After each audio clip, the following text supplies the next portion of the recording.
Good morning. The 12th plenary meeting of the General Assembly is called to order. The Assembly will continue its consideration of Agenda Item 8, entitled General Debate. The Assembly will hear an address by His Excellency Philip Edward Davis, Prime Minister and Minister for Finance of the Commonwealth of the Bahamas. I request protocol to escort His Excellency and invite him to address the Assembly.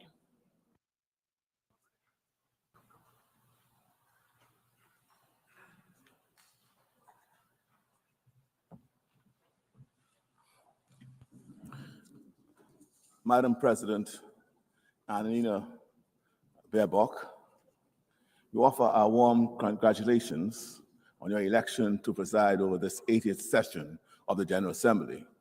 And we thank your predecessor, His Excellency Philmon Yang, for a job well done. Excellencies, delegates, ladies and gentlemen, in celebrating 80 years of the global community coming together in this United Nations, we must remind ourselves of how we got here. The United Nations was not born out of some high-minded ideal or because humanity suddenly decided to promote its collective virtue. No, the UN was created out of the ashes of a period when humanity had almost destroyed itself.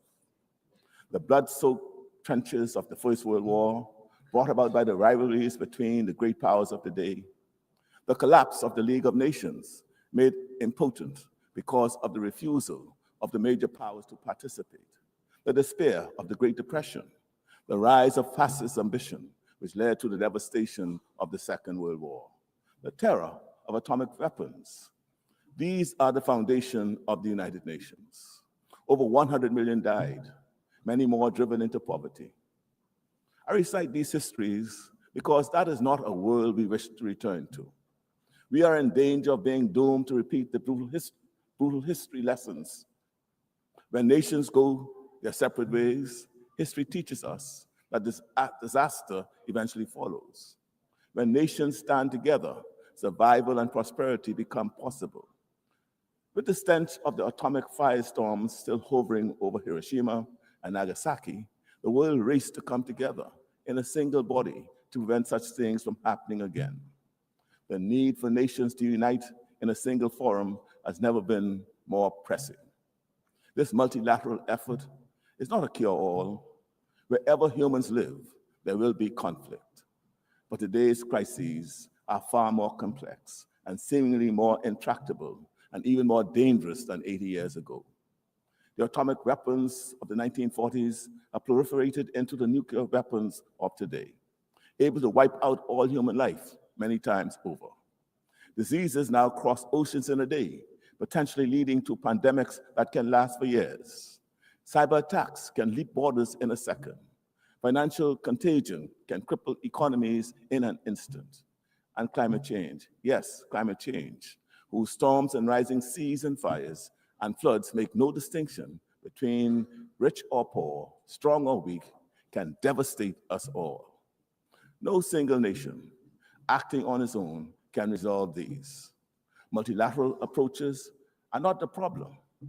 Multilateral approaches offer the pathways to the solutions. The United Nations is not perfect, but it is the best tool for multilateral action that we have. We workmen should not blame our tools. The flaw is not in the hammer, but in the hand that lets it fall. Your Excellencies, the Commonwealth of the Bahamas is committed to work with members to find solutions. It is why we have offered ourselves as a candidate for a non-permanent seat on the Security Council for the 2032-2033 term. This is not a candidacy just for ourselves.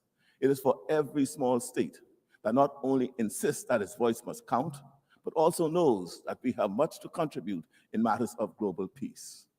For example, we cannot turn away from the agony of the Middle East.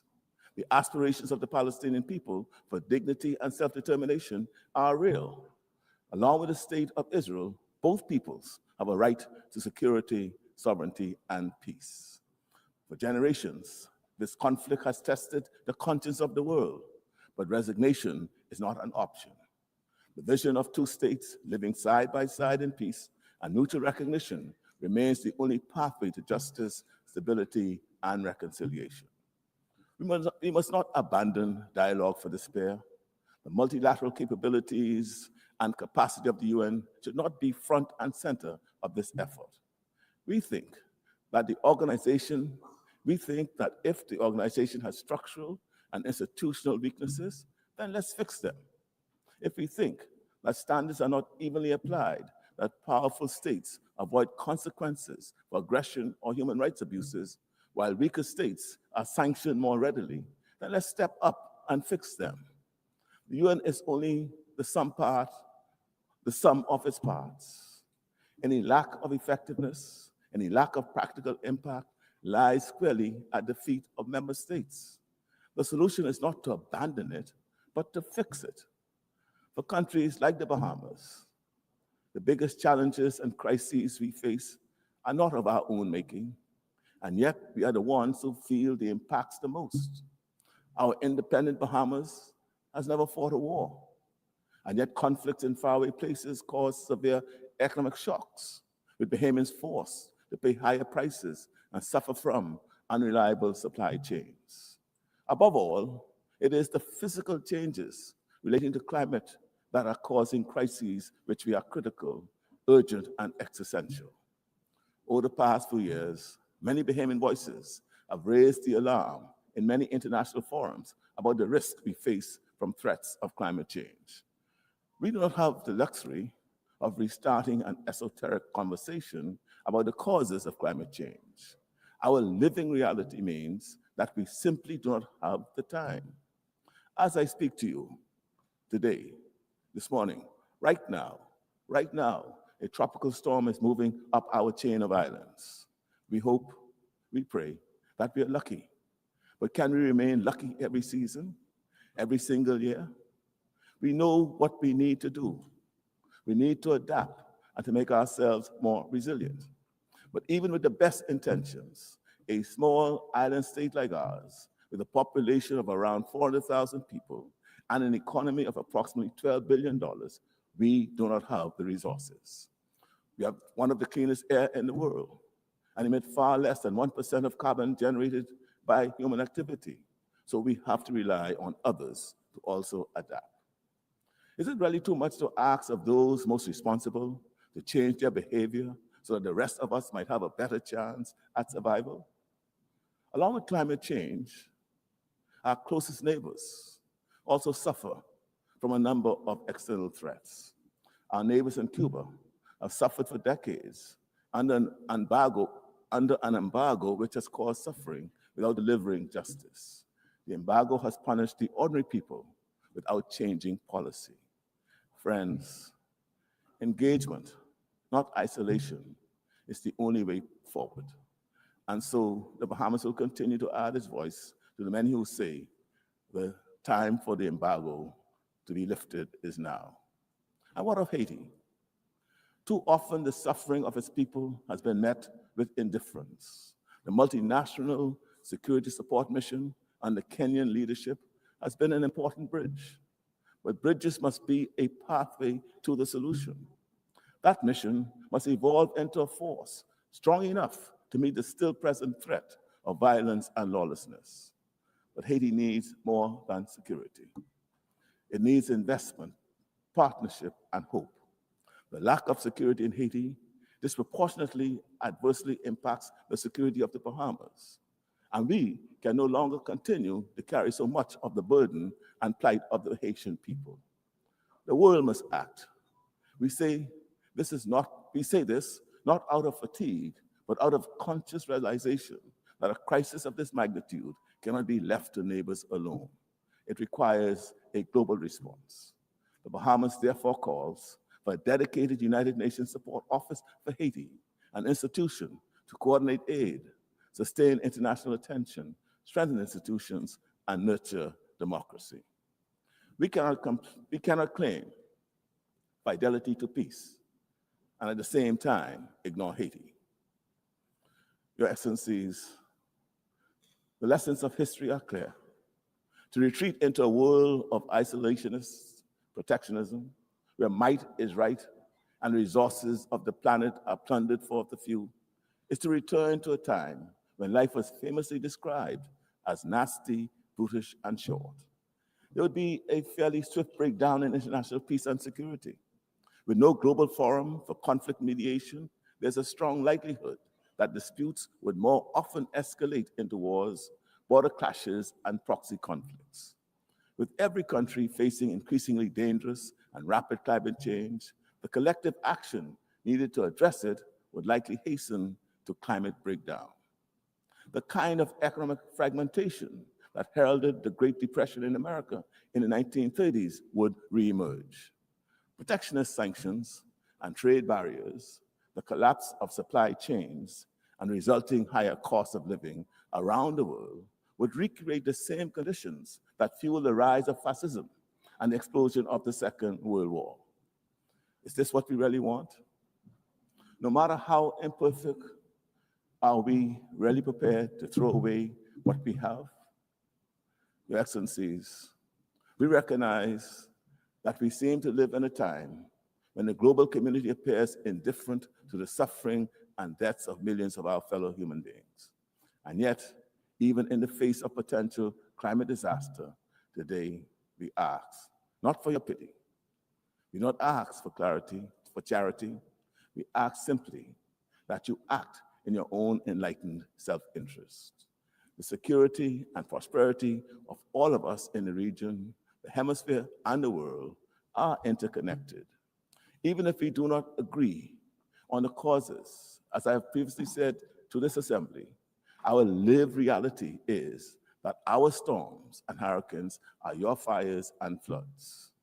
If the Bahamas were to collapse because of the disproportionate risks we face from climate change, economic vulnerabilities, and external geopolitical pressures, the world would lose one of the more best tourist destinations on this planet.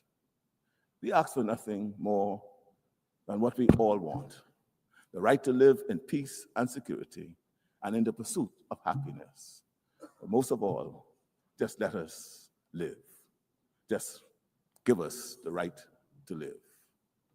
Thank you.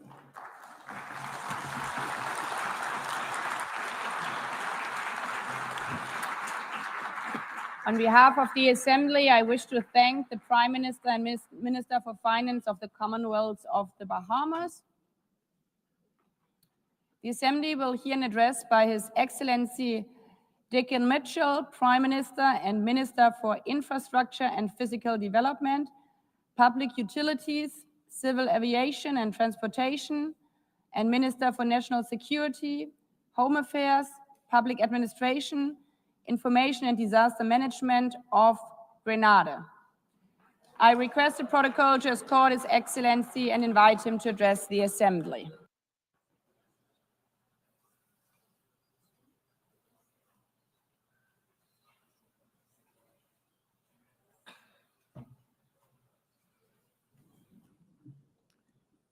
Madam President, members of the Assembly, Excellencies, colleagues, and friends.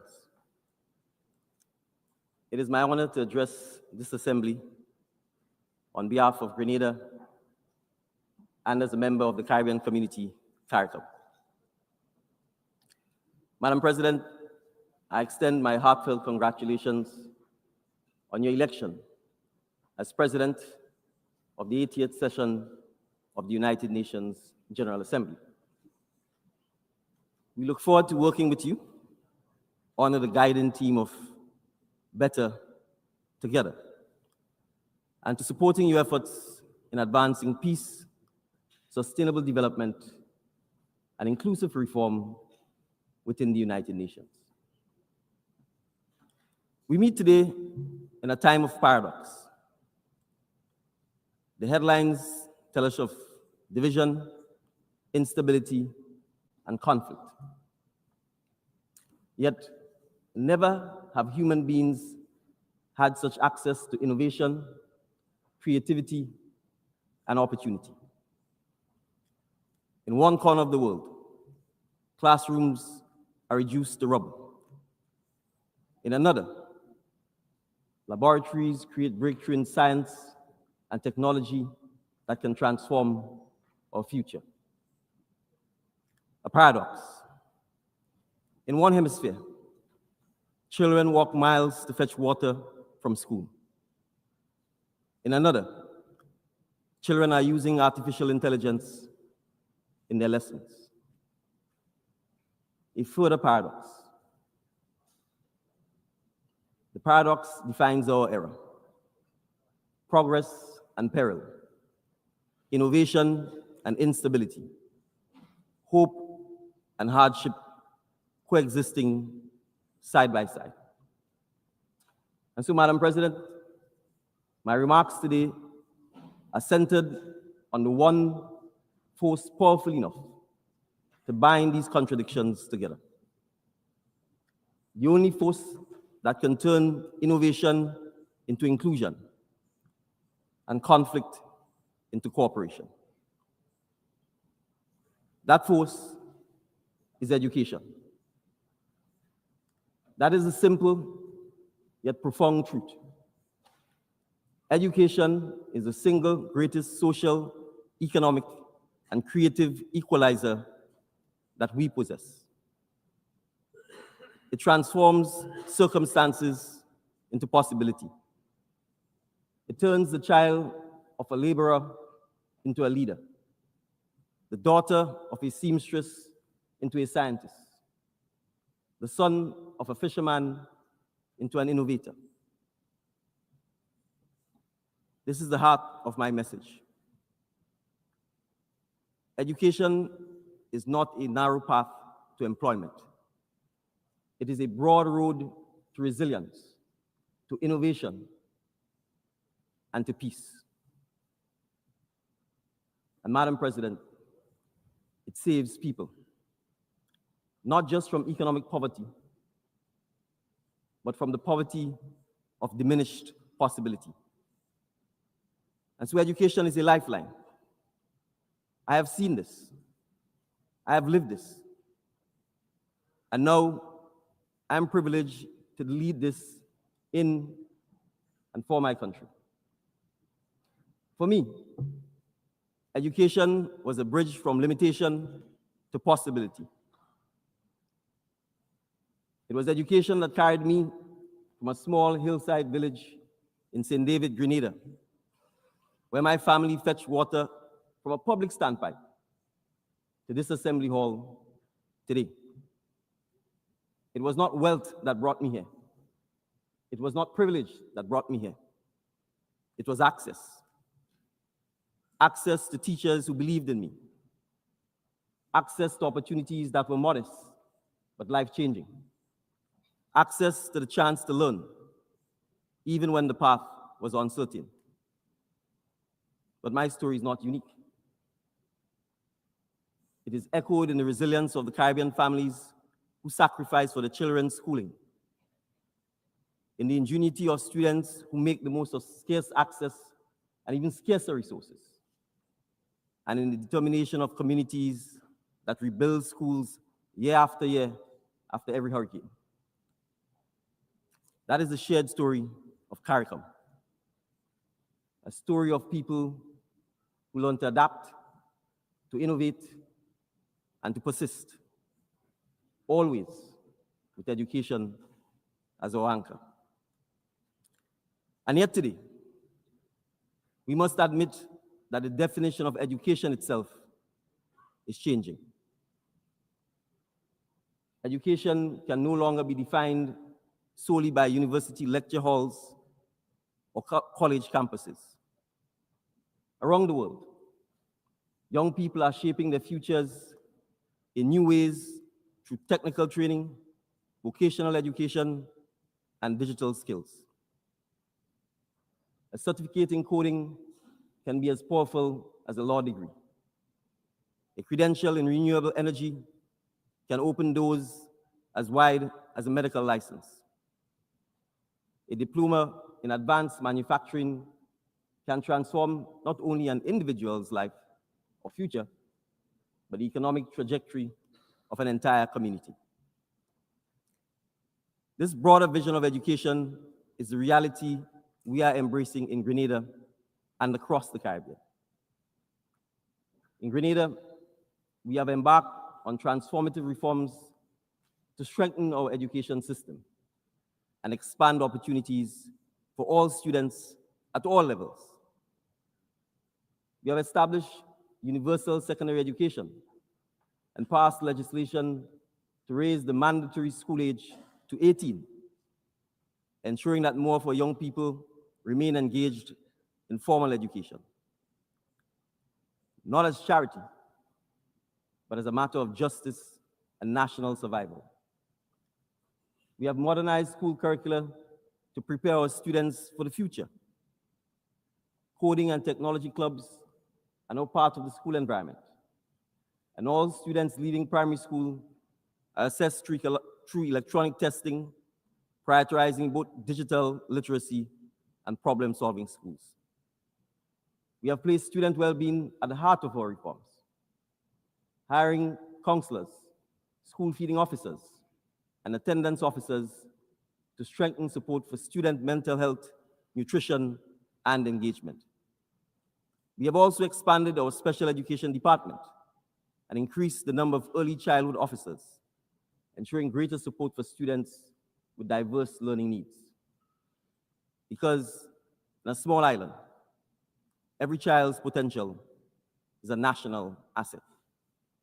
Additionally, and importantly, we have taken bold steps to make education more affordable and inclusive, eliminating school fees at the pre-primary, primary, and secondary levels. Free tuition is now also available at our two main technical and vocational institutions, widening access to post-secondary training and future skills development.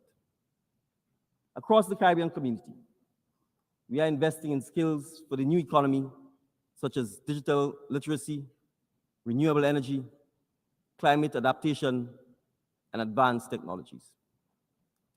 In the case of advanced technologies, we are considering the teaching, understanding, and use of AI and AI-related skills to enhance education access, delivery, and outcome, as we understand that the jobs of tomorrow cannot be met with the skills of yesterday. And through the Caribbean Future Skills Fund, conceived with the Cooperative Republic of Guyana, we are pioneering an endowment model for education, where international contributions are matched by local investment. This ensures that our young people gain not just training, but also a sense of ownership and responsibility. It is education with skin in the game from both donors and recipients.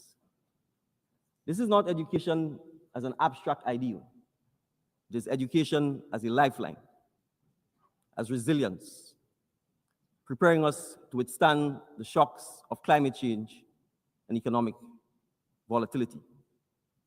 It is education as innovation, equipping us through powerful digital tools to turn necessity into opportunity.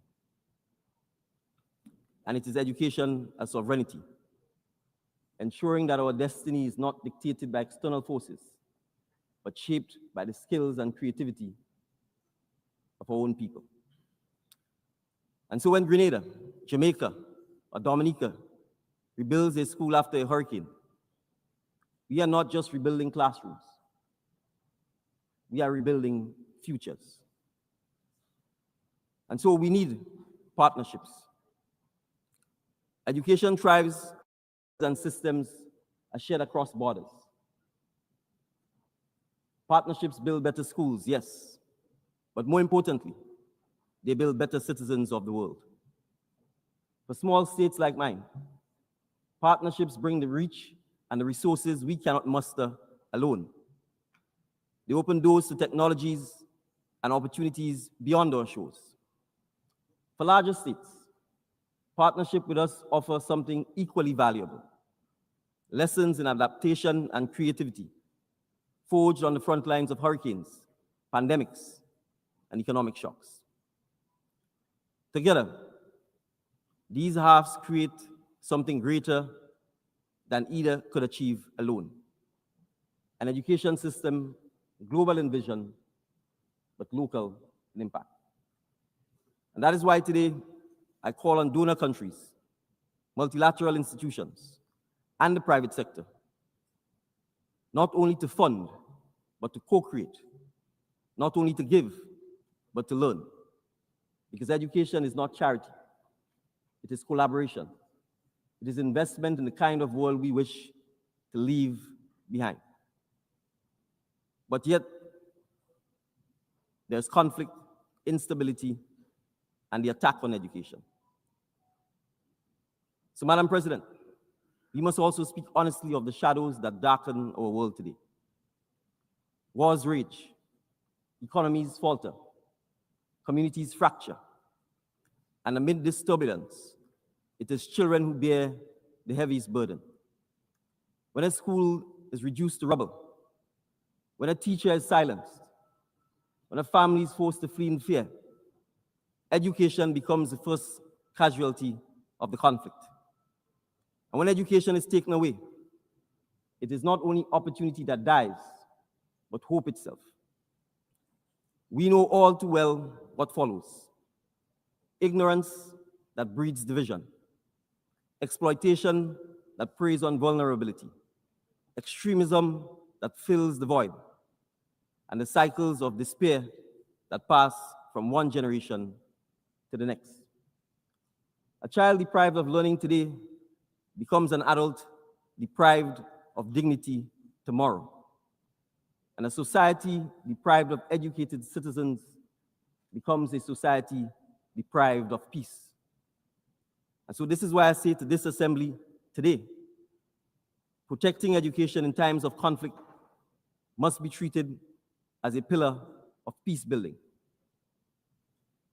Just as we rush to shelter the displaced and heal the wounded, we must also safeguard classrooms and teachers. Just as we protect hospitals, so too we must protect schools. Because whether that child is in Palestine, in Haiti, in Sudan, or in Ukraine, their right to learn is as sacred as the right to life itself. A child in Grenada, a child in Canada, or a child in Qatar deserve the same opportunity to unlock knowledge, to connect with teachers and peers, and to shape their future. An attack on education is an attack on all.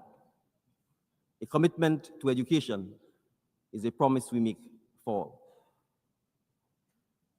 Madam President, today I urge this assembly, regardless of history or grievance, to come to the table in a shared realization that no child's classroom should be traded for a battlefield, and no young mind should be collateral damage of political disputes. From Guyana and Venezuela to Belize and Guatemala, from Haiti's turmoil to the wars in Israel and Palestine, Sudan, and the Democratic Republic of Congo, we see conflicts that have as another casualty the education of children. All children, not the children of one side or another, but all children. And so I repeat, I urge all parties, regardless of history or grievance, to come to the table in a shared realization that no child's classroom should be traded for a battlefield, and no young mind should be collateral damage of political disputes. And so we must appreciate that dialogue is not weakness. It is, in fact, the highest form of courage. It is the choice to preserve learning, to preserve hope, and to preserve the possibility of peace. Grenada knows from experience that education thrives when nations stand in solidarity. Around the world, partners have trained our teachers, opened the doors of their universities, and strengthened our health and education systems. From the Republic of Cuba to the Kingdom of Morocco, from the People's Republic of China to the United Mexican States and beyond. Such partnerships have given thousands of our students opportunities in medicine, engineering, the sciences, and more, often offered in the spirit of friendship and even in times of difficulty. So it is regrettable that at a time when we should be expanding cooperation, restrictive measures and political divisions continue to weaken international collaboration and punish countries like Cuba that have sought to deliver the promise that education holds. Real hopes, for the sake of the Cuban people and for the good of our region, that greater steps will be taken towards Cuba's engagement in the economic and social life of our hemisphere. For small island states, every partnership in education and development is a lifeline. We cannot afford to see those lifelines severed by geopolitics. And so, Madam President, that is why I join my Caribbean colleagues in reaffirming our region as a zone of peace. This principle is not simply a diplomatic phrase. It is a pledge to our people, because conflict undermines development, and peace is the first investment in people. Other courageous champions of education have reminded us that classrooms must be defended even more fiercely than borders. Her Highness Sheikha Mahmouza bint Nasser has echoed the sentiments that in times of war, and I quote, "The right to education should be defended just as we defend the right to food and shelter," unquote. The children of Palestine deserve that right to education. They too deserve the right to a future. Gordon Brown, Rasta Machel, Kalish Satir, and Malaya Yousafzai have carried the same conviction onto the global stage, that protecting learning is protecting humanity's future. Education cannot wait for the end of conflict. It must be safeguarded in spite of it. Governments, international organizations, civil society, and the private sector must become partners in this defense. We must work together to rebuild schools and create systems that are resilient enough to withstand war and disasters. Partnership can be the difference between a child picking up a book and a child picking up a gun, between hope and hopelessness. And so my global call to action, the numbers speak for themselves. Each additional year of schooling raises a person's earnings by an average of 10%. If every child in low-income countries left school with basic reading skills, 171 million people could be lifted out of poverty. If all girls completed secondary school, child marriage would fall by 2/3, and maternal deaths would drop by almost half. And if every adult worldwide had just 2 more years of education, global GDP would grow by trillions of dollars annually. These numbers show that education does not just change the fortunes of individuals, it changes the fortunes of nations. It shapes economies, democracies, and peace itself. But let me be clear. In this era, technology and education without ethics is not enough. We must also teach our young people how to think critically, act ethically, and live responsibly in digital spaces. Education must prepare not only workers for jobs, but also active and responsible citizens. Not only coders of software, but also stewards of truth. Not only innovators of technology, but also guardians of humanity. because we live in an age where misinformation travels faster than facts, and where algorithms can divide as easily as they can connect. In such a world, education must equip the next generation with the wisdom to discern, the courage to question, and the empathy to choose what is right. So let us imagine then a different world, a world where a child at a standpipe in St. David, Grenada, has the same access to knowledge as a child in New York or Tokyo. A world where a child in the rubble of Port-au-Prince can log on to a digital classroom and continue learning despite the chaos around them. A world where a child in a refugee camp, stateless but not hopeless, can study, dream, and prepare for a future beyond the fences that confine them. That vision is within our reach, but it will not come by chance. It will come by the choices we make here together in this assembly and in the partnership we embrace moving forward. And so in concluding, Madam President, colleagues and friends, education is not only a policy, it is a promise that no matter the size of a nation, the color of a passport, or the weight of a child's circumstances, that the door to opportunity remains open. For Grenada and the Caribbean community, education is the antidote to ignorance, the pathway to resilience, and the seed of innovation. It is how we turn survival into sovereignty. It is how we transform vulnerability into vision. And so I urge this assembly, let us protect our classrooms as fiercely as we protect our borders. Let us value our teachers as highly as we value treaties. And let us treat education not as a privilege for a few, but as a right for all.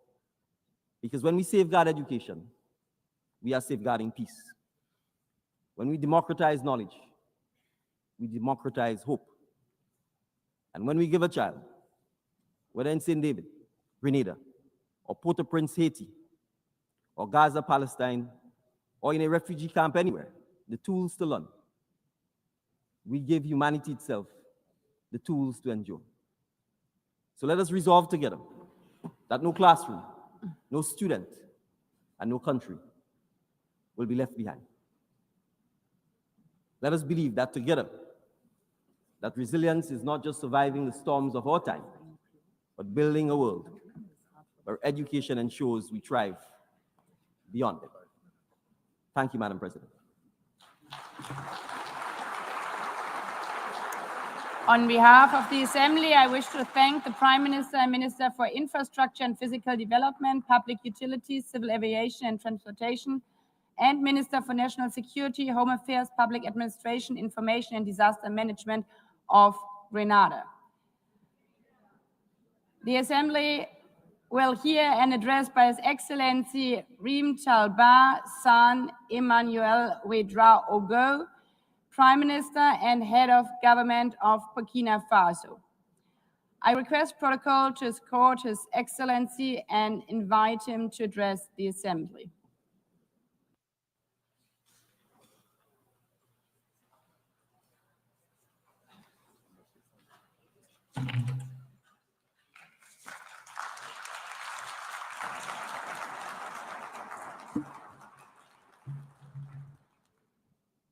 Madame la Présidente, Madam President, Secretary General of the United Nations, Heads of Delegation, distinguished delegates, ladies and gentlemen, it is my great honor and privilege to address you on behalf of President Captain Ibrahim Traoré, President of Burkina Faso, Head of State, during this session to convey the voice of the dignified, honest people of Burkina Faso. I would therefore like to convey fraternal greetings to you, to all citizens of the world, committed to peace and freedom. Madam President, on behalf of Burkina Faso, I would like warmly to congratulate you upon your election to the presidency of this, the 80th session. Your election bears witness to the trust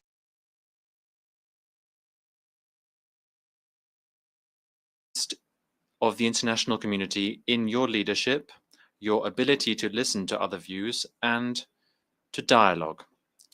In Burkina Faso, you will find a sincere, constructive, and committed partner. I would also like to express my gratitude to your predecessor, Mr. Philemon Yang. My gratitude for the high quality and rigor of the work he undertook during the previous session. Madam President, distinguished delegates, ladies and gentlemen, Burkina Faso fully aligns itself with the statement delivered on behalf of the Alliance of Sahel States by the Republic of Mali. Together with Niger as well, we belong to a community of aspirations in a forum of renaissance and breaking with the past. Secretary General, Burkina Faso would like to pay tribute to the work of the UN system and its partners in this common quest for stability and prosperity. The present meeting, which is being held 80 years after the adoption of the United Nations Charter, is a suitable opportunity for us to take stock candidly of what our organization has achieved. And that is what the topic for this meeting suggests that we do. Better together, 80 years and more for peace, development, and human rights. This is fully relevant in light of our mutual commitment to bring about a world that is more just and to build more effective multilateralism. It is therefore part of this approach that should guide every nation, every sub-regional, regional, and international group. This is the oak anniversary after 80 years that should really lead for us to carry out an introspective assessment of what we have achieved.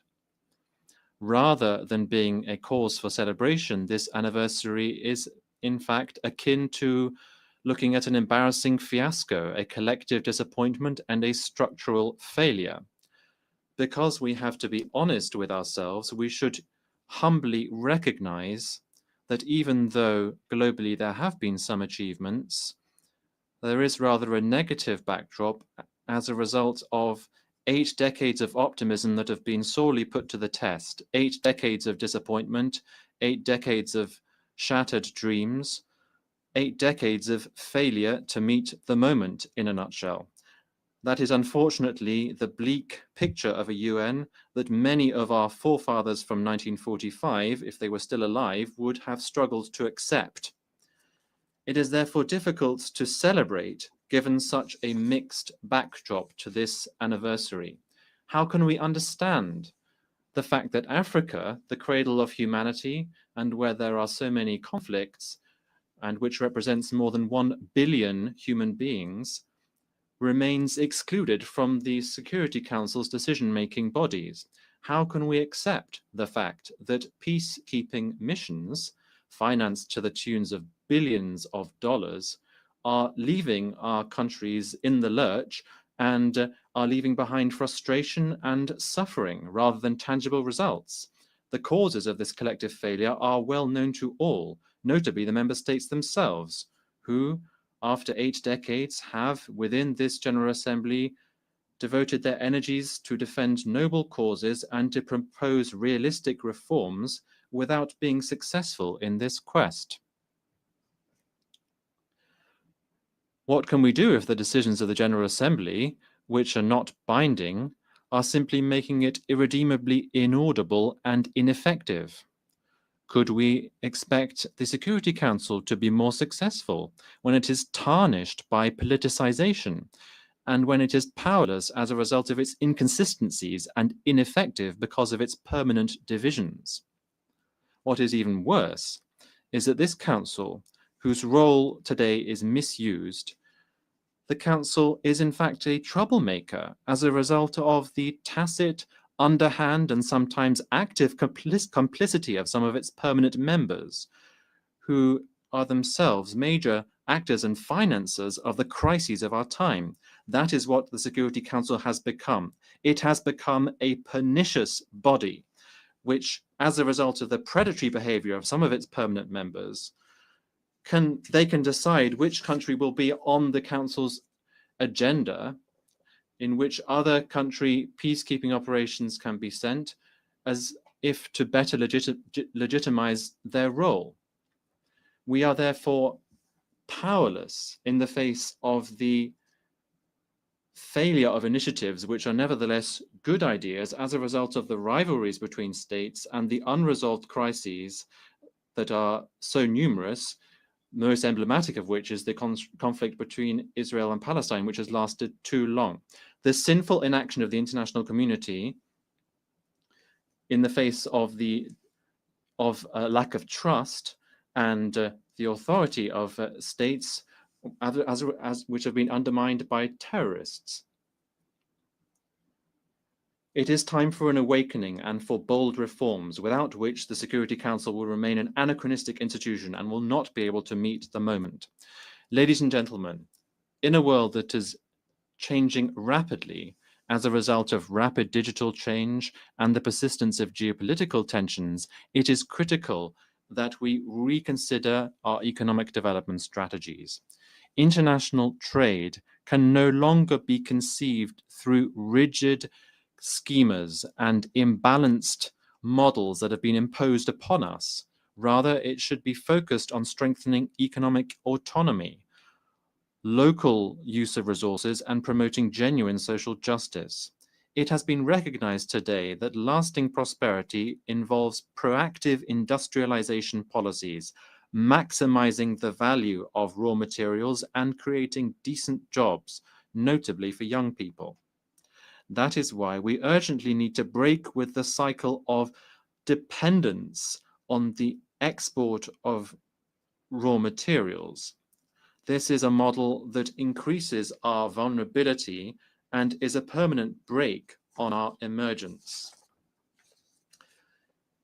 In Burkina Faso, presidential initiatives bear witness to this determination to build a productive, inclusive, and resilient economy which can bring new horizons for our citizens. That is why my country reaffirms its commitment to building a fairer multilateral trade system based on international solidarity and making the most of scientific progress, technological advancement, and innovation, which are genuine levers for shared, lasting development. Madam President, like other nations in the Sahel, my country is going through one of the most testing times in its history. For almost a decade now, Burkina Faso has been attacked by terrorists supported by dark forces.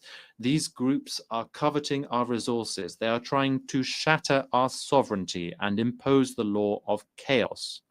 But rather than resigning ourselves to this fate, we have chosen to stand up with dignity and resistance under the leadership of our president, Captain Ibrahim Traoré. We decided to take our destiny in our own hands by mobilizing our defense and security forces, supported by volunteers for defending the fatherland, who are genuine heroes, by building up the Patriotic Support Fund, which is fueled by our citizens' voluntary contributions and contributions from our diaspora and friends of our country throughout the world.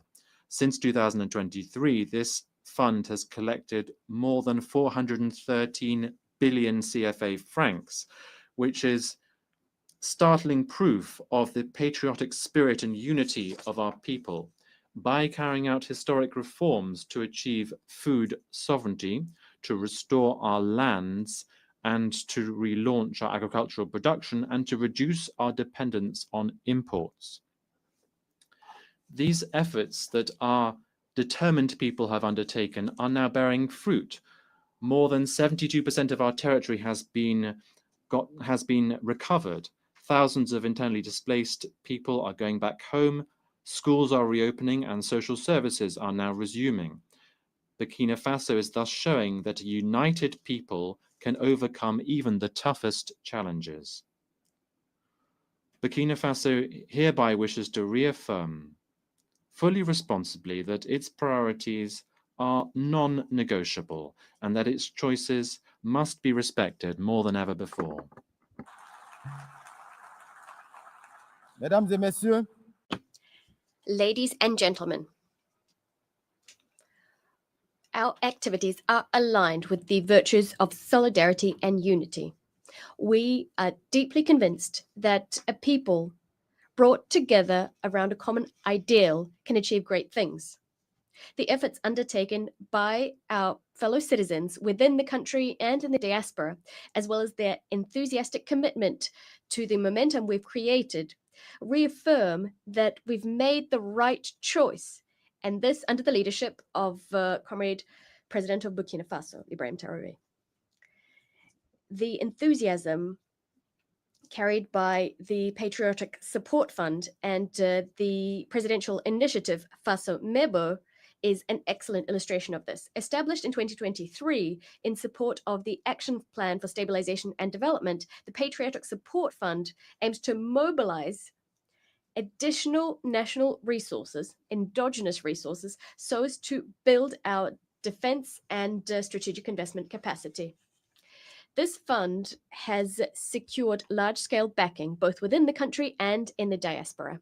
Madam President, the methodical pursuit of our reforms has meant that today we've made significant headway on economic governance. We have better control over public spending, we've optimized management of the state's human resources, we've streamlined institutional spending, and our debt levels are viable. These efforts can also be seen in a more equitable distribution of our national wealth, ensuring that the vast resources we have in Burkina Faso fully benefit our citizens, benefit our prosperity, instead of flowing to external interests or the representatives thereon within the country. Despite the difficulties inherent in the security and humanitarian crisis, the government has taken action across all sectors of socio-economic development, and this has brought noteworthy successes. Ladies and gentlemen, this is why we are astonished by the condescending stance of certain UN agencies who feel it within their rights to meddle in our national debate using biased narratives which are divorced from the reality on the ground. We unequivocally reject the report entitled Children and Armed Conflict in Burkina Faso, which is peppered with counter-truths and the very title of which demonstrates semantic manipulation. I would like to use this opportunity to commend the courage of our combatants and to pay tribute to military and civilian martyrs who honorably gave their lives in defense of our sovereignty. Madam President, we've always stated that terrorism is being used as a pretext, a convenient pretext, for certain states to pillage African resources. Thus, our countries are being confronted with terrorism. These terrorists being the troops of predatory foreign armies. Some states are no longer hiding this fact. They are publicly proclaiming their support provided to these criminals. A case in point is France.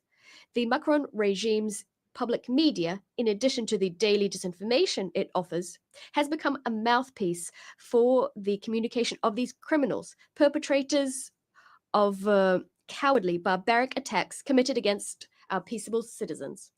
On this note, we'd like to reiterate our call for a response to be given to the request submitted on the 20th of August 2024 by the member states of the Confederation of Sahel States. This was addressed to the Security Council. To this day, this request has gone unanswered. This ongoing silence further discredits this institution, leaving doubts about its implicit connivance. What's even more concerning is the fact that some members of the Security Council are continuing to trample over Resolution 1373, which is actually binding. This resolution imposes the suppression of terrorism financing, strengthening border controls, and enhanced international cooperation. In the Sahel, we've taken note of this reality. As a result, we've adapted our security arrangements to the reality on the ground, in addition to revising our modalities of cooperation with certain countries. Madam President, we remain convinced that the United Nations should be the framework for dialogue and cooperation. But what we're calling for is a renewed partnership underpinned by mutual respect, equality, and genuine solidarity. Ladies and gentlemen, confronted with common threats and external interference, Burkina Faso, Mali, and Niger have pooled our forces so as to establish the Confederation of Sahel States. The ASS is not a retreat, it's not a way of turning inwards, not at all. It is us asserting that we have the right to determine what happens to us, to pinpoint our own priorities, and to craft regional cooperation that exclusively serves our people. This choice is a matter of dignity.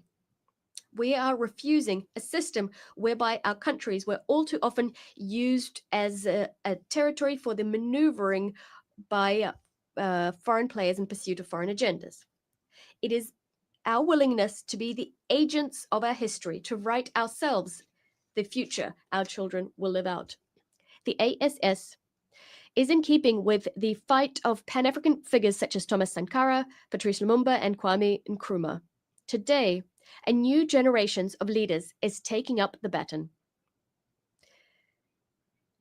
Firmly convinced, and this conviction brimming with inspiration, the inspiration given by the father of the August 1983 revolution, the idea that only struggle liberates.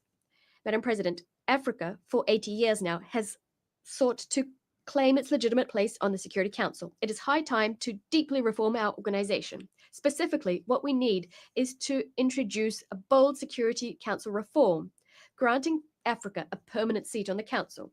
We must also improve resource management to make the United Nations more effective, to bring it closer to the people it claims to serve. We must also staunchly address the structural causes of international injustice, whether that be terrorism that's been instrumentalized by some, the embargo on Cuba, sanctions against Venezuela, Russia, Nicaragua, inter alia, and the Israeli-Palestinian conflict, the impasse that surrounds it. There's also the role to be played by China in our future. There's also the specific case of the Bolivarian Republic of Venezuela. We'd like to reiterate our unswerving support to the Venezuelan people, which for decades has suffered campaigns of isolation, illegal sanctions, and constant provocations. Faced with this flagrant interference in the sovereign affairs of this nation and this economic attack, which has disastrous humanitarian consequences, we'd like to express our solidarity with this country, Venezuela. Venezuela, which is resisting with dignity so as to maintain its right to craft its own destiny, free from ultimatums and foreign diktats. We appeal to reason and to diplomacy to end all hostile actions directed against Venezuela. Mr. Secretary General, I would now like to address you. It is high time for our organization to change paradigms, because today the United Nations finds itself in the same situation as the defunct League of Nations. The UN isn't able to make its voice heard, to ensure that its own principles are upheld. It's not capable of ensuring compliance with its decisions and resolutions by the powers that be. It's incapable of ensuring respect for international law, of settling many conflicts, or ensuring that it lives up to the task of addressing current challenges. Mr. Secretary General, you have an excellent opportunity to go down in history by shouldering your responsibilities to enact an in-depth transformation of the United Nations, on which so many hopes were pinned when it was established. You have the support of millions of people the world over to turn the organization into a genuine guarantor of peace and security in our world, instead of an instrument of domination in the hands of whoever is currently the mightiest. Despite the various pressure, despite all the power plays, we know that you have the ingenuity to liberate the organization and to ensure it is up to the task of our common ambition. Madam President, turning to development issues, Burkina Faso applauds the holding of the 4th International Conference on Financing for Development. It is our hope that the conclusions drawn in Seville will contribute to the advent of a financial architecture that's more equitable, which respects the sovereignty of states and support genuine transformation of developing countries. In a similar vein, it's absolutely vital to address the factors which serve as a brake on the full implementation of the Sustainable Development Goals, which are supposed to enact positive transformation in our world under the auspices of the United Nations. Ladies and gentlemen, 80 years after the penning of the UN Charter, our organization has not fulfilled the hopes pinned on it in 1945, far from it. 80 years on, our world brims with injustice and suffering. There are risks of yet another large-scale conflict. They're becoming increasingly palpable. This is a source of concern for the future. But it is not too late to give new impetus to our common home, the impetus it currently lacks. Burkina Faso, true to its Pan-Africanist heritage, would like to reiterate its faith in renewed, fair, and equitable multilateralism. We will resolutely defend our sovereignty and our dignity. However, we will also stretch out our hands to all nations enamored of justice, freedom, and solidarity. Long live the United Nations organization, a reformed organization, a credible organization. Long live the Confederation of Sahel States. Long live Burkina Faso, a dignified, sovereign country standing firmly on our own 2 feet. Motherland or death, we shall prevail. I thank you.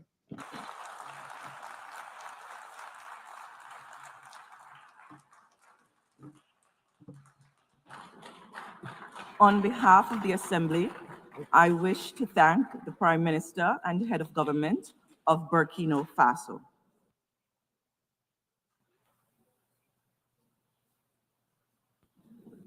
The Assembly will hear an address by His Excellency Terence Michael Drew, Prime Minister and Minister for Finance, National Security and Immigration, Health and Social Security of St. Kitts and Nevis.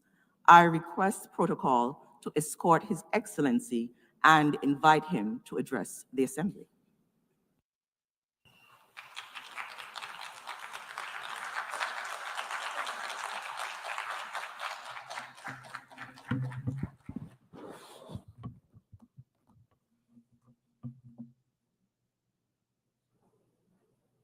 Madam President, Secretary General Antonio Guterres, Excellencies, distinguished delegates, friends of conscience and colleagues in the cause of civilization, and to my fellow Kittitians and Nevisians at home and across the seas, I bring you greetings from our twin island federation, and I bring you a plea that must no longer be deferred.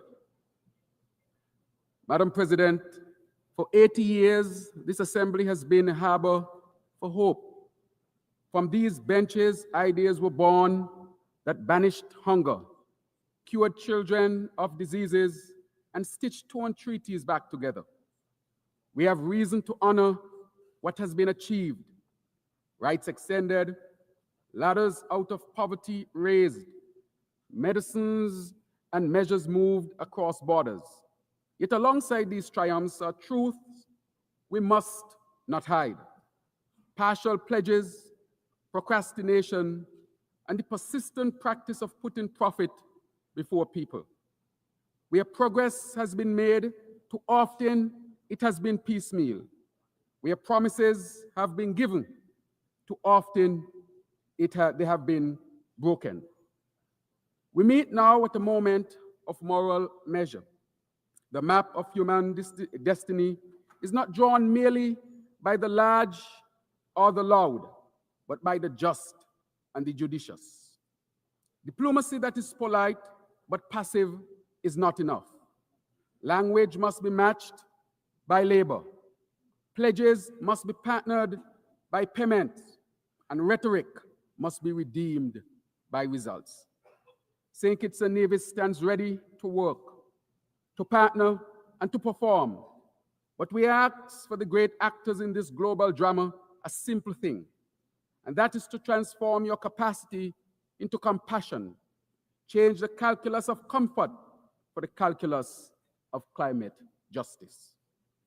Madam President, we are people who measure time not by years alone, but by storms.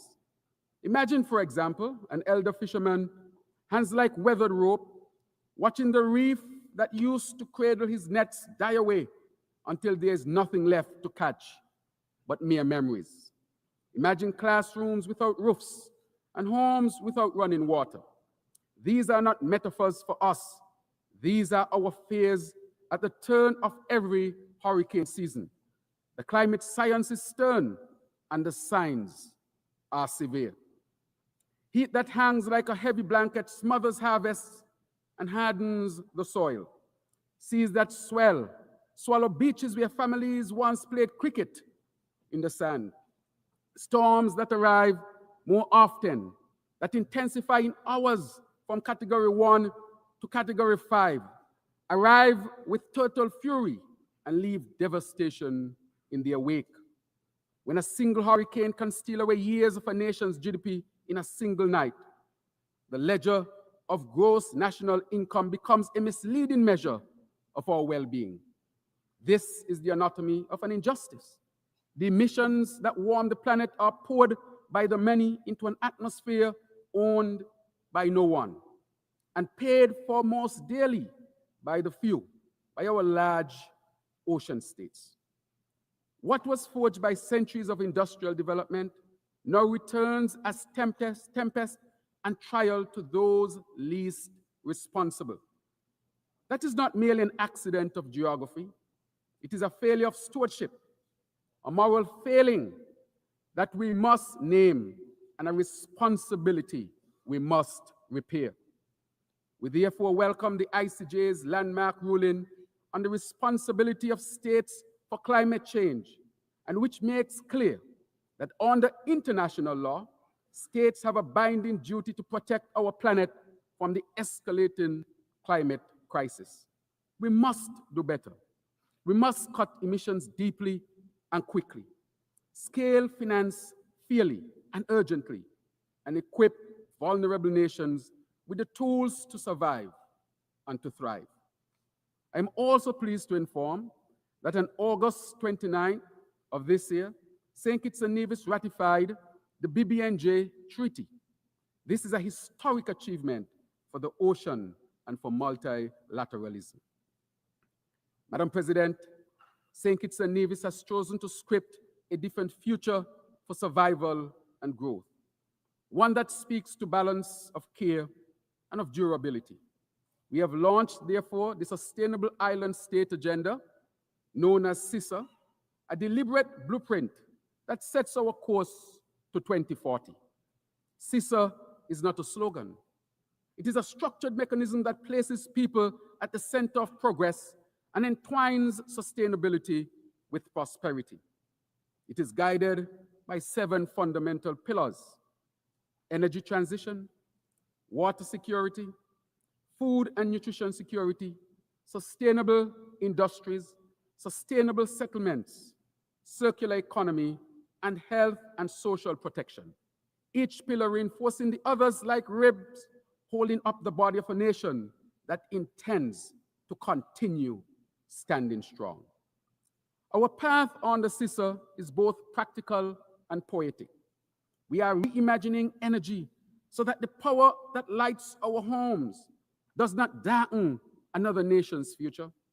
We are investing in water as a right, not as a luxury, by drilling wells, restoring reservoirs, and integrating desalination powered by the sun so that a child need not learn to ration.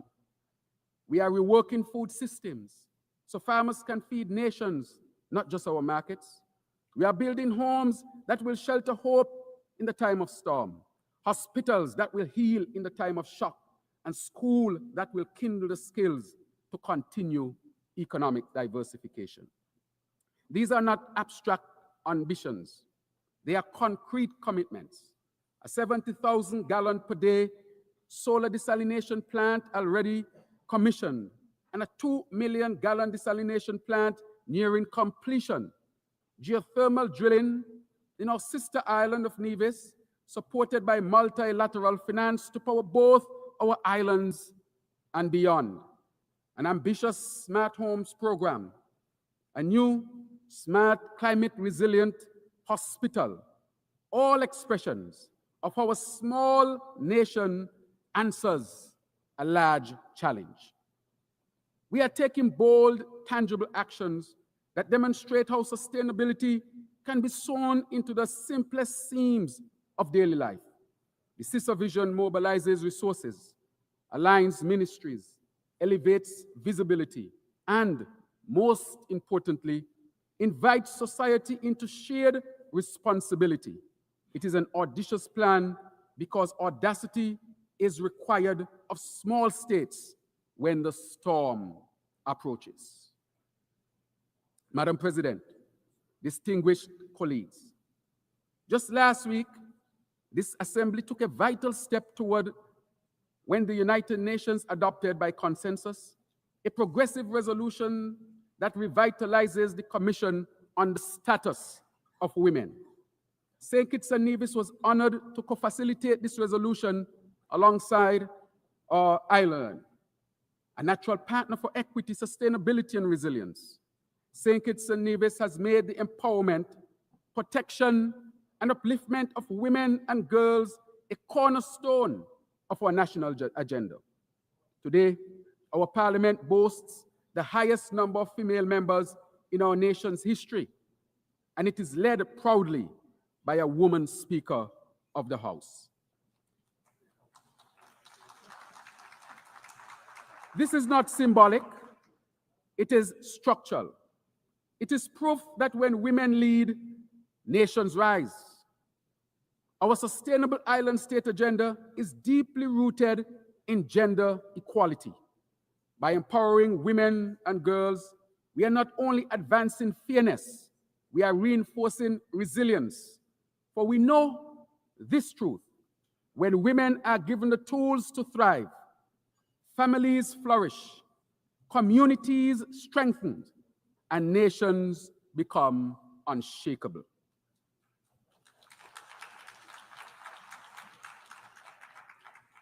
Madam President, the adoption of the Multidimensional Vulnerability Index is a pivotal turning point. The MBI centers vulnerability, not just income, as the criterion for concessional financing. For countries like ours, which may register as high income on the basis of statistical averages, yet can be economically annihilated by a single climatic event. This change is life-saving. Where GDP is a static snapshot, the MVI is a living lens. It sees susceptibility, it weighs shocks, it measures exposure.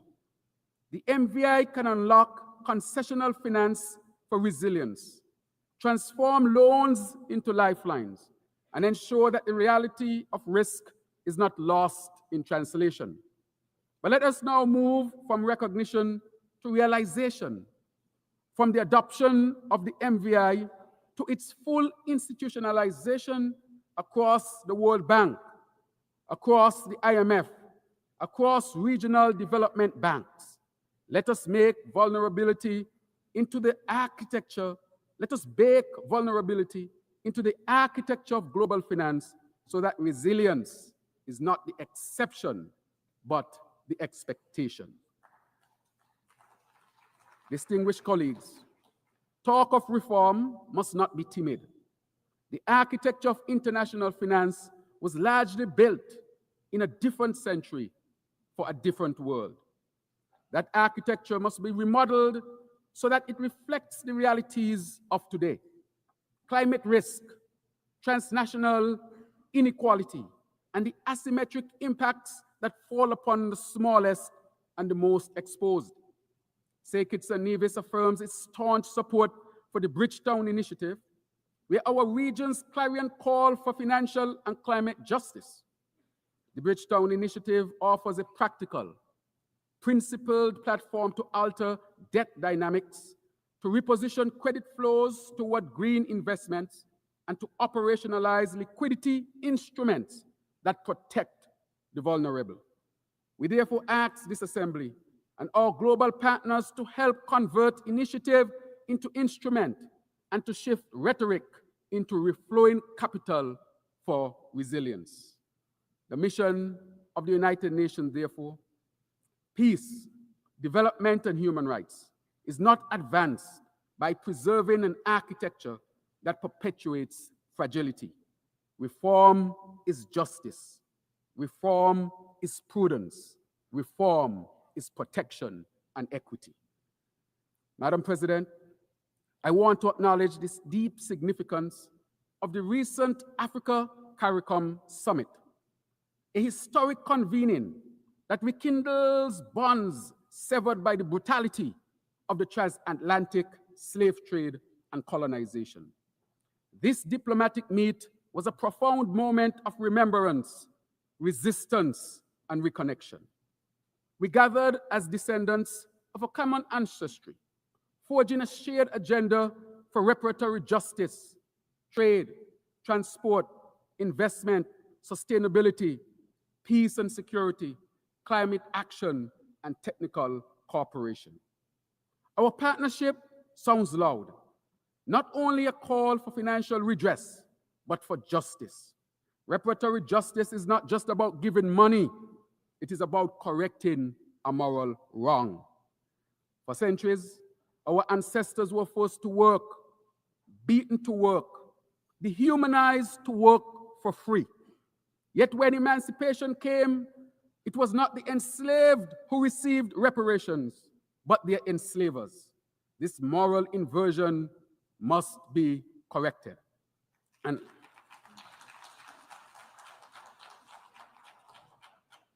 as part of this broader historical reckoning, I also amplify the call for full exoneration of His Honorable, Most Honorable, Marcus Mosiah Garvey, a global icon, Pan-Africanist, and prophet of liberation. And while we welcome the posthumous pardon granted to him, we continue to petition for his full exoneration. Let us correct this error in the record of justice. So today, we stand not in anger, but in resolve. And as Martin Luther King said, the arc of the moral universe is long, but it bends toward justice. With our African brothers and sisters, as a nation and as a region, we will continue to bend that arc toward justice, toward cohesion, and toward a future shaped not by the chains of history, but by the power of solidarity. Madam President, there is a phrase that I hold dear. Peace is not the absence of noise. Peace is the presence of safety. For those of us in the Caribbean, peace is a practical prerequisite for prosperity. Our zone of peace must be more than a slogan pasted on policy papers. It must be defended by concrete measures, better public health frameworks, stronger interdiction of illicit weapons, greater cooperation on maritime security, investment in community safety and youth empowerment programs, and international support for capacity building in policing and justice systems. We recognize the serious threats posed by drug trafficking and other transnational crimes. These scourges must be addressed through cooperation, dialogue, respect for sovereignty, and the full respect for the principles of international law. Therefore, we continue to call for measures that encourage peace, stability, and mutual respect. These are the only foundations on which lasting security and sustainable development can be built and maintained in our hemisphere. Historically, in our region, disputes have been resolved through dialogue. As such, we encourage dialogue between our two dear friends, the Bolivarian Republic of Venezuela and the United States of America, to ensure that our region remains a zone of peace. We are not asking for pity or imposition. We are asking, therefore, for partnership, for tools to block the flow of guns and the flow of funds that fuel violence, for initiatives that create opportunities so that young men and women find purpose in productive work rather than perilous pursuits. Partnership, not pity. Prevention, not punishment. And yet, Madam President, partnership alone may not be enough. The time has come to reshape the United Nations itself, to reform its structures so that they reflect the realities of our modern world. The Security Council, the very body charged with maintaining international peace and security, cannot be credible if it excludes representation from the regions most vulnerable to the threats of our time: Africa, Latin America, and small island developing states such as those in the Caribbean. To secure a world of peace, those who suffer the sharpest edges of insecurity must have a seat at the table where peace is forged. Across the globe, conflict continues to wreak havoc. In Gaza, Ukraine, Sudan, the Democratic Republic of Congo, Yemen, and each theater of violence is a theater of human cost. Children displaced, parents bereft, infrastructure destroyed. The pathway to peace is hard and long, but there is no ethical alternative to persistent and constructive diplomacy, to humanitarian corridors that put people above politics, and the courage and will of leaders to commit to a world rooted in peace, justice, and compassion. St. Kitts and Nevis therefore calls for an end to the anguish caused by the horrific genocide that is unfolding in Gaza. We categorically condemn this affront to humanity, for which there must be accountability.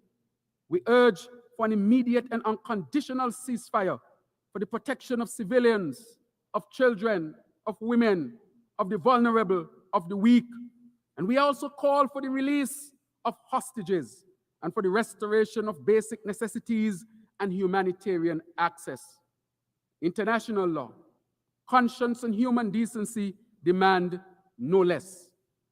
Further, the path to lasting peace between the state of Israel and the state, yes, the state of Palestine, one that guarantees human rights, dignity, and security for all, lies in the implementation of a two-state solution. Madam President, distinguished delegates, our region remains incomplete while Haiti suffers. Haiti's struggle is our shame if we do not respond with resolve. The people of Haiti carry within them an extraordinary history of emancipation and courage. Yet that history has been marred by instability, natural disasters, and foreign interventions that have too often deepened dependency and deprivation rather than delivered dignity. St. Kitts and Nevis and the Caribbean community welcome the commitments of partner states, notably the Kenya-led multinational security support mission and the backing of the OAS and other regional actors to help restore security and to assist in rebuilding Haitian institutions. But security is only the first step.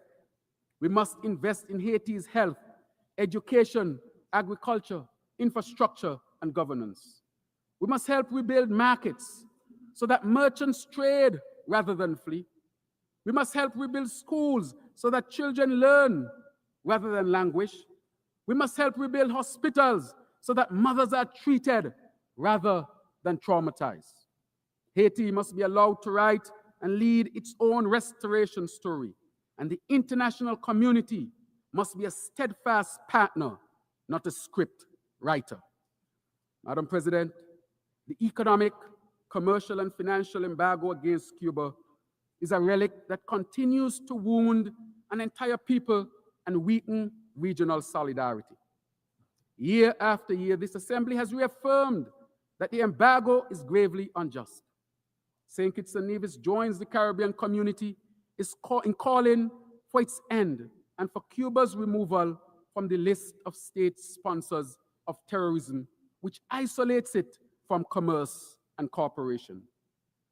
Cuba ha sido desde hace mucho tiempo.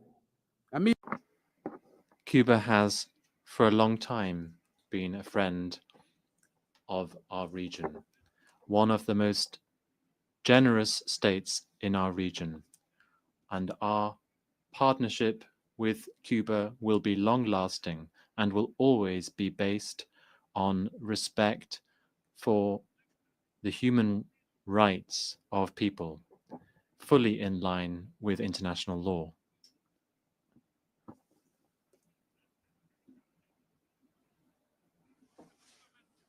A stronger Cuba, a more sustainable Cuba, will not just improve the well-being of their own citizens, but also the security and sustainability of the entire Caribbean. When islands share storms, we must share solutions. The theme of this 80th session, Better Together, asks us to imagine a world in which inclusion is operationalized, excluding Taiwan from agencies where it can and must contribute, such as the World Health Organization and the International Civil Aviation Organization, undermines global capacity for collective problem solving. Taiwan's contributions in public health, technology, and disaster response are not partisan. They are practical. To keep a door closed and cooperation in these domains is to take a risk the world cannot afford. Excellencies, the Taiwan Strait is not merely a lane on a map. It is a lifeline of commerce and human connection.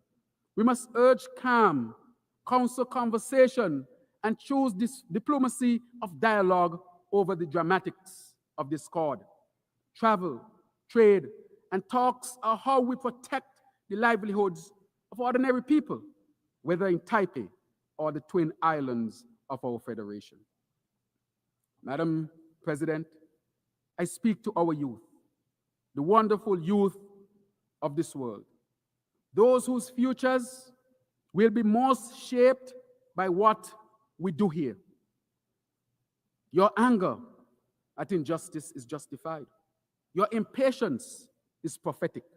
We need your innovation, your indignation, and your insistence on better governance. Give us your ideas, and we will give you the institutions to implement them. Education must therefore be practical and futuristic. Training in renewable technologies, digital skills, sustainable agriculture, for example, are important. In St. Kitts and Nevis, we have a program for our young people that is called the Aspire Program, meaning achieving success through personal investment, resources, and education. Our national effort to invest in our children's future. In this program, every child between the ages of 5 and 18 gets a grant of $1,000, partly to be deposited as savings and partly to buy shares in local companies.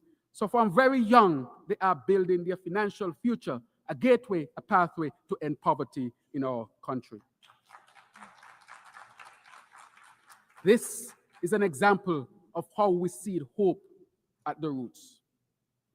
In conclusion, Madam President, distinguished colleagues, when we accept the verse that says, "We shall overcome," we must pair it with the refrain, "We shall act." The triumph of the 20th century was not inevitable. It was the product of people who chose courage over comfort. The triumph of this century will be no less possible if we choose it.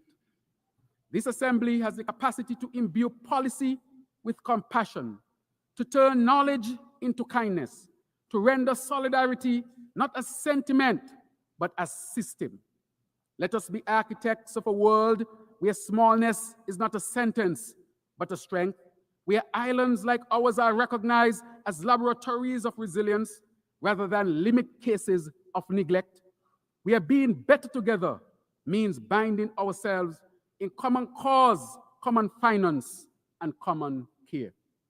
May we be brave enough to act, willing enough to partner, and wise enough to ensure that when future generations ask, what did we do at this turning point, the answer will not be they hesitated, but the answer must be they not only acted, but they acted together as a human family. Thank you.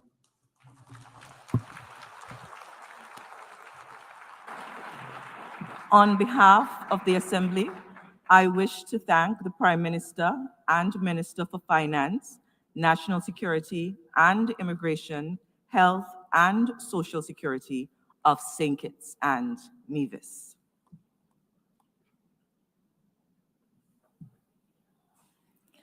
The Assembly will hear an address by His Excellency Lamin Zain Ali Mahaman, Prime Minister of the Transition Government and Minister of Economy and Finance of the Republic of Niger. I request protocol to escort His Excellency and invite him to address the Assembly.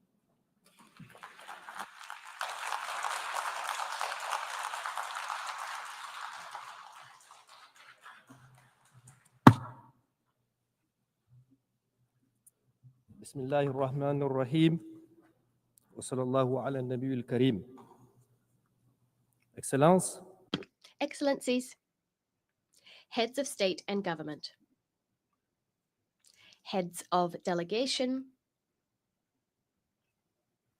Madam President, ladies and gentlemen.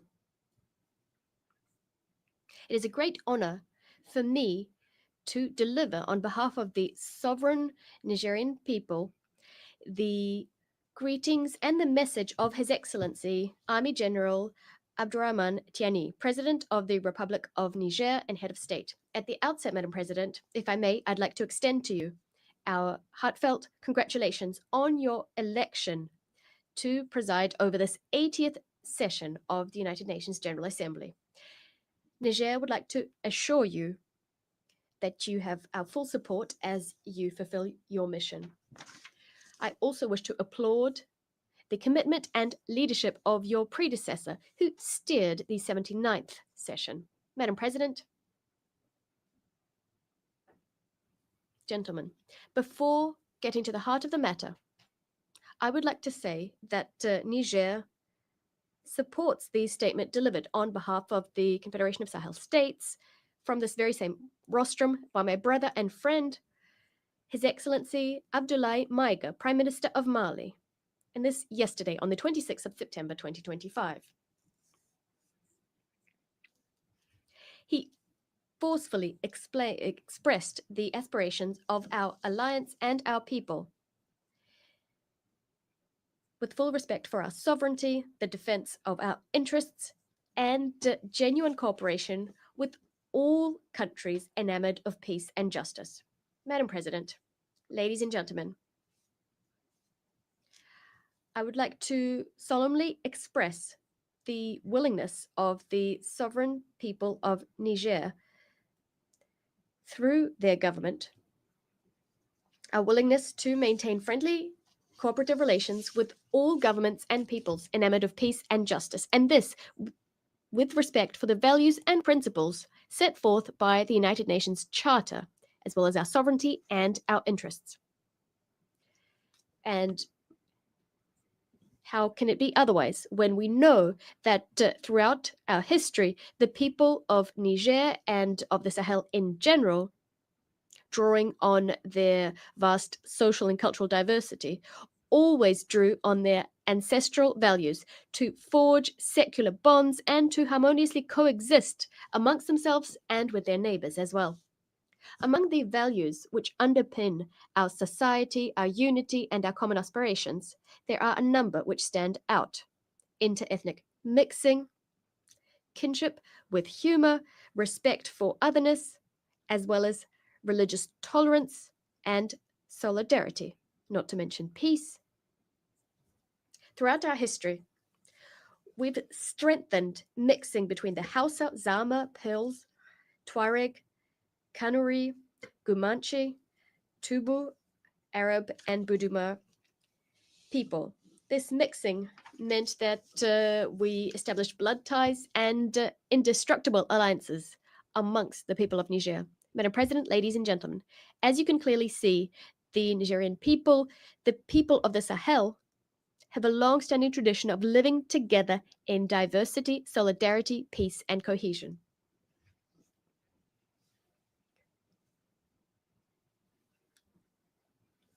Across the vast territory of the Sahel, where the climate is often arid, our people understood very quickly that it was necessary to organize, to establish bonds, to cooperate with one another, so as to live in peace and security on this shared territory. These people understood that sticking together, expressing solidarity, is not an option, a way of becoming stronger. It was a precondition for their very survival. And it is for that very reason that we naturally support all initiatives which support international cooperation and solidarity so as to achieve our common objectives, that is peace, development, and the well-being of all. For that same reason, we rise up against all initiatives or any actions which undercut the international community's efforts directed at achieving peace and development.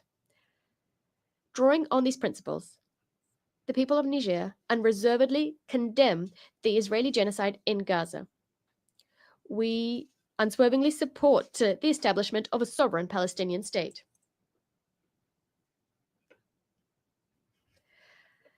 Much like Niger firmly condemns the Israeli aggression against Iran and Qatar, we also rise up against the trivialization of violence in the DRC, in Sudan, and in the Sahel, while the international community looks on indifferent. And in fact, some elements of the international community, some foreign powers are complicit in what's happening in the African continent. Madam President, ladies and gentlemen, actors directly getting involved in conflicts are not the only ones responsible for the insecurity and uncertainty our world faces today. Niger would also like to denounce the inaction of all those who do have the means to act to promote truth and peace.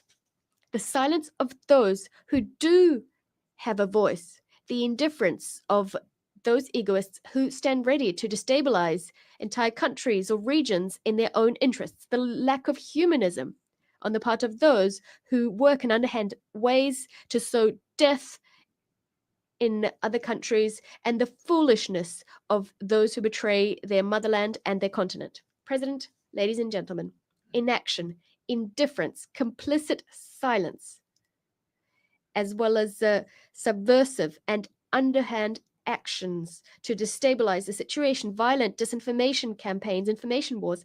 This is the reality that my country and the Confederation of Sahel States, the ASS, are facing as we combat imported terrorism backed by sponsors. Niger, in particular, has been living through this since the 26th of July 2023. That is the date when the sovereign people of Niger decided to take destiny into their own hands. We must grasp the complexity of the tragedy unfurling in the Sahel, the challenges it throws up, the ins and outs. This is necessary to understand not only the game various actors are playing, but also the determination of our people and their governments to fight for victory, to tackle this challenge, regardless of the time and the sacrifice this will require. We will be defending our countries to ensure our survival. We will be defending our territory and our people. Madam President, ladies and gentlemen, the usual narrative states that the situation in the Sahel can be explained away by the fall of the Gaddafi regime in 2011 and the collapse of the Libyan state, which resulted in armed groups being unleashed in our region and large quantities of weapons flowing into that same region. Others might mention the victory of the people of Algeria, a victory over terrorism, which they achieved in the 1990s, which, as a result, pushed the conflict to the Sahel as terrorists found refuge in the Sahara and the Sahel. We must add to that the indisputable fact that as Western powers and armies set up shop in the Sahel countries, in Mali, Niger, and Burkina Faso in particular, to supposedly help these countries to combat terrorism, what we actually saw is terrorist phenomena in the region expand and intensify. Furthermore, it is also held up as an indisputable truth that the main leaders of these terrorist movements do not come from the Sahel.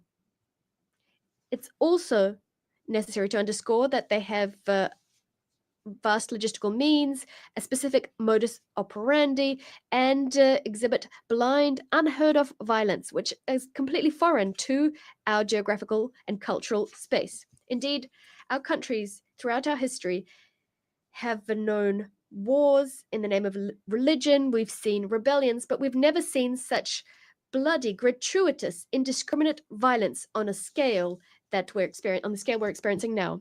For all of the above reasons, I'm sure you'll agree that this is deliberately imported terrorism that we're facing. Madam President, this is also sponsored terrorism, and this throws up the actual genuine issue of terrorism financing and the destination of all of the resources terrorists have been capturing for over a decade now. How can we understand the fact that terrorists have maintained the war effort over such a long period of time? We must also point out the happy coincidence, which saw in Kidal, in Mali, a stronghold for terrorists liberated in the third trimester of 2023, quarter of 2023, at the same time when the French army was leaving the Niger. The government of Niger, much like those of Mali and Burkina Faso, regularly informed international public opinion of the evidence we've collected, evidence of the involvement of a number of foreign powers in the destabilization of the Alliance of Sahel States and of the support they're providing to terrorists. Madam President, ladies and gentlemen, speaking from this rostrum, I'd like to condemn the self-avowed support of France to terrorism in Sahel and in particular in Niger. Indeed, since French troops were cast out from Niger in 2023, as announced, the government of France has established a subversive, underhand plan to destabilize my country. It involves sending intelligence to, training, funding, and equipping terrorists. Unfortunate attempts to create the conditions for inter-ethnic conflicts in Niger and in the Sahel, a disinformation and misinformation campaign to discredit my country, our institutions, our political leaders, and our army. France has also maintained and fueled ongoing political tensions between my country and some of our neighbors. On top of that, we must mention the economic and financial war, an unprecedented war which betrays France's hateful desire to thwart any and all of our development projects by disincentivizing investment and systematically voting against my country in all international financial institutions, whether that be the African Development Bank, the World Bank, or the IMF. Madam President, ladies and gentlemen, what's happening today in our region, in the Sahel, and specifically in Niger, is the result of a number of factors. First, unpaid colonial debts. These debts must be paid off. Our people never forgot the unheard of violence which characterized the colonial occupation. The infamous Voulet Chanoine mission and other military expeditions which stood out because of all the death and the large-scale torture which they unleashed in Terra, in Junju, in Duchi, in Koni, in Tessawa, and in Zinda, and this in a matter of years. In Zinda, as you know, there were even executions. Madam President, ladies and gentlemen, speaking from this august rostrum, my country, Niger, entreats the world's conscience to point out this hostile force which has, since the 19th century, never laid down its arms and which continues to wage total war against my country. Here is evidence of this. In November 2021, in Terra, young demonstrators were assassinated by the French army. The threat of military intervention on the part of ECOWAS has been instrumentalized by France. We must call a spade a spade. The abject terrorism behind which France stands, committing vile crimes in the ASS. For instance, those committed in Fambita on the 21st of March 2025. 44 Muslims were executed in cold blood while they were at Friday prayers. This rostrum also gives me an opportunity to pay a tribute and to think about all of the civilians and the soldiers who gave their lives shot down by the enemy. These crimes remind us of those committed by France in Niger, and this ever since 1899. Crimes which remain an open wound on our collective memory. In the name of human rights, I recall the innocent victims of the Central African Mission. I recall cities and villages which were pillaged and set on fire. I recall the carnage in Junju and Lugu. I recall martyr cities, Korenkalgo, where the population was entirely exterminated. In Beni Nkoni, where over 7,000 people were thrown into mass graves. I'm recalling pregnant women eviscerated, their fetuses left for the vultures to claim. I speak on behalf of raped women and hanged little girls. I speak on behalf of men shot dead and members of the resistance decapitated. On behalf of my country, Niger, I solemnly demand that France shoulders its duty of remembrance, to shoulder its duty of remembrance and to recognize its crimes. To recognize its crimes.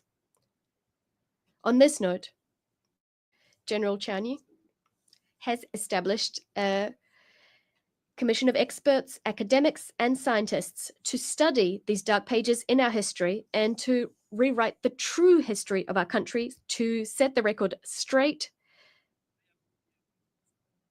to speak the truth, to reclaim ownership of our history, and to give back to our great nation its dignity. The pillage of our resources to the detriment of Nigerians and the environment.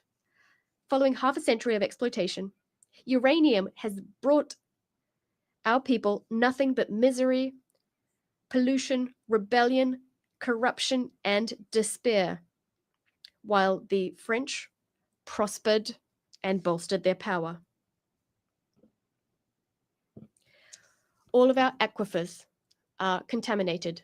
It's unacceptable. Also, since the advent of the National Council for the Safeguard of the Homeland and the decision taken by our government to exercise its sovereignty over its resources,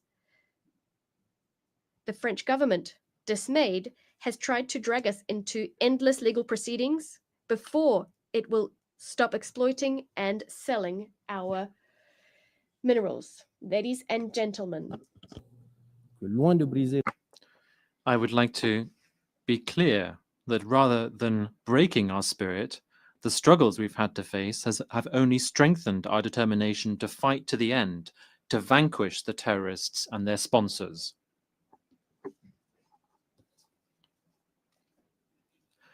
We can already take pride in some structural achievements that we have seen. What the people of Niger have been successful in since the 26th of July 2023, with the National Council taking power, is to put our country on a new trajectory, which is a source of great hope.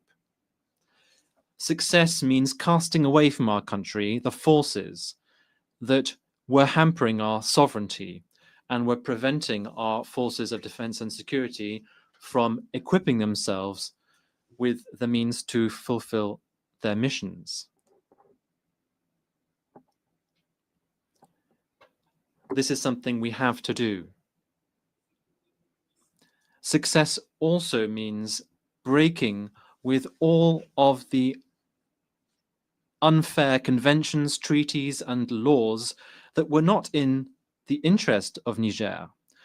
This is a strong sign for all of those who are accustomed to looting Niger, that now our country will defend its interests unashamedly. Success also means reaffirming our sovereignty over our natural resources, which had all too long been plundered by foreign powers.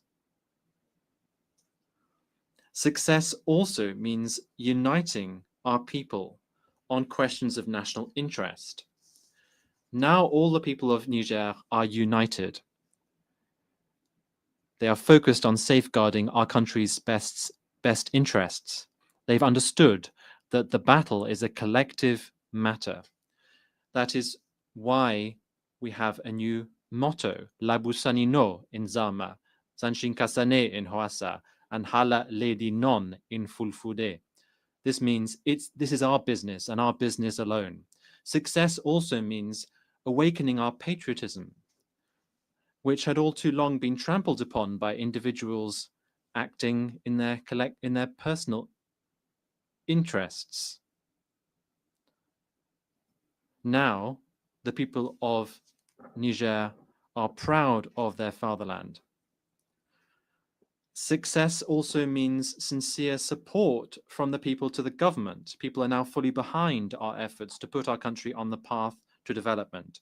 This also means that Niger can stand on its own 2 feet, can stand up to and vanquish terrorism, can protect its sovereignty, can invest in the country's future, in a nutshell, can live without the so-called foreign assistance, which has so often in the past been used to threaten and humiliate us. Success also means that for the first time in our country's history, decisions affecting Niger and our people are taken in Niger, by the people of Niger, and in the interest of Niger, and nowhere else.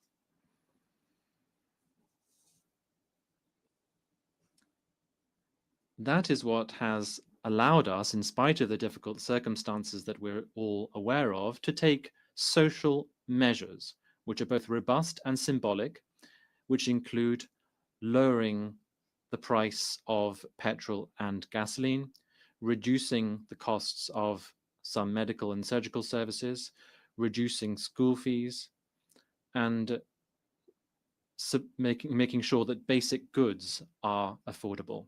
Madam President, ladies and gentlemen, as you can see, Niger is well on the way to a new model of governance. This approach was built upon in the conference that was held, the national conference held in Niamey from the 15th to the 20th of February this year, which brought together all of the forces of the nation. This led to the adoption of significant recommendations and the drafting of a reform charter for our country. In line with the charter, it also allowed us to progressively establish our institutions, such as the Reform Council, the State Court, the Audit Court, the Commission to Combat Economic, Financial and Fiscal Crimes, the National Communication Unit, and the Authority for Regulation of Public Procurement. Next, in the diplomatic domain, Niger has not just enlarged its diplomatic relations with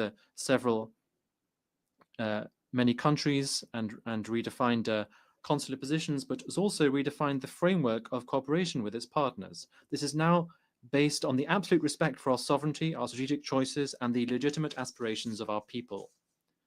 Niger is therefore not isolated, far from it. We're also committed to a vast agricultural program to ensure food self-sufficiency for our hard-working people by ensuring that we fully use the thousands of hectares of arable land through large-scale irrigation. The head of state has asked for this to be a reality, and now the results that we've achieved are encouraging. 1 year since we've implemented these measures.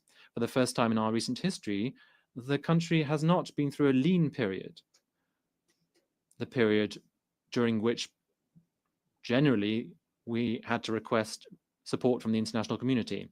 Our ambition is for Niger to have food sovereignty. Inshallah, we will no longer need to ask for support to feed our people. Turning to economics, in spite of the iniquitous sanctions imposed on Niger and the economic blockade supported and financed by France, who are trying to hamper our country, we have courageously kept going with our macroeconomic reforms, and this has led in particular to our taming inflation to minus 0.1% at the end of August of this year. And now we plan to see economic growth of some 7% looking in the period 2025-28.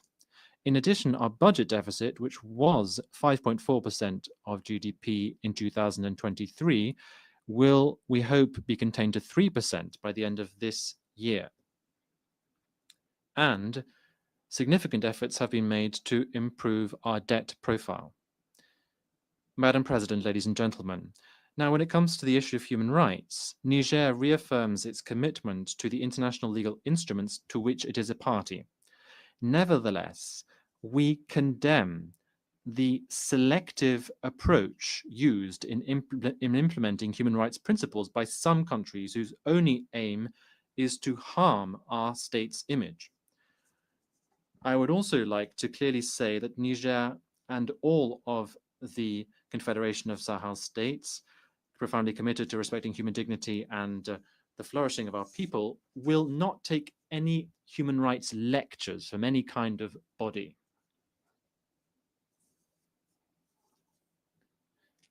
Given the security, diplomatic, and development challenges, Burkina Faso, Mali, and Niger have taken the historic decision to establish a strategic alliance, which is the Confederation of Sahel states. And the speakers from Burkina Faso and Mali have already mentioned this. This is a context in which we coordinate our policies and we are building our future together with our own ideas to ensure that our diplomacy, which works perfectly well, can lead to specific outcomes so that we can meet the aspirations and needs of our peoples. This forum allows us to coordinate policy and to build our future with our own ideas and our own means, based on ancestral values in a forum which we hope will soon be rid of all forms of threats.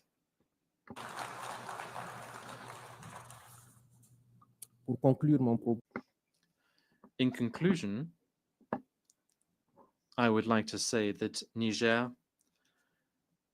is, as a result of its history and geography, facing many challenges. We have to acknowledge that, such as the effects of climate change, droughts, followed by floods, which are making life for our farmers even harder.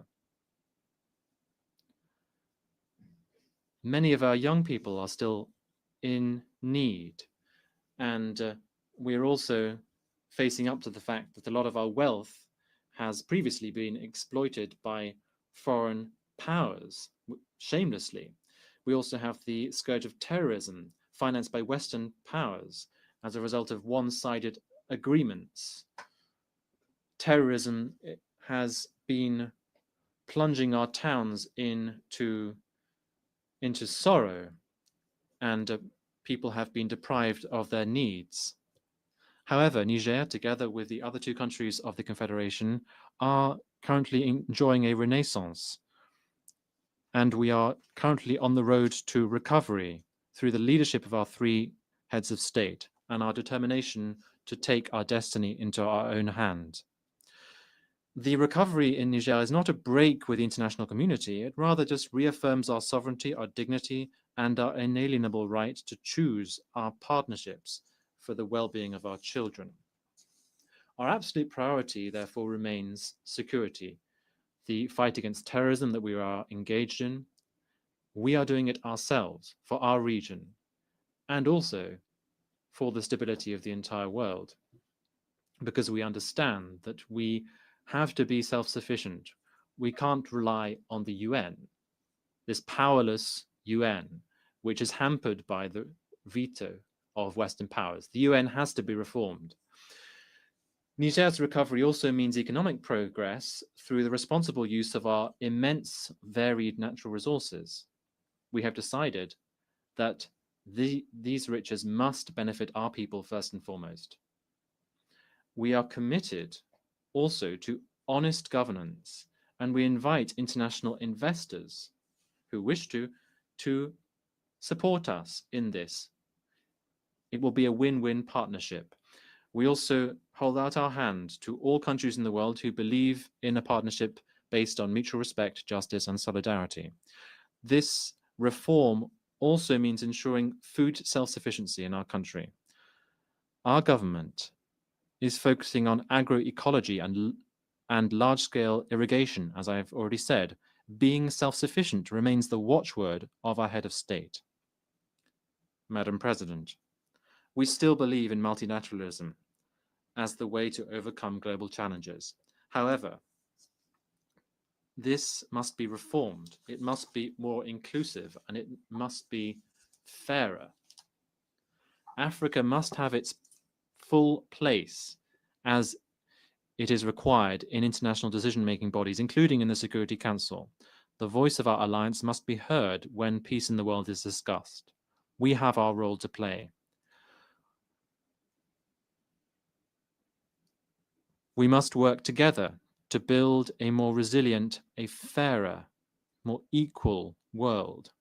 A world in which security is not the privilege of just a few powers, but the right of all countries, be they large or small.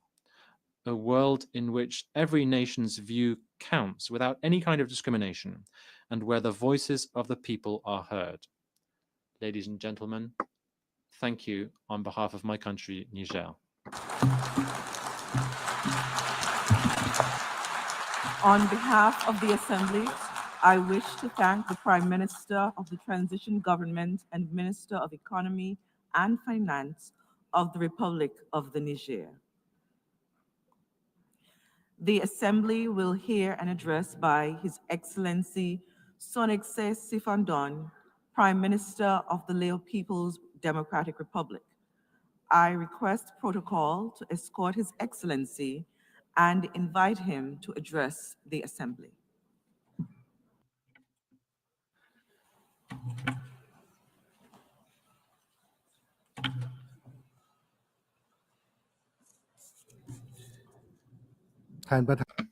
Madam President, at the outset, I would like to extend my warmest congratulations to Her Excellency Annalena Baerbock on her election as President of the 80th session of the United Nations General Assembly. Taking this opportunity, I would like to express my sincere appreciation and would like to offer our full support upon discharging your duties, and also to express my sincere appreciation to His Excellency Philemon Yang for his leadership throughout the 79th session, with significant outcomes achieved in many areas. Madam President, this year marks the 80th anniversary of the founding of the United Nations. This General Assembly being held under the theme Better Together 80 Years and Beyond for Peace, Development, and Human Rights. is of historical significance as it recalls the shared aspiration of the international community that led to the adoption of the UN Charter in 1945, following the catastrophic destruction of the Second World War. This courageous decision, beyond its historical importance, also reflected the collective determination of all nations in chartering out a new direction for safeguarding global peace, anchored in the principles enshrined in the United Nations Charter, including the peaceful settlement of disputes, international cooperation, solidarity, and peaceful coexistence. The Charter established the fundamental principles that have guided all member states in promoting peace and fostering multilateral cooperation over the past 8 decades. Although the world has encountered multifaceted challenges and at times brought us to the brink of destruction,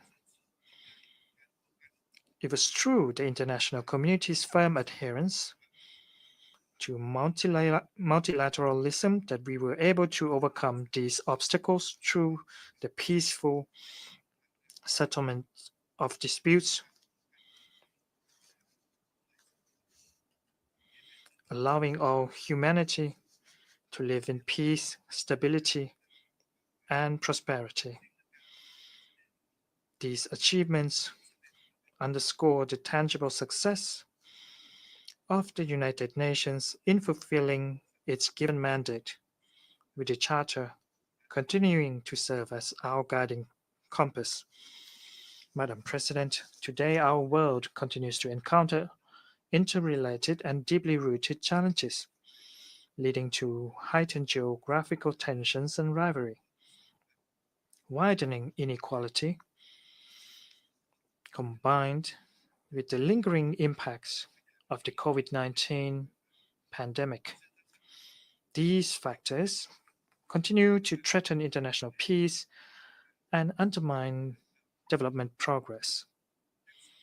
In many regions, disputes and armed conflicts continue to persist, inflicting devastating consequences on the people across the globe. Therefore, we must redouble our efforts and exhaust all possible means to collectively address these challenges through dialogue and peaceful settlements, thereby protecting the hard-won gains and preventing further setbacks.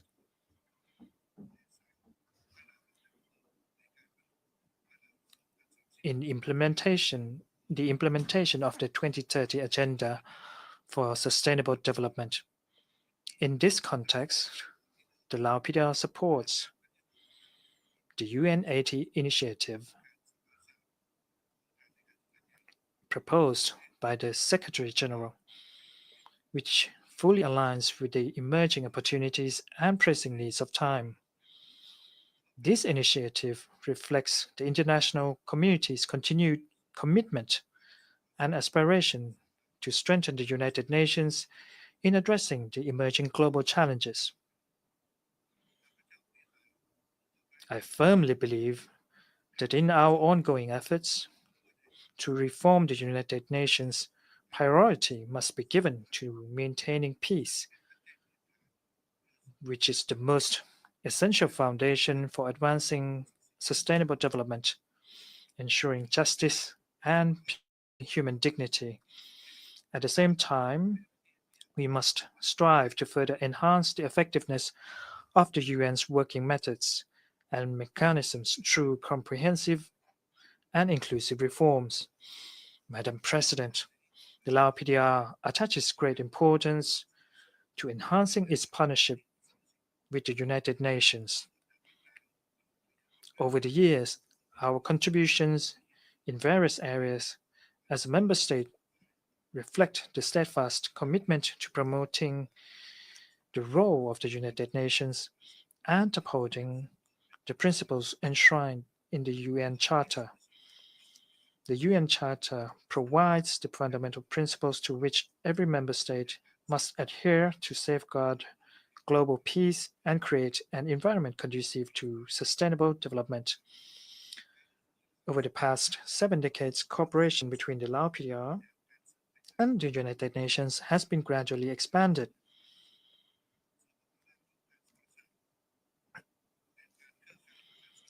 With the UN playing an essential role in supporting the country's socio-economic development. In 2025, this year marks the 70th anniversary of the Lao PDR's membership in the United Nations. On this important occasion, as a peace-loving nation, I'd like to reaffirm the Lao PDR's firm commitment to the principles and objectives of the United Nations. Madam President, we welcome the successful outcome of the high-level meeting on the peaceful settlement of the question of Palestine and implementation of the two-state solution, which was held in between 28 to 30 July 2025. The adoption of the New York Declaration marks an important milestone for the international community in reaffirming our collective commitment to the pursuit of peace, justice, and shared responsibility. The Lao PDR continues to support the two-state solution, with the state of Palestine and Israel living side by side in peace and security, in accordance with the relevant UN resolutions. The Lao PDR sincerely hopes that the long overdue question of Palestine, which has persisted for decades, will be resolved by peaceful means. On this note, we call on the international community to intensify our efforts to support recovery and reconstruction work for the Palestinian people to return to normalcy. Drawing from our own experience, the Lao PDR believes that the war is never the answer, and the only path towards resolving conflicts is through diplomatic means, mutual understanding, respect for sovereignty, and adherence to the principles of international law. The Lao PDR is of the view that unilateral coercive measures is not only contradicting to the United Nations Charter and international law, but also hinders sustainable development and impose unjust suffering on innocent people. We must therefore redouble our efforts to foster enabling environment for peace and development cooperation among all nations. And in this regard, the Lao PDR once again joins the international community in calling for lifting the economic and financial embargo against the Republic of Cuba, including the removal of Cuba from the list of state sponsors of terrorism and the elimination of all unilateral coercive measures imposed on sovereign countries. Madam President, the midterm review on the implementation of the 2030 agenda has shown that we continue to face numerous challenges. In this regard, the Lao PDR reaffirms its strong determination to implement the SDGs and welcomes the adoption of the Pact for the Future. The renewed commitments aimed at strengthening multilateral cooperation and advancing the key priorities of the United Nations. For the Lao PDR, the SDGs have been fully integrated into the National Development Agenda. We will continue to attain the SDGs through the implementation of our National Socio-Economic Development Plan, which, with consolidated efforts to enhance resilience and better respond to the current circumstances, including climate and environmental challenges, by applying climate-smart technologies. Likewise, we recognize that enhanced international cooperation, as well as access to new technology, innovation, and financial resources remains essential for countries in special situations and the most vulnerable groups. Taking into account its specific development needs and unique circumstances, the Lao PDR has therefore adopted the National SDG 18 entitled Lives Safe from Unexploded Ordnance. UXO contamination continues to pose major threats to the livelihood of the Lao people across the country and hinders national development efforts. Taking this opportunity, I call upon the international community to increase its support and assistance in addressing the UXO issue, including through the implementation of the International Convention on Cluster Munition, particularly by supporting the Lao PDR's presidency of the Third Review Conference on the Convention on Cluster Munitions in 2026. We are gratified to note that the Lao PDR continues to meet the thresholds for LDC graduation. To ensure a smooth and sustainable graduation, we are currently implementing the smooth transition strategy through close consultations and cooperation among the concerned sectors and development partners in view of maintaining a positive momentum in the post-graduation period. Despite numerous challenges faced, the Lao PDR remains firmly committed to fostering self-reliant capacity and building resilience in all dimensions, including by putting in place basic economic structures, developing human capital, and enhancing domestic productive capacities, rather in view of realizing a self-reliant and independent economy. These efforts constitute the key objectives in the preparation process for LDC graduation, in line with the upcoming 10th Five-Year National Socio-Economic Development Plan for 2026-2030. The Lao PDR commends the successful outcomes of the Third UN Conference on Landlocked Developing Countries, particularly the adoption of the Awaza Program of Action. The Lao PDR will continue to streamline this program of action into the upcoming National Socio-Economic Development Plan to achieve our national development objective of transforming from a landlocked into a land-linked country. For the Lao PDR, infrastructure development for connectivity has been a top priority. In this connection, notable progress includes the completion of the Lao-China Railway, the development of the Lao-Vietnam International Seaport in Vung Ang, and the railway extension connecting Kham Muon Province in central Lao PDR to Vung Ang Seaport is also in the pipeline, as well as all expansions of the dry ports and multimodal transport service hub.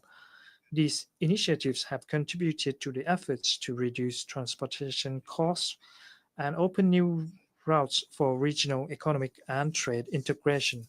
Madam President, climate change and natural disasters, which are occurring more frequently, have had severe impacts on many countries, including the Lao PDR. Therefore, the international community must redouble its efforts to implement the Paris Agreement and strengthen disaster preparedness, climate adaptation, and mitigation, and to reduce the impacts of natural disasters. To ensure sustainable use of natural resources, the Lao PDR has adopted the National Strategy on Climate Change and remains committed to fulfilling its national obligations outlined in its nationally determined contributions. However, adequate financial support, technology transfer, and capacity building remain crucial for effective implementation of the said commitments. In this connection, we call on the international community to fulfill its obligations, particularly by providing $100 billion annually to support global climate action and assist the most vulnerable countries. Another untapped potential for sustainable development lies in digital, scientific, and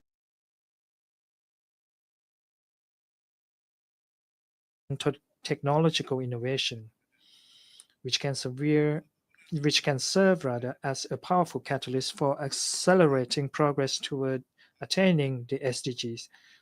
The Lao PDR supports the implementation of the Global Digital Compact and underscores the importance of digital access and inclusive governance aimed at enhancing mutual trust and shared benefits.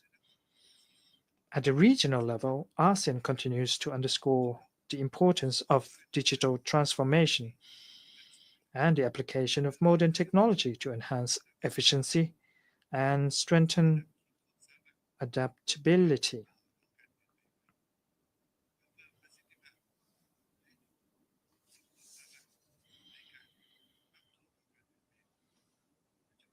At present, ASEAN is accelerating the negotiation process on the Digital Economy Framework Agreement in view of positioning the region as a leading digital economic hub, promoting regional integration, expanding global connectivity, and enhancing the capacity necessary for addressing the emerging challenges of the modern global economy. Madam President, in conclusion, I would like to reaffirm the Lao PDR's commitment to promoting and supporting the United Nations in fulfilling its mandate, particularly by upholding the principles of the UN Charter. I am confident that a strong and effective United Nations not only plays a vital role in maintaining global peace and stability, but also accelerates progress towards achieving the SDGs and ensuring that the benefits are equally shared among all member states. On the occasion of the 80th anniversary of the founding of the United Nations, I am confident that this offers an excellent opportunity for world leaders to discuss and explore all ways and means to safeguard peace and collectively address the challenges facing us today, as well as create a conducive environment in which all humanity can live in peace, security, justice, and prosperity. I thank you. On behalf of the Assembly, I wish to thank the Prime Minister of the Lao People's Democratic Republic, the Assembly will hear an address by His Excellency Nicole Pashinyan, Prime Minister of the Republic of Armenia. I request protocol to escort His Excellency and invite him to address the Assembly.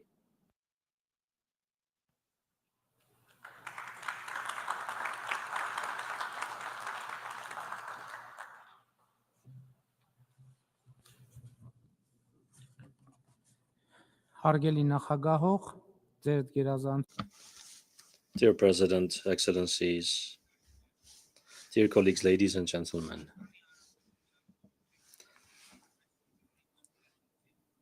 the main substance of speeches of all leaders of the Republic of Armenia from this rostrum has been dedicated to the conflict between the Republic of Armenia and the Republic of Azerbaijan. Such were also my speeches from 2018 to 2023. Last year, speaking at the 79th session of the General Assembly, I tried for the first time to speak not about the conflict between Armenia and Azerbaijan, but about peace. My narrative was very cautious, very uncertain, although at that time already more than 12 kilometers of the Armenia-Azerbaijan interstate border had been demarcated for the first time, and the regulations on the joint activities of the demarcation commissions of the two countries had been signed by the two deputy prime ministers. After my speech, pivotal events have occurred in Armenia-Azerbaijan relations. Firstly, The regulations on the joint activities of the demarcation commissions were ratified in both Armenia and Azerbaijan, receiving the highest legal force. This is the first bilateral international document signed and ratified between Armenia and Azerbaijan. In this document, the 1991 December 21 Alma-Ata Declaration is mentioned as the basic principle of border demarcation between the two countries. I'm referring to the demarcation of the interstate border. Thus, the optimistic processes of the preceding period continued over the past year. In March of this year, Armenia and Azerbaijan were able to agree upon a draft agreement on establishing peace and interstate relations and to conclude the negotiations on the draft with such a positive outcome. In that document, too, the parties, referring to the Alma-Ata Declaration, confirmed their understanding that the borders between the former Soviet Socialist republics of the USSR have become the international borders of the respective independent states, and on this basis, they recognize and respect each other's sovereignty, territorial integrity, inviolability of international borders, and political independence. As you have now seen, the reference to the Alma-Ata Declaration means that both countries recognize that the territory of the Republic of Armenia is identical with the territory of the Armenian Soviet Socialist Republic, and the territory of the Republic of Azerbaijan is identical with the territory of the Azerbaijan Soviet Socialist Republic, and the borders encompassing these territories are inviolable. The aforementioned agreement on the establishment of peace and interstate relations between Armenia and Azerbaijan was initialed on August 8th of this year in the US capital, Washington, D.C., at the White House by the foreign ministers of the two countries in the presence of the US President, the President of Azerbaijan, and myself. The culmination of the meeting that took place at the White House on August 8 was the declaration that we adopted as a result of the meeting with the President of Azerbaijan, and which was also signed as witness by the US President Donald Trump.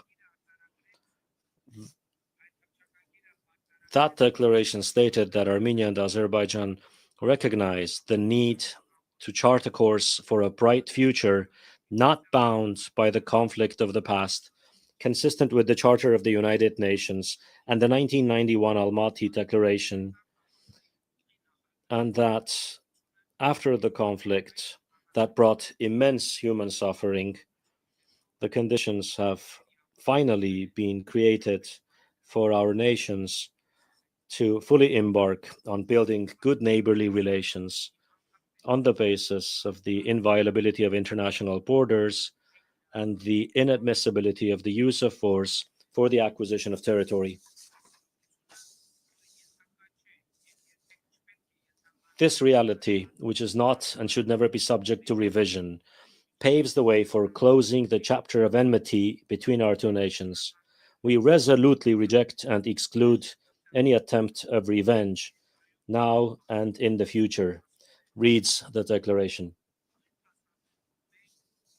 In the same documents, we, the leaders of Armenia and Azerbaijan, reaffirmed the importance of opening communications between our two countries for intrastate, bilateral, and international transportation, for the promotion of peace, stability, and prosperity in the region and its neighborhood on the basis of respect for the sovereignty, territorial integrity, and jurisdiction of the states.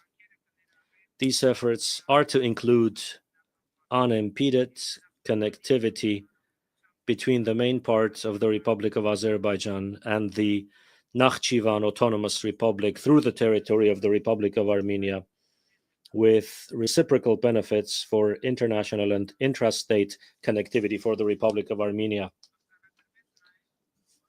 It was also noted that the Republic of Armenia will work with the United States of America and mutually determined third parties to set forth a framework for the Trump Route for International Peace and Prosperity, the TRIP Route Connectivity Project in the territory of the Republic of Armenia. We confirmed our determination to pursue efforts in good faith to achieve this goal in the most expeditious manner. Distinguished President, ladies and gentlemen, what does all this mean? All this means, and I am happy to report to the entire international community, that peace has been established between the Republic of Armenia and the Republic of Azerbaijan. Ladies and gentlemen, the role of United States President Donald Trump is decisive in this peace process, whose dedication, consistency, and principledness made possible what seemed to be impossible. This is why we agreed with Azerbaijan's President Ilham Aliyev on our joint decision to nominate President Trump for the Nobel Peace Prize, because we have seen through our own example that President Trump is truly committed to the idea of peace. I would also like to emphasize the role of the peoples, governments, and parliaments of Armenia and Azerbaijan, without whose support, of course, it would have been impossible to reach this point. Peace, thus, is established, but peace is not a vacation. It is work, everyday work. Peace requires daily care, like a newborn baby, to be protected from infections, the cold and the heat, the indifference and the pessimism. Conflict indeed poses far fewer questions before us, and the options for answers in the case of conflict are not many. While peace brings with it questions, new questions, more questions, questions continuously, and peaceful life is about answering those questions with care and not with disdain. Thinking diligently about those questions and formulating the answers in good faith is the institutionalization of peace, which is a continuous necessity and something we ought to deal with every day. In this context, it is extremely important to clarify the fate of persons whose whereabouts are unknown and to address the issue of persons deprived of liberty as a result of the long-standing conflict, which is also part of our daily work agenda. The TRIP Route infrastructure project will operate in the territory of the Republic of Armenia with a business model agreed upon in a bilateral US-Armenia format. Consisting of several dozen kilometers of various infrastructures, the TRIP route will have both regional and global significance and impact. By the way, in the context of caring for and nurturing the established peace, it is very important to use a pro-peace, legitimate, and agreed-upon narrative when speaking about this project as well. The president of Azerbaijan, with whom we adopted the Washington Declaration, has used the so-called Zangezur corridor expression several times since then, including from this rostrum. Such an expression does not exist in the documents agreed upon in Washington. It has never been in the Armenia-Azerbaijan negotiations or documents. I think it makes sense for my Azerbaijani counterpart to clarify what he means by using that expression, because in the Armenian reality, it is perceived as a territorial claim on Armenia and is associated with conflict narrative. In the documents of August 8, we agreed upon clear content and narrative, and it is not possible to understand casting doubt on commitment to those agreements in any way through the narratives I mentioned and or through other narratives expressed from this rostrum, such narratives do not increase people's faith in peace, nor do they stem from the atmosphere of peace and the agreements reached at the highest level. At various rostrums, the president of Azerbaijan speaks about the alleged capitulation of Armenia. To be frank, I do not understand, in the presence of such a huge positive content achieved through joint hard efforts, why engage aggressive subtexts that are not connected with objective reality? Doesn't peace bring enough joy and satisfaction? To me, for example, it does. What also brings me joy is the fact that the Republic of Armenia is a democratic state that is developing at an impressive pace, independent, sovereign, and building its own future today, a state that does not harbor or spread hatred towards its neighbors or towards anyone.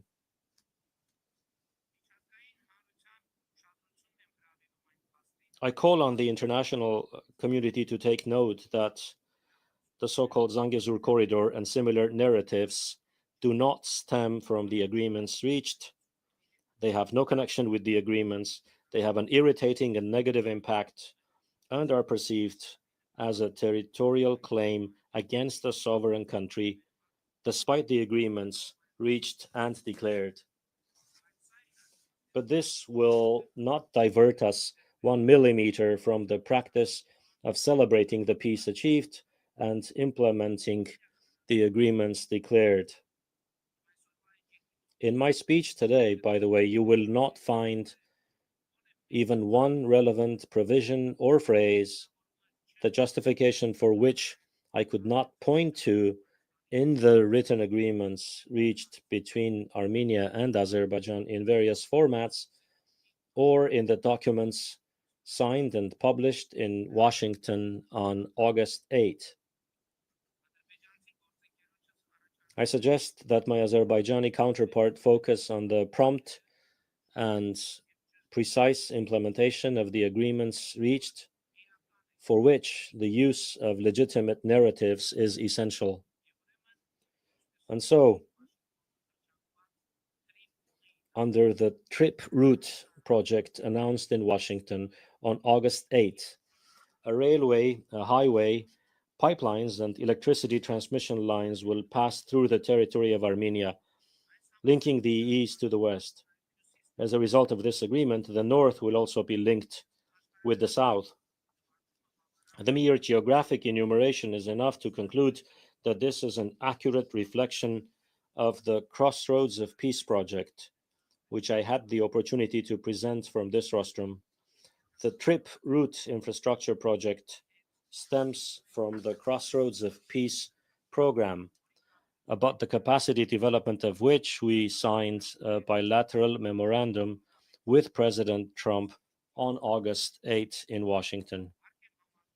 I consider it necessary to note that, in accordance with the Washington Declaration, the opening of communications between Armenia and Azerbaijan for intrastate, bilateral, and international transportation will take place on the basis of respect for the sovereignty, territorial integrity, and jurisdiction of the states.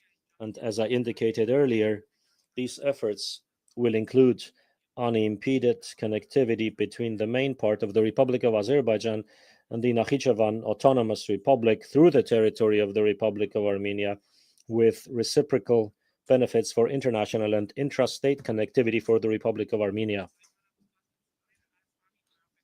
These agreements are a good opportunity for the Republic of Armenia to implement state-of-the-art technologies for border customs and other controls, not only on the TRIP route, but also at other border crossings, which will comply with the most advanced modern standards. The opening of the Armenia-Turkey border is important for the TRIP route infrastructure project, meaning the opening of the railway and the highways, with the prospect of developing pipelines, electricity transmission lines, and cables. I am pleased to note that in recent years, an unprecedented positive dialogue has been established between Armenia and Turkey. My meetings with President Erdogan are regular, with a continuously growing level of trust. This is an achievement that I highly value and am confident will bring positive results in the foreseeable future, namely the establishment of diplomatic relations between Armenia and Turkey and the full opening of the interstate border. Ladies and gentlemen, in recent years, the geography of diplomatic relations of the Republic of Armenia has been visibly and pleasantly expanding. During the 30 years of independence, the Republic of Armenia did not have diplomatic relations with Saudi Arabia and Pakistan. I am glad to note that now diplomatic relations have been established between our countries and the dialogue is taking place. And the traditional ties of the Republic of Armenia are developing noticeably. Our dialogue and brotherhood with the Islamic Republic of Iran and Georgia are becoming more visible. These relations, along with our relations with Turkey and Azerbaijan, are extremely important for seeing the South Caucasus region as a peaceful, stable, and developing environment. In this sense, I also value the 3+3 format, which is an important platform for us to engage in dialogue with the countries of our region and to develop our traditional dialogue with the Russian Federation, although we always have active contacts with Russia in a bilateral format. We have recently established a strategic partnership with China, and we have active political and trade economic ties with India. A balanced and balancing foreign policy opens up new horizons for us. We are intensifying our relations with Japan, Mongolia, the Middle East, and Central Asian countries. Ladies and gentlemen, in March of this year, the National Assembly of the Republic of Armenia adopted the law on initiating the process of Armenia's accession to the European Union, which is of great importance for our agenda. This law is not only the manifestation of our unprecedented high level of relations with the European Union, but also a direct testament to our commitment to democratic values. Many ask when Armenia will become a member of the European Union and how realistic it is. Firstly, 2 of our 4 neighbors are candidate countries for EU membership. And secondly, the law on starting the process of becoming a member of the European Union is above all an incentive for us to consistently continue the democratic reforms. We want to be institutionally and substantively compliant with the EU standards. Short of such compliance, it is impossible to become an EU member. Therefore, when Armenia objectively complies with the standards of the European Union, from that point on, we will have 2 paths. Either we will be accepted into the EU, or we will not be accepted.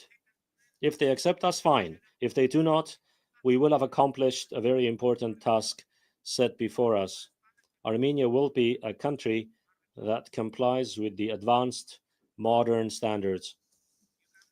Our aspiration to comply with European Union standards is a matter of not geopolitical, but rather democratic choice. Because since the people's nonviolent Velvet Revolution that took place in Armenia in 2018, we have adopted as a matter of strategy, democracy, the rule of law, human rights, and an independent judiciary. In order to make our achievements in the field of democracy more institutional and pro-people, we intend to take the next step in the near future.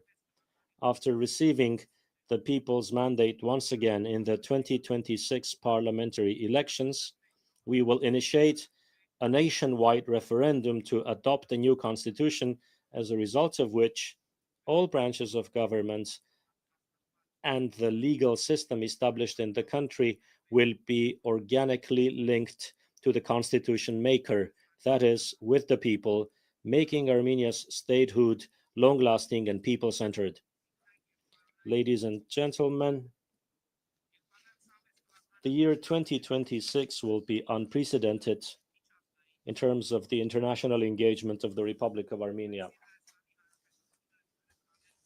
In May, the Republic of Armenia will host the 8th Summit of the European Political Community, and I cordially invite the heads of state and government of all the member states of the community to participate in this crucial event. This summit is a key platform for European political dialogue, the format of which enables us all to act as a large team connected by shared responsibility for Europe's and global harmony. By the way, it was at the first summit of the European Political Community held in Prague on October 6, 2022, where Armenia and Azerbaijan, as a result of a meeting organized by France and the European Union, for the first time agreed to recognize each other's territorial integrity and sovereignty on the basis of the Alma-Ata Declaration. As you see from my text, that agreement has had decisive importance. It is extremely important, and in the matter of reaching these agreements in Prague, I would like to emphasize the special role of French President Emmanuel Macron and his personal efforts. Dear President, Excellencies, dear colleagues, ladies and gentlemen, from October 18 to 30, 2026, Armenia will host the 17th Conference of the Parties to the UN Convention on Biological Diversity, and it is my honor to invite all heads of state and government to participate in that conference in Yerevan. I hope that by then I will have reported at the 81st session of the UN General Assembly that the agreement on peace and the establishment of interstate relations between Armenia and Azerbaijan has been at least signed, the border between Armenia and Turkey has been opened, and the large part of the trip route investment project has been implemented.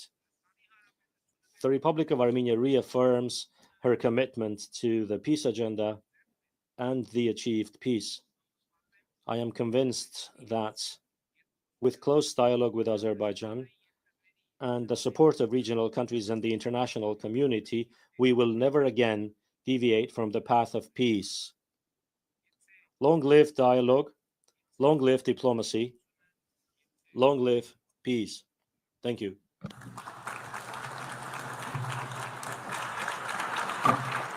On behalf of the Assembly, I wish to thank the Prime Minister of the Republic of Armenia.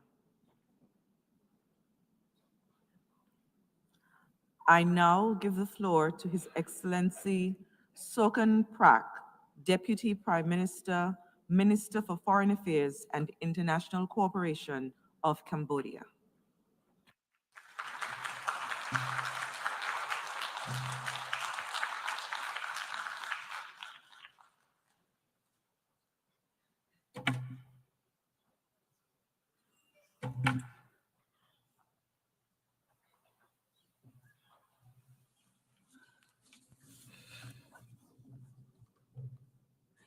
Madame la Présidente, Madam President, Your Excellencies, distinguished delegates. First of all, I would like warmly to congratulate Her Excellency Annalena Baerbock upon her election to the presidency of the 80th session of the United Nations General Assembly. I would also like to congratulate His Excellency Philemon Yang for his stewardship of the 79th session. The Pact for the Future that was adopted during his mandate is fully relevant given the topic for this year, Better Together, 80 Years and More for Peace, Development and Human Rights. This illustrates the spirit of continuity and cooperation that underpins this august global body to remain a source of hope for all of humanity. This year's theme is not just a slogan. It solemnly reminds us that the UN's promise only remains when we act united, when we work to achieve solidarity between nations and peoples, and when we measure success not just in national terms, but in line of the common well-being of citizens of the world. 8 decades ago, after a devastating global war, nations large and small gathered together behind a unique vision. Peace, development, and human dignity can only be guaranteed through collective action. Nevertheless, as we gather here to mark this important stage, the ideals of multilateralism are being put to the test. Geopolitical divisions have only got worse. Rivalries between major powers all too often hamper the Security Council's decisions. This leaves many crises throughout the world unresolved and puts millions of lives in danger. The world is now facing the harsh reality that might makes right, and that interdependence is no longer the cornerstone of peace, but rather a tool of threat and coercion. If we genuinely believe that we are better together, we must reinvigorate trust in multilateral institutions, invest in preventive diplomacy, and ensure that the UN is equipped, both politically and financially, to respond decisively and effectively to old and emerging challenges. Madam President, Excellencies, ladies and gentlemen, allow me to speak about peace and to do so from lived experience. For decades, war and genocide traumatized our people and destroyed our country. Dialogue and not war between two true statesmen, our late King Father, His Majesty Samdechព្រះ Norodom Sihanouk, and our former Prime Minister, Samdech Teo Hun Sen, both blessed with wisdom, willpower, and genuine patriotism, had engendered the peace process and national reconciliation. It is now well known that peace was finally achieved through the win-win policy of Samdech Teo Hun Sen that ended 30 years of conflict without a single bullet being fired. We remain forever grateful to the many countries and to the UN peacekeeping operation that have extended support to Cambodia throughout the peace process. Across our towns and villages, the word "we thank peace" are not mere decoration. They are a daily affirmation that peace in our nation's is our nation's most precious treasure. This peace allows us to rebuild from complete ruin. Before the pandemic, our economy achieved an average annual growth of around 7%, positioning Cambodia to graduate from least developed country status by 2029. Through this development, millions has been lifted out of poverty in the past decades. We are grateful for our partners who are supporting Cambodia towards smooth graduation through, among others, open and inclusive trade. Guided by our pentagonal strategy, Cambodia aligns its development agenda with the Sustainable Development Goals. We officially launched last year the roadmap to achieve the universal health coverage in Cambodia by 2035, and expanding access to quality education, ensuring that our youth are equipped for a changing world. Our women now hold leadership positions in government and private enterprises at unprecedented level, strengthening the fabric of our society. We are firmly committed to protecting and expanding the civic space and strengthening democratic governance, knowing that development and human rights are inseparable pillars of lasting peace. On climate action, one of humanity's greatest collective tests, Cambodia has submitted its third nationally determined contribution to the UN FCCC. Last June, we signed the agreement on biodiversity beyond national jurisdiction and already deposited our ratification instrument earlier this month. These steps reflect our belief that environmental stewardship is a global duty and a moral imperative. With complete peace at home, Cambodia has been able to offer our humble contribution to peace building and peacekeeping around the world. From a country once hosting UN peacekeeping mission, Cambodia has become a steadfast contributor to global security. Since 2006, we have deployed over 10,000 peacekeepers, more than 800 of them women, to 10 UN missions across the globe. We have protected civilians, clear landmines, and support rebuilding war-torn communities. We are currently an active member of the UN Peace Building Commission, helping nations emerging from conflict to build institutions and foster reconciliation. Madam President, Excellencies, ladies and gentlemen, Cambodia's transformation embodies the UNGA 80 theme, namely, countries once in need can now become providers of peace and stability for others.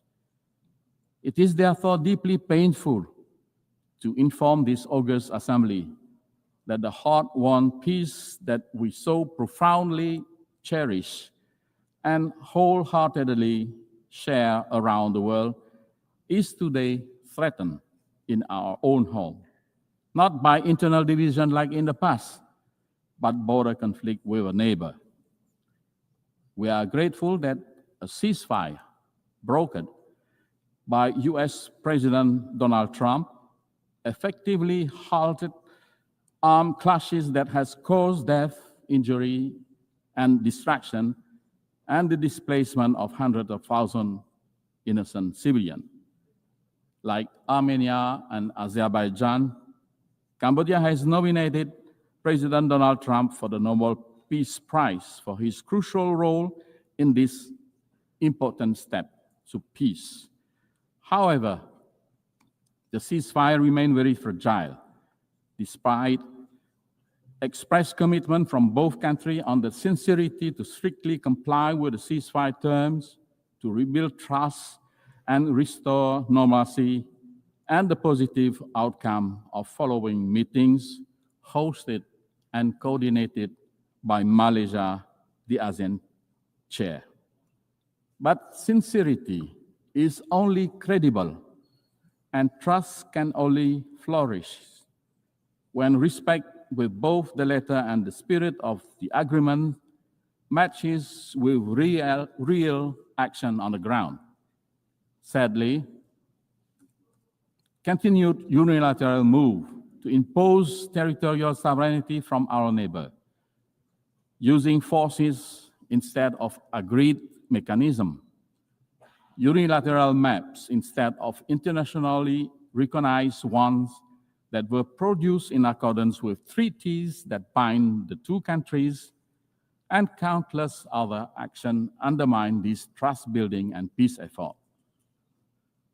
Of great concern is the forced eviction of Cambodian civilians and threat to use national law against them, and to evict hundreds more from the lands they have lived in for decades.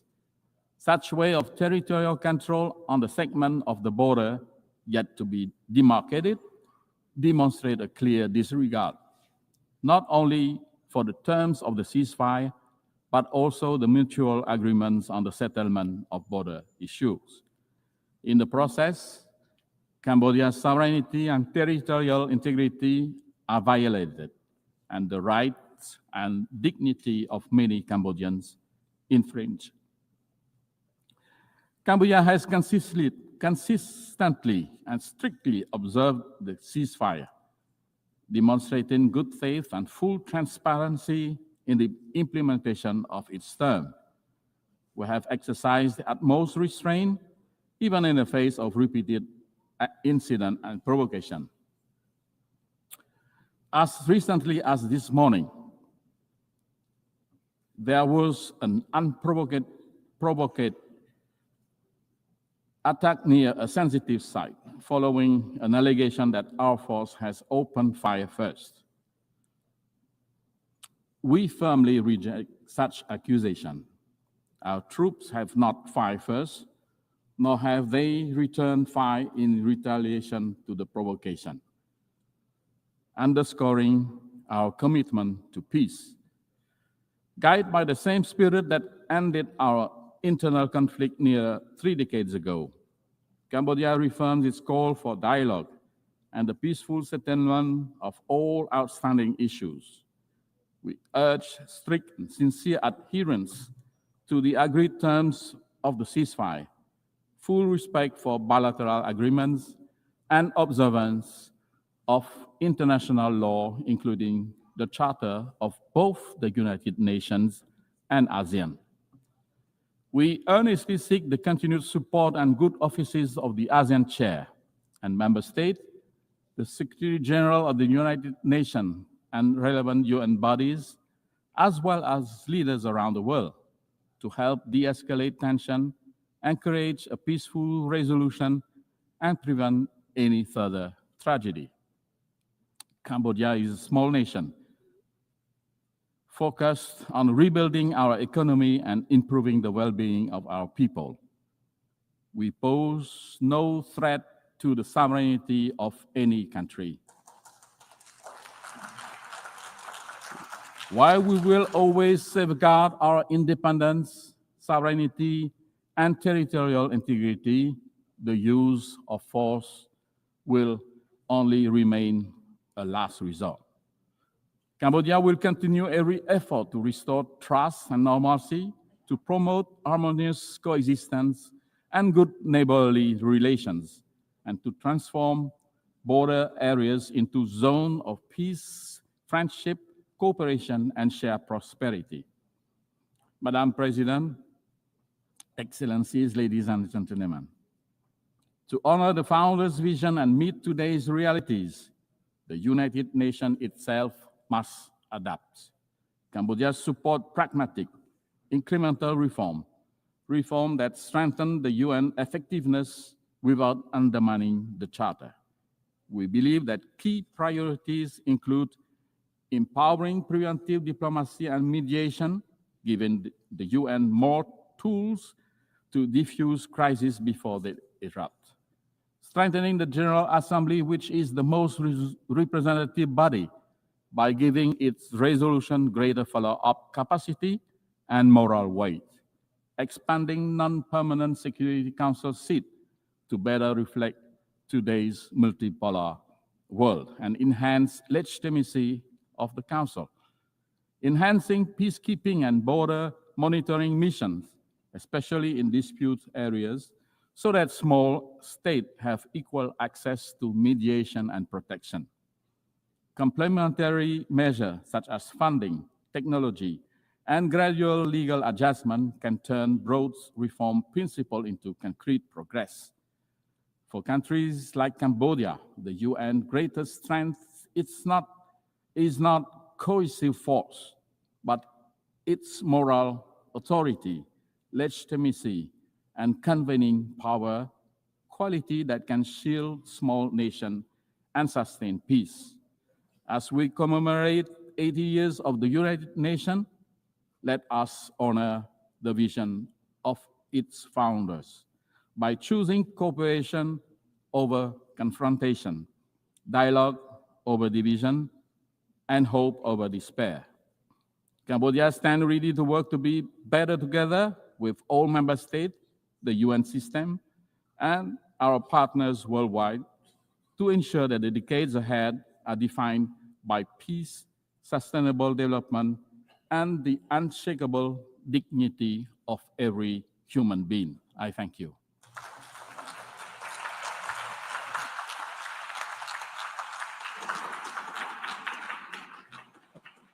I thank the Deputy Prime Minister, Minister for Foreign Affairs and International Cooperation of Cambodia.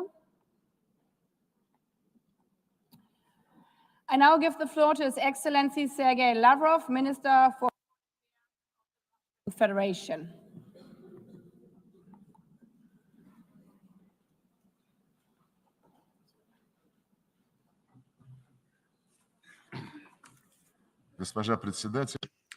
Madam President, ladies and gentlemen, 80 years ago, the most terrible war in human history came to an end.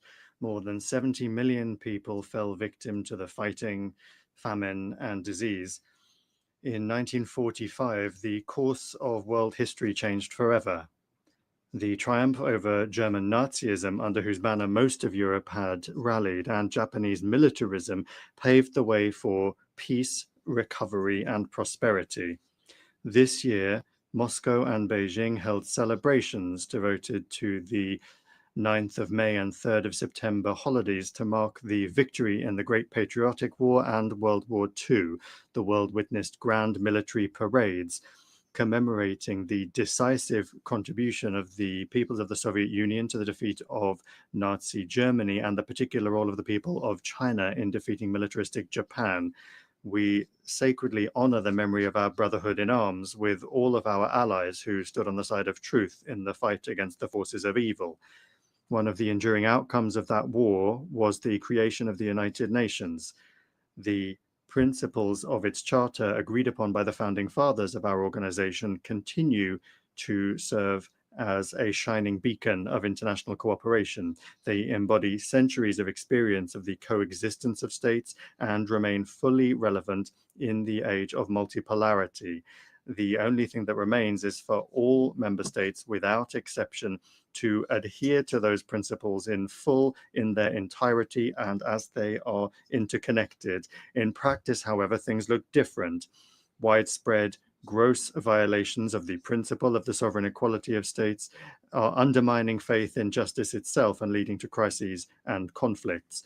The root of the problem lies in the incessant attempts to divide the world into us and them, into democracy and autocracy, into a blooming garden and a jungle, those who are at the table and those who are on the menu, into the chosen ones who are allowed everything and the rest who for some reason are obliged to serve the interests of the golden billion.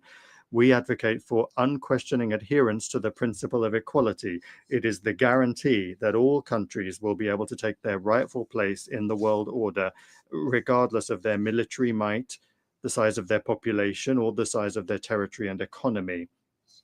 The principle of the non-use of force and threat of force has also been repeatedly flouted by the West.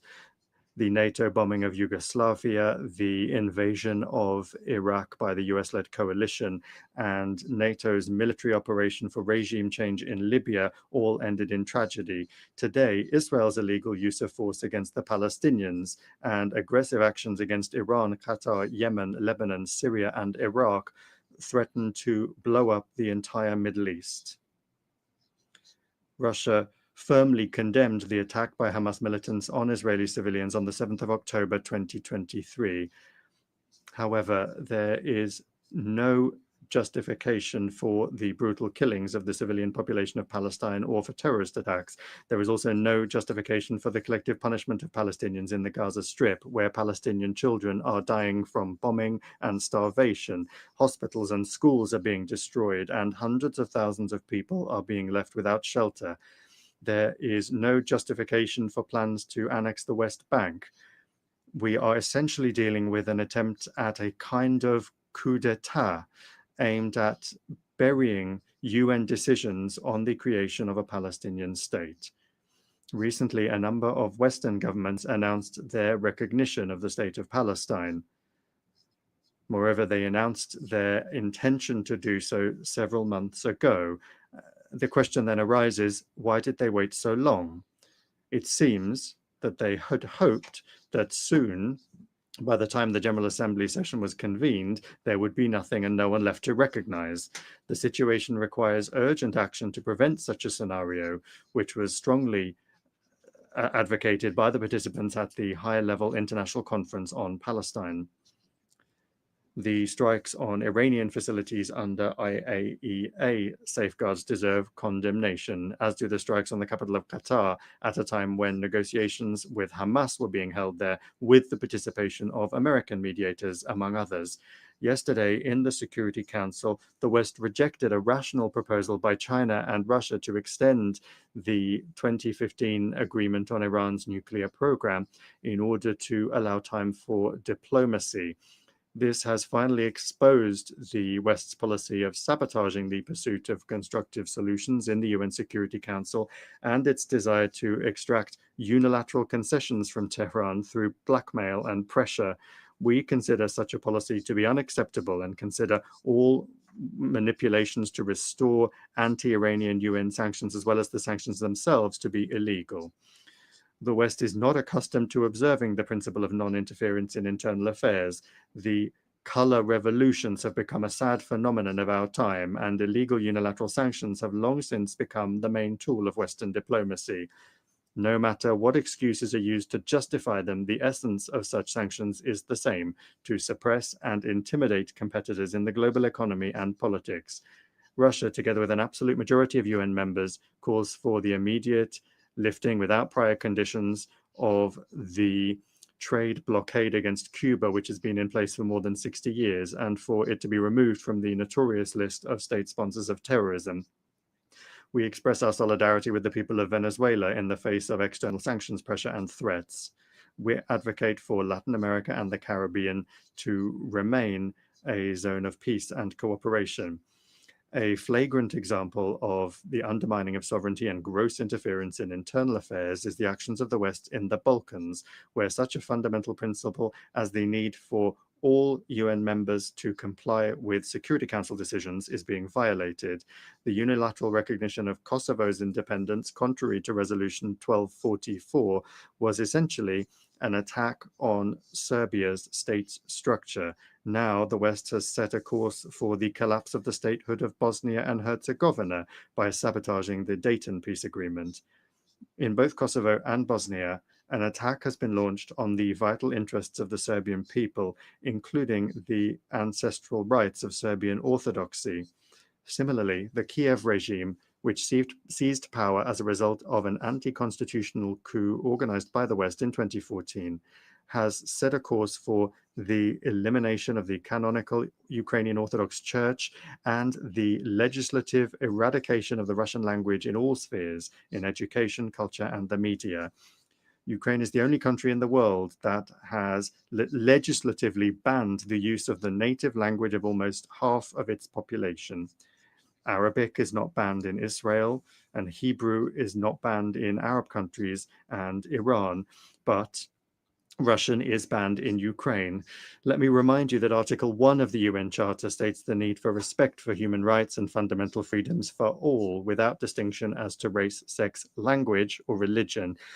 Europe remains silent on this issue, obsessed as it is with the utopian goal of inflicting a strategic defeat on Russia. To this end, the Ukrainian regime is permitted to do anything, including terrorist attacks against politicians and journalists, torture, extrajudicial executions, indiscriminate bombings of civilian targets, and reckless sabotage of nuclear power plants. As President Vladimir Putin has repeatedly emphasized, Russia has been and remains open to negotiations on eliminating the root causes of the conflict. Russia's security and its vital interests must be reliably guaranteed. The rights of Russians and Russian-speaking people in the territories that remain under the control of the Kiev regime must be restored in full. On this basis, we are ready to discuss security guarantees for Ukraine. So far, neither Kiev nor its European sponsors seem to realize the gravity of the situation or to be willing to negotiate honestly.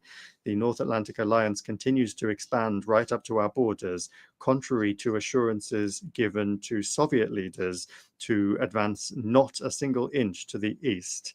Contrary to the commitments made by NATO members at the OSCE to respect the principles of the indivisibility of security and not to strengthen their own security at the expense of others and not to strive for dominance, we repeatedly propose that NATO capitals respect their commitments and agree on legally binding security guarantees.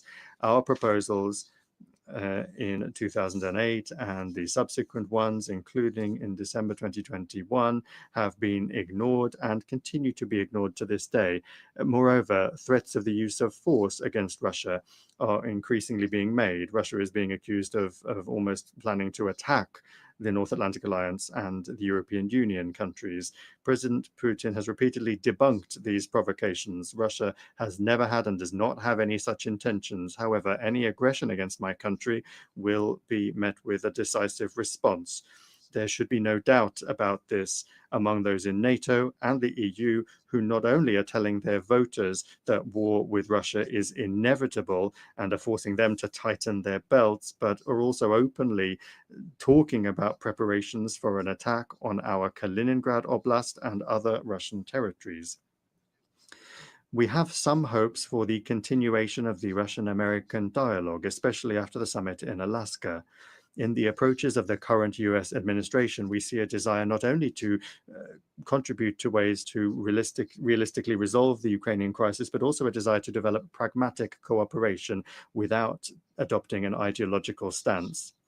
Russia and the US bear a special responsibility for the state of affairs in the world and for avoiding risks that could plunge humanity into a new war. The maintenance of strategic stability is the aim of a new initiative by the Russian Federation that was put forward by President Putin on the 22nd of September.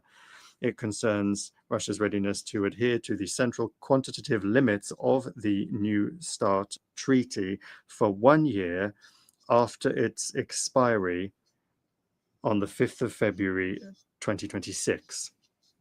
This is upon the condition that the United States acts similarly and does not take steps that would violate the existing balance of deterrence capabilities. We believe that the implementation of our proposal would create the conditions necessary for avoiding a strategic arms race to maintain an acceptable level of predictability in the nuclear missile sphere and to improve the overall atmosphere in Russian and American relations. Colleagues, in December this year, we will mark the 65th anniversary of the adoption by the General Assembly of the Declaration on the Granting of Independence to Colonial Peoples and Countries. The decolonization process, with a leading role played by the Soviet Union, was a direct consequence of the realization of the right of nations to self-determination. The peoples of Africa and Asia refused to live under the yoke of the colonizers, just as after the coup d'etat in 2014 in Ukraine, Crimea, Donbass, and Novorossiya refused to submit to the Kiev neo-Nazi regime that had illegally seized power. It not only does not represent the interests of the population, but has also unleashed a war against them. In both cases, the principle enshrined in the 1776 Declaration of Independence and subsequently reaffirmed by many American presidents was put into practice.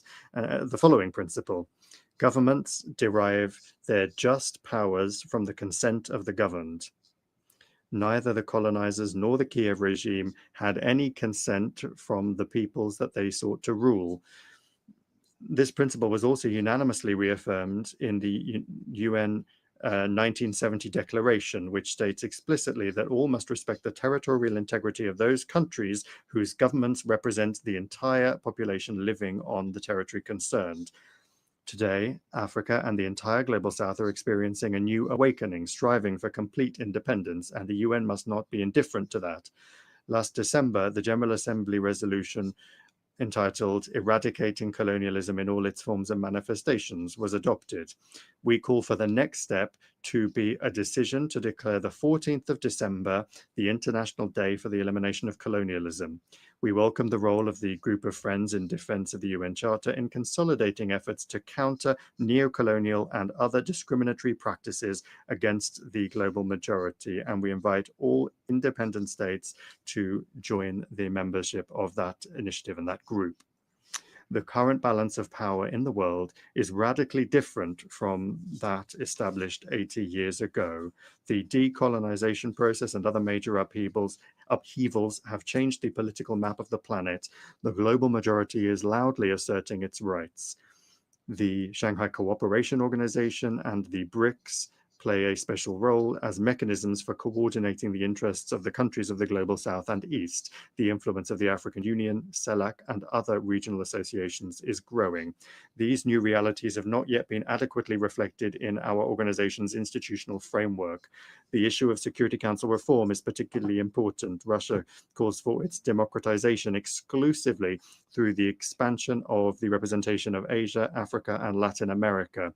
We support the application of Brazil and India for permanent seats on the Council, while at the same time correcting the historical injustice towards Africa within the parameters that have been agreed by the countries of the continent themselves. Recently, Secretary General Antonio Guterres proposed a comprehensive reform of the UN. We are not opposed to an open discussion of this initiative. The guiding principle should be the UN's return to the fundamental principles enshrined in its charter, which the West for many years has been seeking to replace with its rules-based order. It's important that the work be carried out transparently with the participation and consideration of the interests of all member states. We call on the Secretary General and all Secretariat staff to strictly adhere to the principles of impartiality and equidistance in accordance with Article 100 of the Charter. Attempts at a palace coup in the Secretariat, its privatization by a small group of countries must not be allowed. The composition of the Secretariat should reflect the new realities and ensure the fair representation of the countries of the global majority. We look forward to a constructive discussion of the organization's development at a special meeting of the Security Council, which Russia, as president, plans to organize on United Nations Day on the 24th of October. UN reform is only a part of the complex task of transforming the entire system of global governance, including the genuine democratization of the IMF, the World Bank, and the WTO, commensurate with the weight and role of the Global South and East in the world economy, trade, and finance. Discussions of global reforms cannot ignore the fact that the international security situation today is deteriorating. I have already spoken about the reasons for this, and I'll repeat that the main one is the desire to maintain hegemony through military force. More and more countries and regions are becoming involved in confrontational schemes. NATO is finding itself cramped in Europe and is penetrating into the Pacific Ocean, the South China Sea, and the Taiwan Strait, undermining the universal mechanisms of ASEAN and creating threats not only for China and Russia, but also for other countries that are located in the region. This new stage of expansion is justified by NATO leadership with the slogan of the indivisibility of Euro-Atlantic and Indo-Pacific security. And they're trying to use this slogan to surround the whole of Eurasia with a military ring. Russia and its like-minded partners are offering a constructive alternative to this dangerous course to build in Eurasia an architecture of equal and indivisible security, not just for NATO members and their allies, but for all countries and associations on the continent without exception, including the SCO, the CIS, ASEAN, the EAEU, CSTO, the Gulf Cooperation Council, and others. To this end, Belarus and Russia, as partners in the Union State, are proposing the development of a Eurasian Charter of Diversity and Multipolarity in the 21st century. A truly continent-wide process is unavoidable after the West's behavior has rendered the Euro-Atlantic security model based on NATO, the EU, and the OSCE meaningless. We see no prospects for restoring this model in Europe in its former form, as some European capitals have suddenly started to contemplate. When talking about the future, we must not forget the lessons of the past, especially in a situation where Nazism is rearing its head again in Europe and militarization is gaining momentum under the same anti-Russian slogans. This is all the more alarming given that a number of politicians in power in Brussels and in some capitals of EU and NATO countries are seriously beginning to talk about a third world war as a likely scenario. These figures are undermining any efforts to find a fair balance of interests among all of the members of the international community by trying to impose their unilateral approaches on everyone else in gross violation of the key charter requirement, which I have repeatedly mentioned already, that is the respect for the sovereign equality of states. It is this equality which is the foundation for the objectively emerging multipolarity. Russia is not agitating for revolution against anyone. Our country has suffered more than others from revolutions. We are simply calling on member states and the Secretariat's leadership to strictly adhere to all of the principles of the UN Charter without exception, without double standards. Only then will the legacy of the founding fathers of the UN not be squandered in vain. Thank you for your attention. On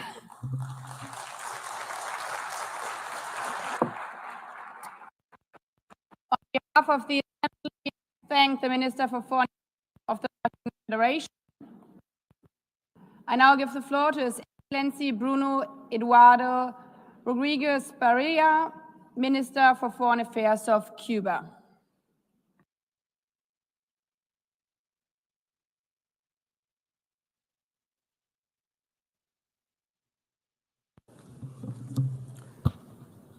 Señora Presidenta. Madam President of the General Assembly, Secretary General, as we meet here, 2.2 million human beings in Gaza are condemned to hunger by the genocidal extermination and ethnic cleansing actions of the Zionist regime, which enjoys the military and financial supplies and the impunity guaranteed by the government of the United States. On behalf of the government and people of Cuba, I reiterate our firmest solidarity with the Palestinian people and with their just cause for freedom, independence, and an end to the Zionist occupation. If the Security Council proves itself impotent because of the veto that the United States wields or threatens to wield, and is incapable of adopting effective measures to halt the barbarity, then this General Assembly has the duty and the capacity to put forward concrete measures without delay. At the very least, it must unequivocally declare Palestine's right to be a UN member state within the pre-1967 borders, with East Jerusalem as its capital, and with the right of refugees to return. 11 million people, 3 million of them children, die every year from hunger and associated diseases. The climate crisis is destroying nations and lives, devastating communities and economies. A handful of countries and individuals have amassed more wealth than the vast majority of all other countries combined. Colossal inequalities stifle and prevent sustainable development. There has been no effective global response to today's serious challenges.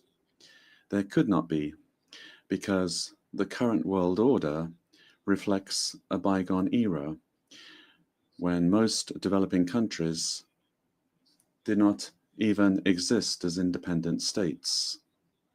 80 years ago, the United Nations was founded with only 51 member states. Today, we are 193.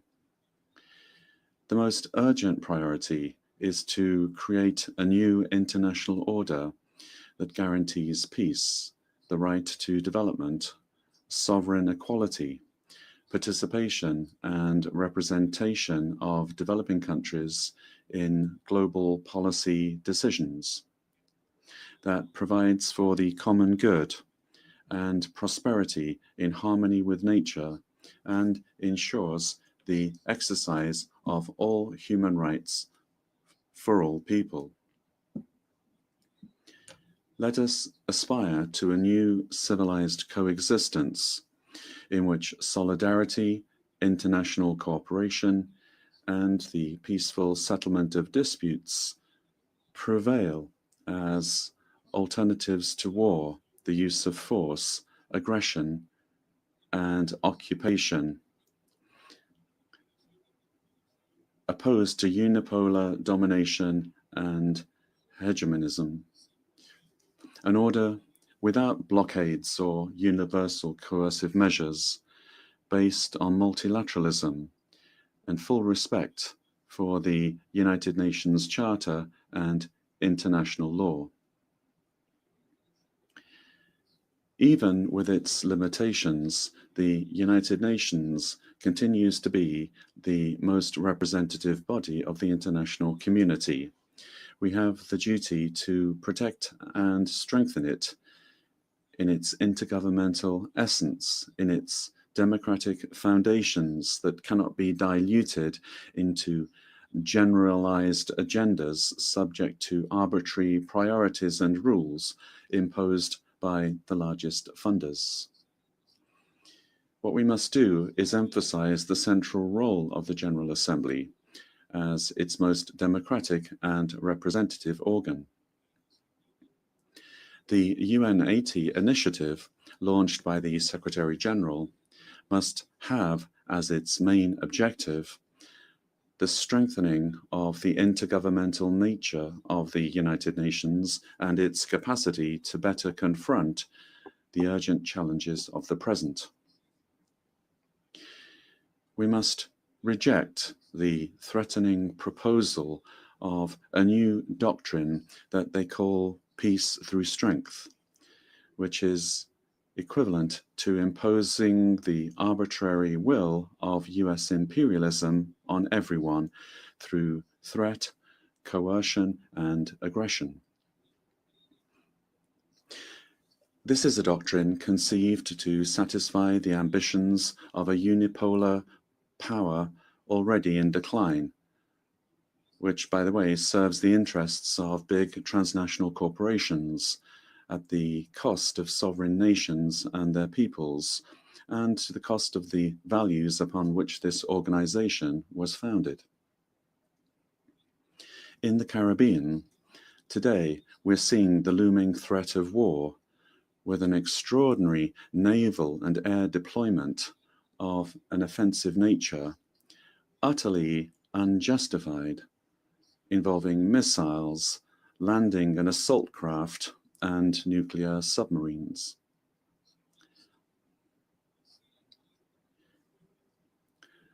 Test missiles with nuclear capacity are being launched. The United States brandishes the pretext of fighting crime and drug trafficking. This is a tale which no one in this chamber believes.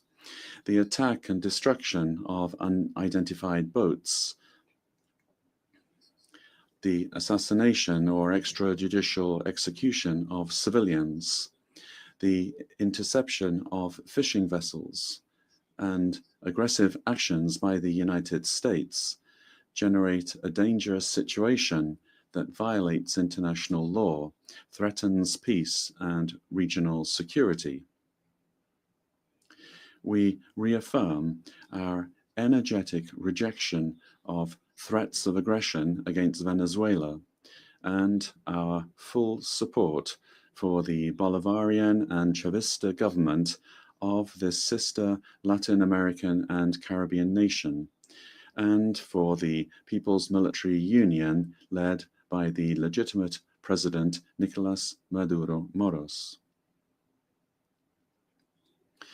We repudiate the Monroe Doctrine and any attempt at militarization, intervention or imperialist domination in Latin America and the Caribbean, proclaimed as a zone of peace in 2014 in Havana, with the signatures of the heads of state and government of the Community of Latin American and Caribbean States. The accelerated arms race leads to competition in the field of death and destruction, employing extraordinary financial and material resources that could instead be dedicated to poverty alleviation, development, and cooperation. Meanwhile, most of the meager goals of the 2030 Agenda will not be met. Commitments of official development assistance are being ignored, and climate financing is decreasing. In 1960, before this very assembly, the historic leader of the Cuban Revolution, Fidel Castro, stated, and I quote, "Eliminate the philosophy of plunder and the philosophy of war will disappear." Madam President, climate change is advancing inexorably and quickly. The first 6 months of this year have been the hottest ever recorded. Last year was already the hottest. From this very podium, science and decades of collective work to protect the planet are now being questioned. If we don't change the unsustainable production and consumption patterns of capitalism and address their root causes, then by 2030 we will surpass the fateful threshold of 1.5 degrees Celsius. The external debt of developing countries, already paid several times over, continues to grow, accumulating astronomical interest as a new form of colonization. What we need to do is implement the commitments undertaken at the 4th International Conference on Financing for Development, with additional resources and a specific multilateral mechanism for debt negotiation. We're suffering the consequences of powerful cultural domination in an era when digital technology increasingly impacts our lives across the board. A few transnationals, almost all of them from the US, impose their operating systems and control the content that is seen, read, and heard, manipulating human behavior. We are suffering from the dictatorship of the algorithm. What we need to do is establish at the UN as soon as possible common norms in order to unlock the transformative potential of new technologies, especially artificial intelligence, for the benefit of all, whilst at the same time mitigating the risks.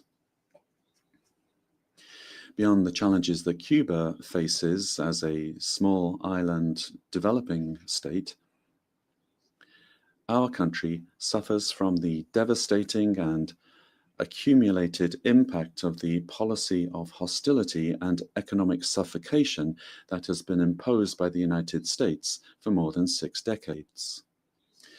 The blockade against Cuba persists and is being tightened to the extreme. It is really a comprehensive and prolonged economic war aimed at depriving Cubans of their livelihoods and sustainability of their existence as a supportive, educated, and joyful people.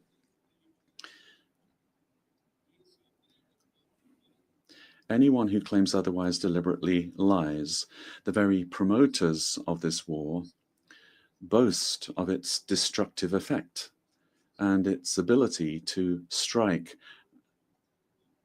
anywhere in the world and affect the standard of living of an entire people. The aggression has escalated to unprecedented levels in the last 8 years, including increasingly acts of persecution and economic pressure on third parties, the countries that you represent, and that increasingly are elaborate, surgical, and extraterritorial in nature. They affect productive capacity and have commercial and financial effects, affecting services and policies that guarantee social justice and life itself. Today, Cuba faces a grave scenario of prolonged and daily blackouts, difficulties in affording food, insufficient availability of medicines, reduced public transport, limited community services, and pronounced inflation, which is eroding real incomes. In 1960, the US Undersecretary of State Lester Mallory drafted the infamous Memorandum of Coercion and Blockade against Cuba, and it is this that has guided US policy ever since, and currently governs the policy of the US. He wrote, and I quote, "All possible means must be promptly used to weaken the economic life of Cuba, a line of action that achieves the greatest progress in depriving Cuba of money and supplies, to reduce its financial resources and real wages, provoke hunger, desperation, and the overthrow of the government." End of quote. The current Secretary of State of the United States is the reincarnation of that macabre figure. Madam President, Cuba is a country that is a victim of terrorism.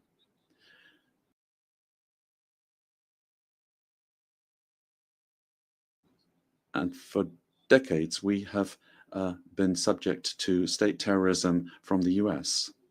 For years, and still today, terrorist acts against our country are organized and financed from US territory.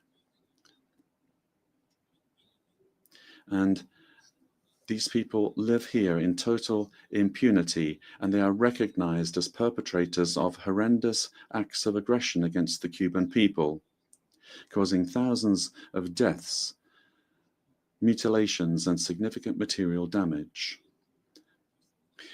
In compliance with our counter-terrorism responsibilities and with UN efforts against this scourge, the Cuban government has officially shared with the US government in recent years the names and information relating to 62 individuals and 20 organizations based in this country who have been responsible for violent and terrorist acts and who continue from US territory participating in such acts against Cuba.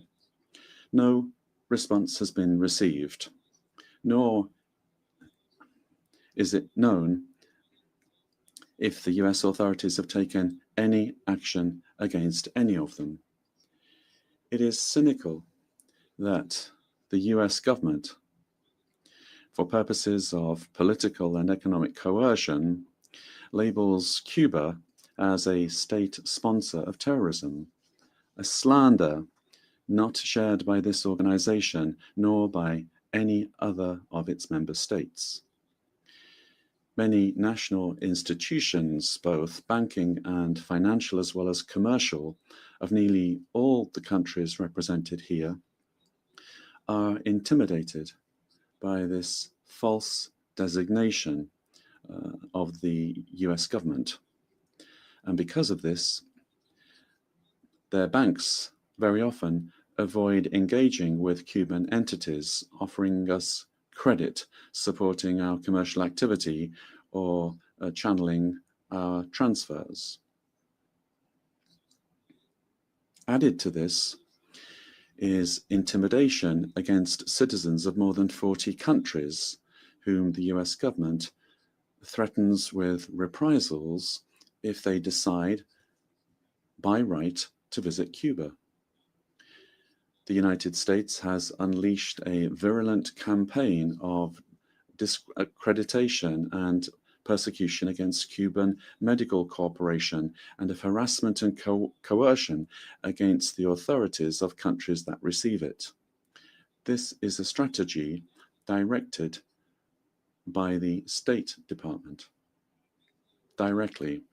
It seeks to disparage this cooperation, which has saved millions of lives and, in many cases, has been the only option for access to healthcare for large population groups. This altruistic and supportive cooperation rests on entirely legitimate bilateral agreements and aligns fully with international standards of this organization in the field of cooperation, as it does with the standards of other organizations.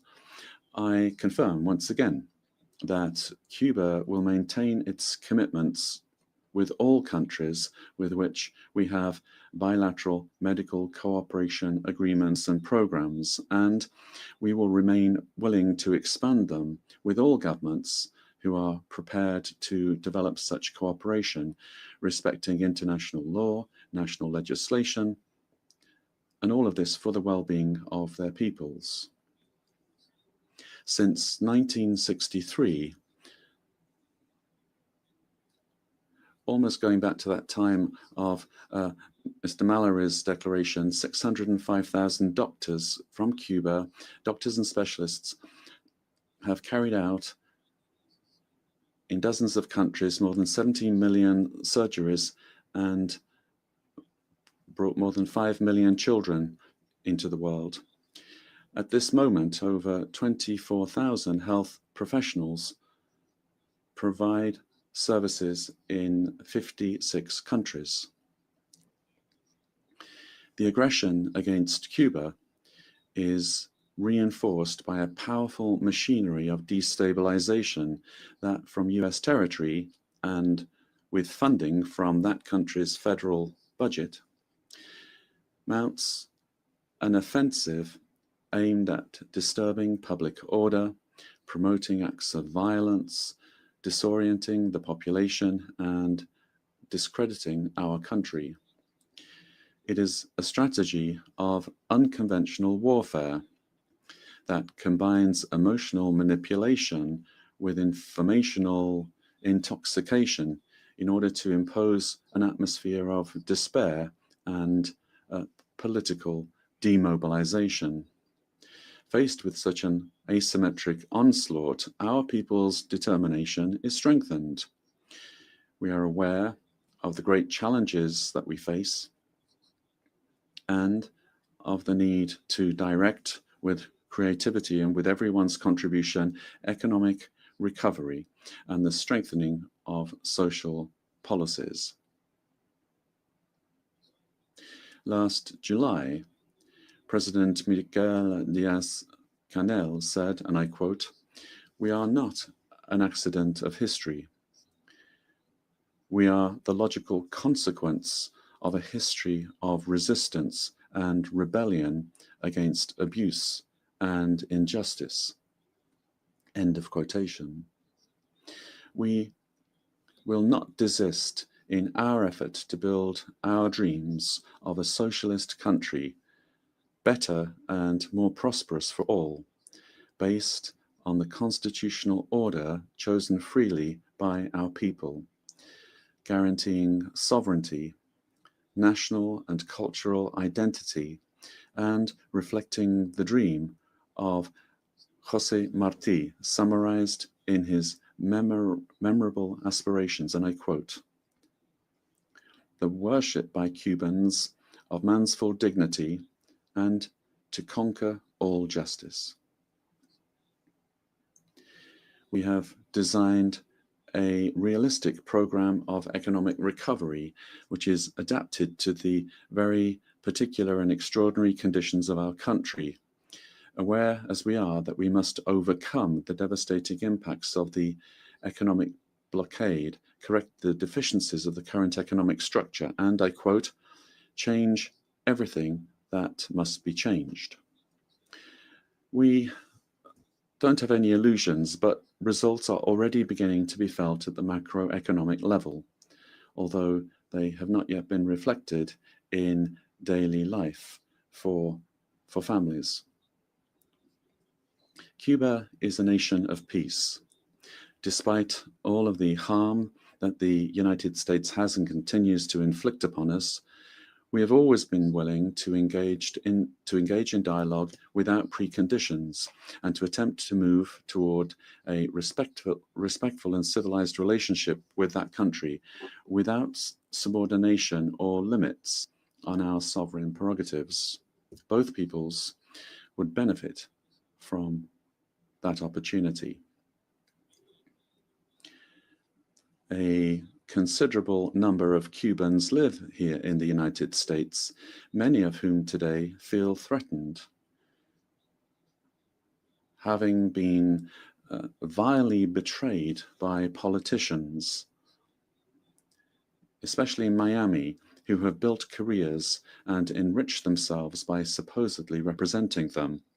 With the constant sowing of hatred and political manipulation, these politicians are now opportunistically supporting xenophobic, racist, and repressive measures of intimidation and reprisals unjustly applied against them. This is happening particularly in the State Department. We must not forget that the vast majority of Cubans came to this country over more than 60 years ago. They were driven by the conditions created by the blockade, and they were attracted by politically motivated laws and practices of stimulus, reception, and protection, regardless of whether they immigrated regularly or not. Madam President, we reaffirm our commitment as a partner of country of BRICS. We reject the application of unilateral coercive measures which are intended to subjugate the sovereign will of peoples. We express our support for Belarus, Nicaragua, Venezuela, Zimbabwe, the Democratic People's Republic of Korea, Iran, Russia, and other nations victimized by them.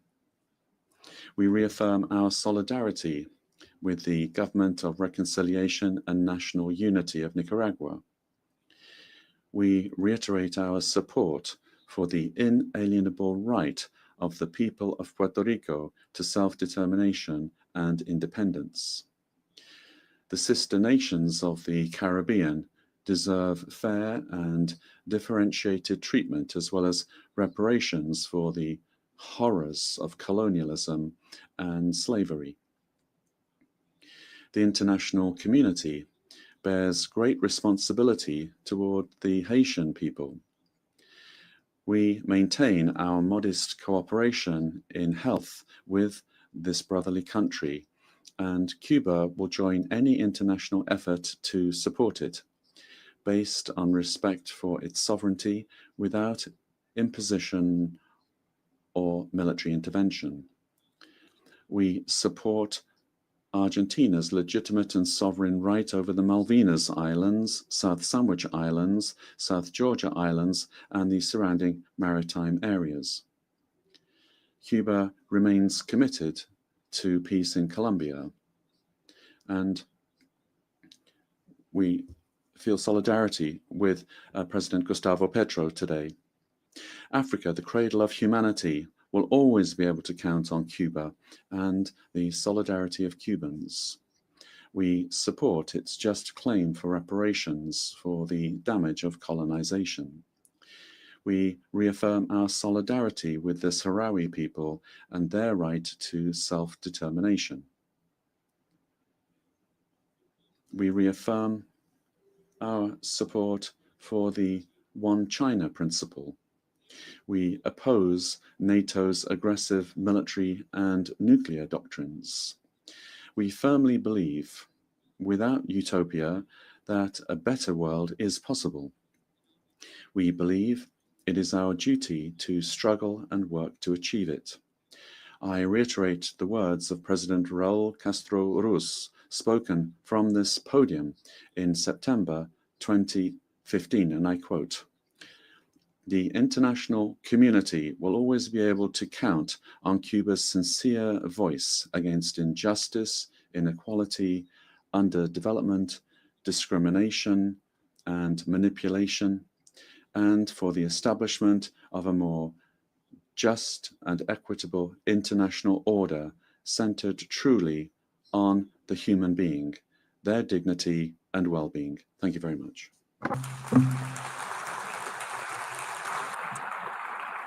Muchas gracias. I thank the Minister for Foreign Affairs of Cuba. I now give the floor to His Excellency Dato Erwan Pehin Yusuf, Second Minister for Foreign Affairs of Brunei Darussalam.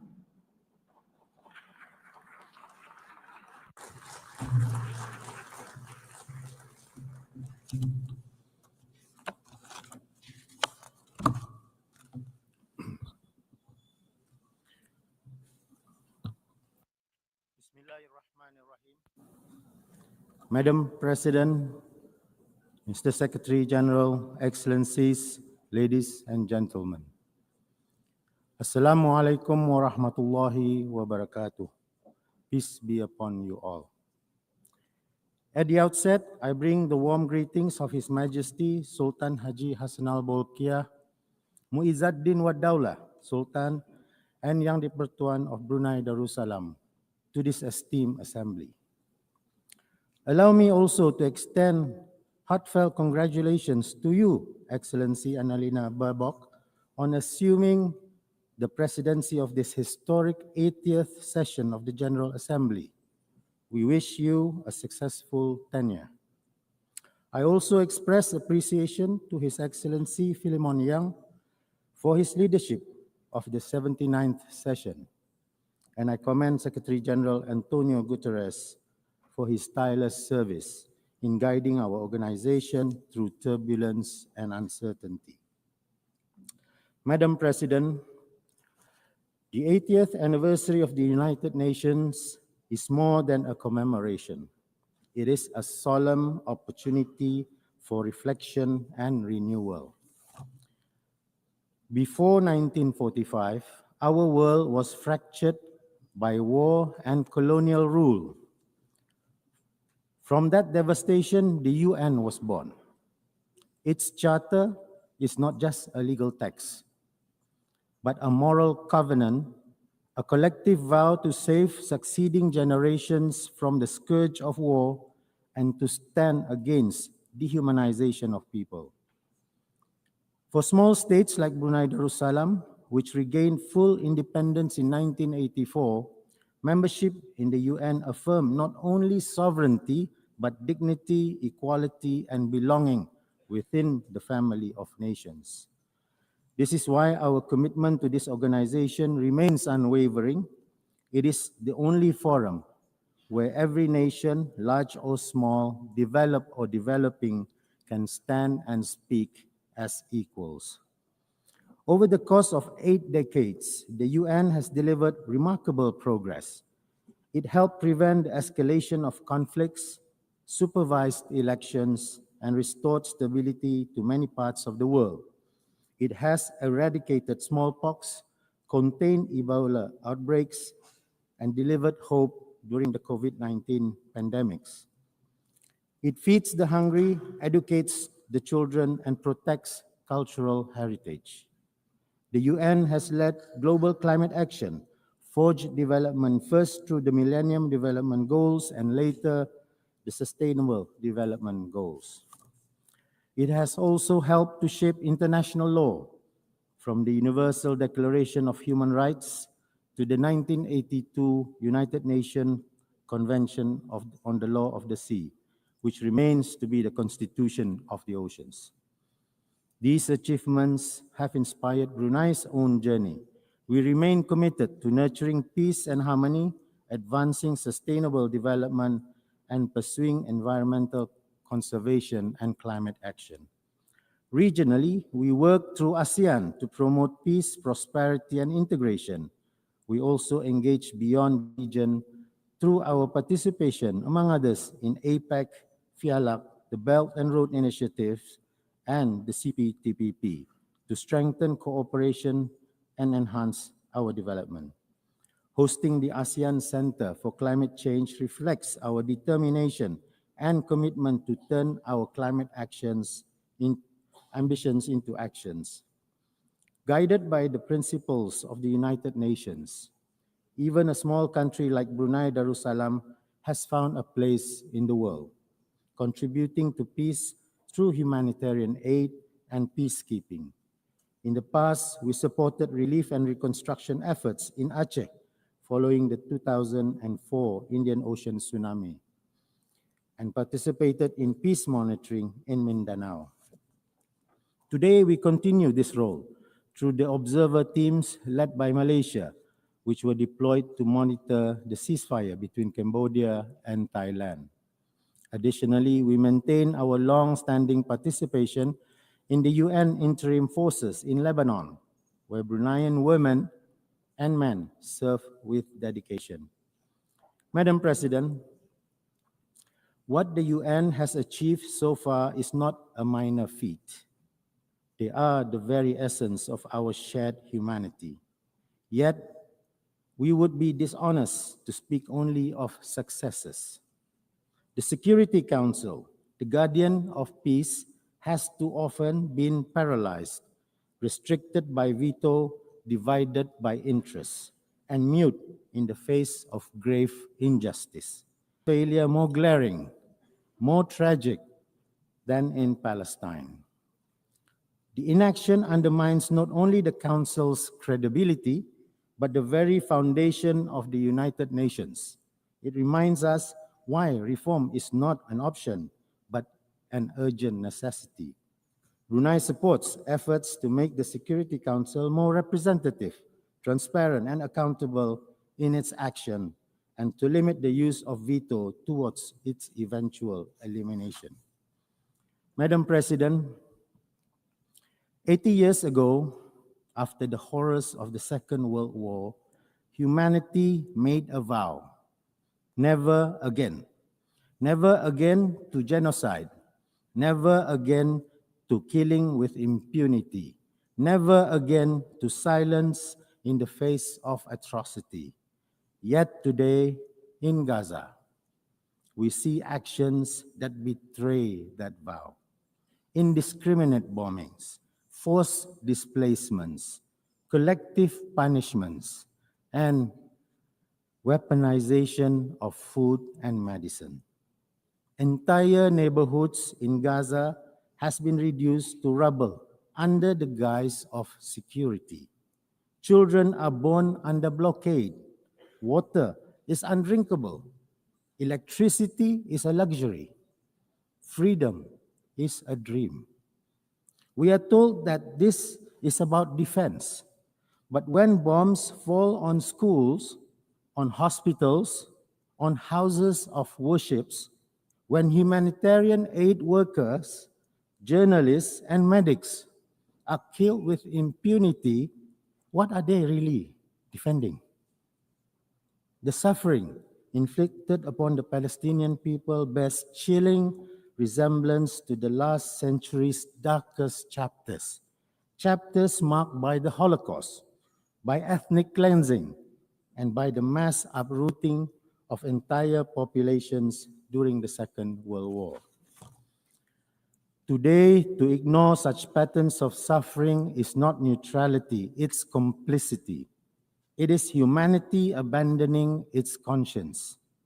It is profoundly troubling that the very phrase, never again, born from the ashes of the Holocaust, finds itself contradicted by the actions of the occupying regime.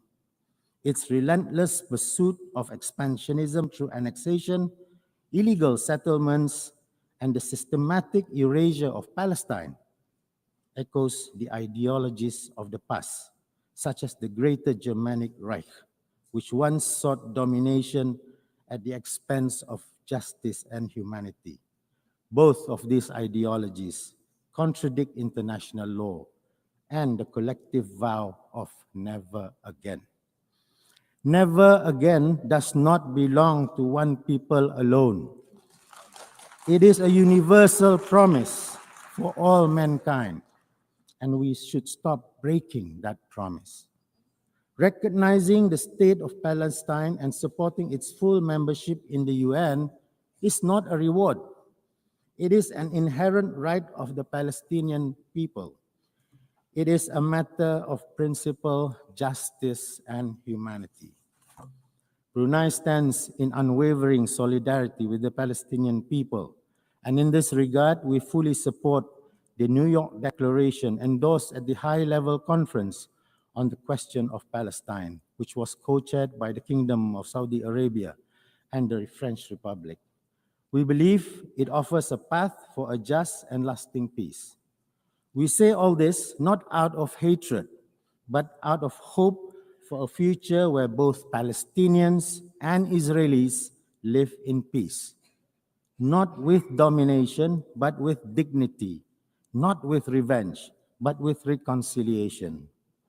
Madam President, the theme of this year's General Assembly, Better Together, is more than a slogan. It is a responsibility. It means renewing our faith in multilateralism. It means strengthening the United Nations' three pillars: peace and security, human rights, and development. And it means embracing inclusivity, transparency, and respect. For small states, multilateralism is not an option. It is our lifeline. As we confront climate change, pandemics, inequality, and conflict, no nation can stand alone. Only together can we secure a peaceful, just, and sustainable world for generations that are yet to come. The United Nations at 80 is not only about history, it is about a promise to be better together, a promise to ensure no voice is silenced and no nation, regardless of its size, is left behind. And so, I end the speech by quoting the words of His Majesty, the Sultan and Yang di-Pertuan of Brunei Darussalam, spoken in this very hall last year during the Summit of the Future. I quote, "Let us reaffirm our commitment to upholding the UN Charter and international law without prejudice or discrimination, to unite our nations strongly," end quote. So let us reaffirm multilateralism, because the world is watching us, because the future is listening, and because together, only together, we will endure and keep the promise of never again. Thank you very much.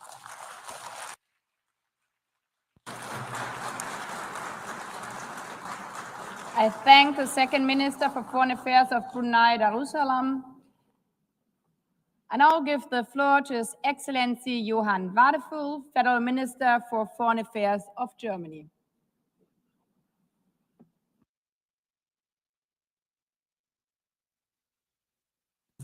Madam President, it's a pleasure to see you and a pleasure to see you in this role. Excellencies, on December 10th, 1932, a friend picked up Albert Einstein and his wife at their house near Berlin. Together they traveled to the German port city of Bremen. Albert and Elsa Einstein boarded a ship to North America.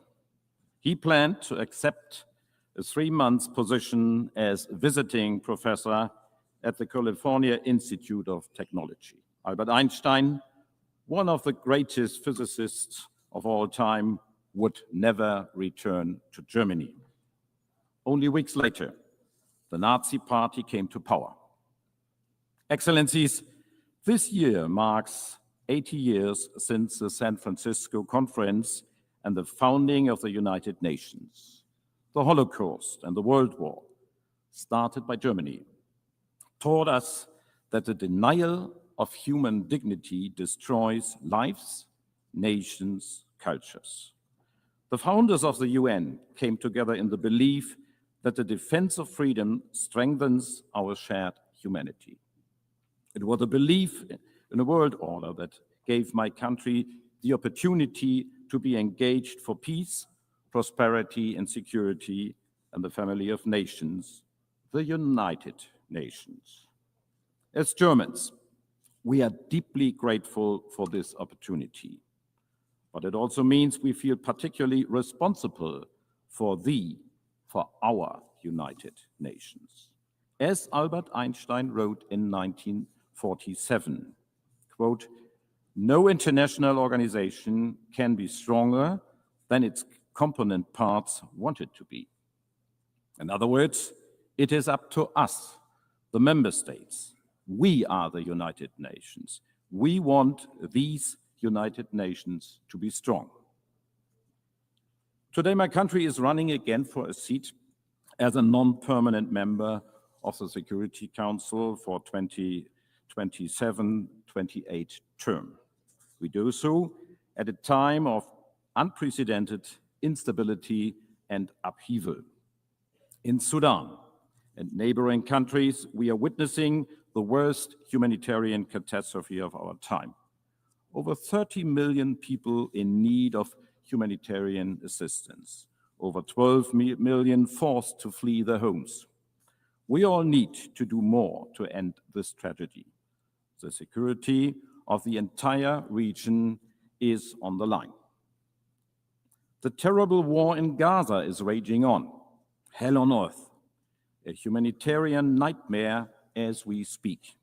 This war must end. The hostages must be released. The existence and the security of Israel will always be part of our raison d'etre. There must be a future in peace and in dignity for all in the Middle East.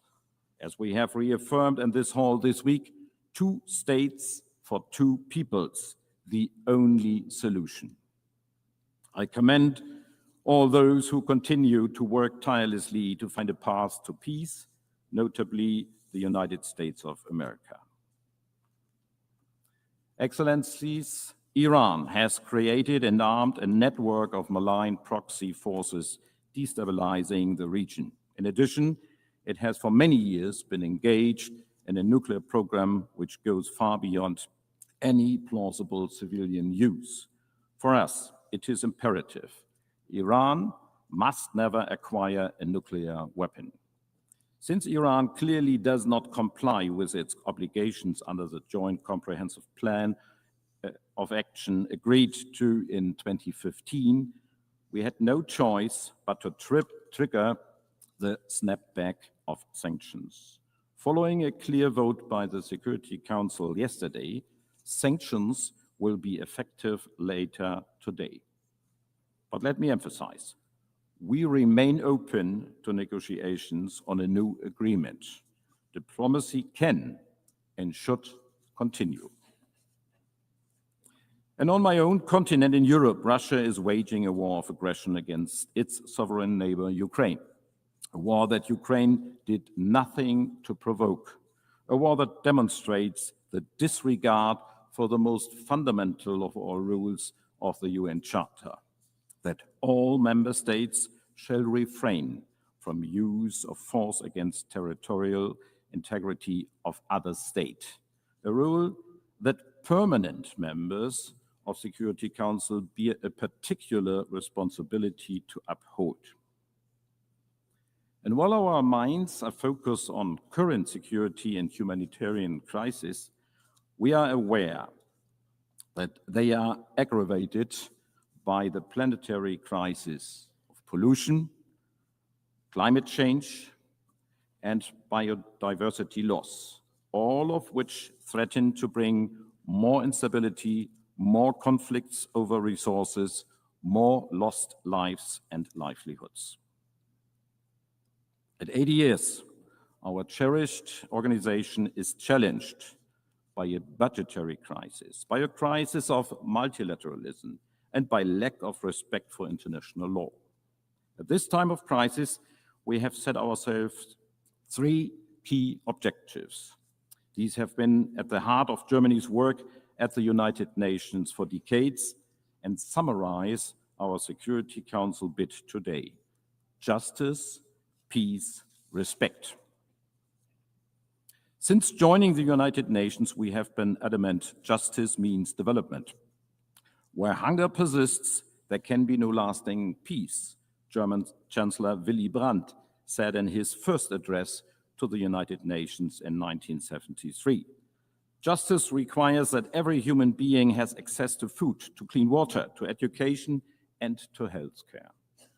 Germany is the second largest contributor to the UN system. We are one of the largest donors of humanitarian assistance to Gaza. We will continue to provide aid through well-established partners operating in line with humanitarian principles, including the UN. This aid must get through to the people who need it most. We repeat our urgent call on Israel to enable safe humanitarian access. We support UNHCR's work in refugee camps in Sudan and neighboring countries. Through UNHCR, we have supported countries in providing shelter, food, and medical services for refugees. And we are investing in giving people a long-term perspective.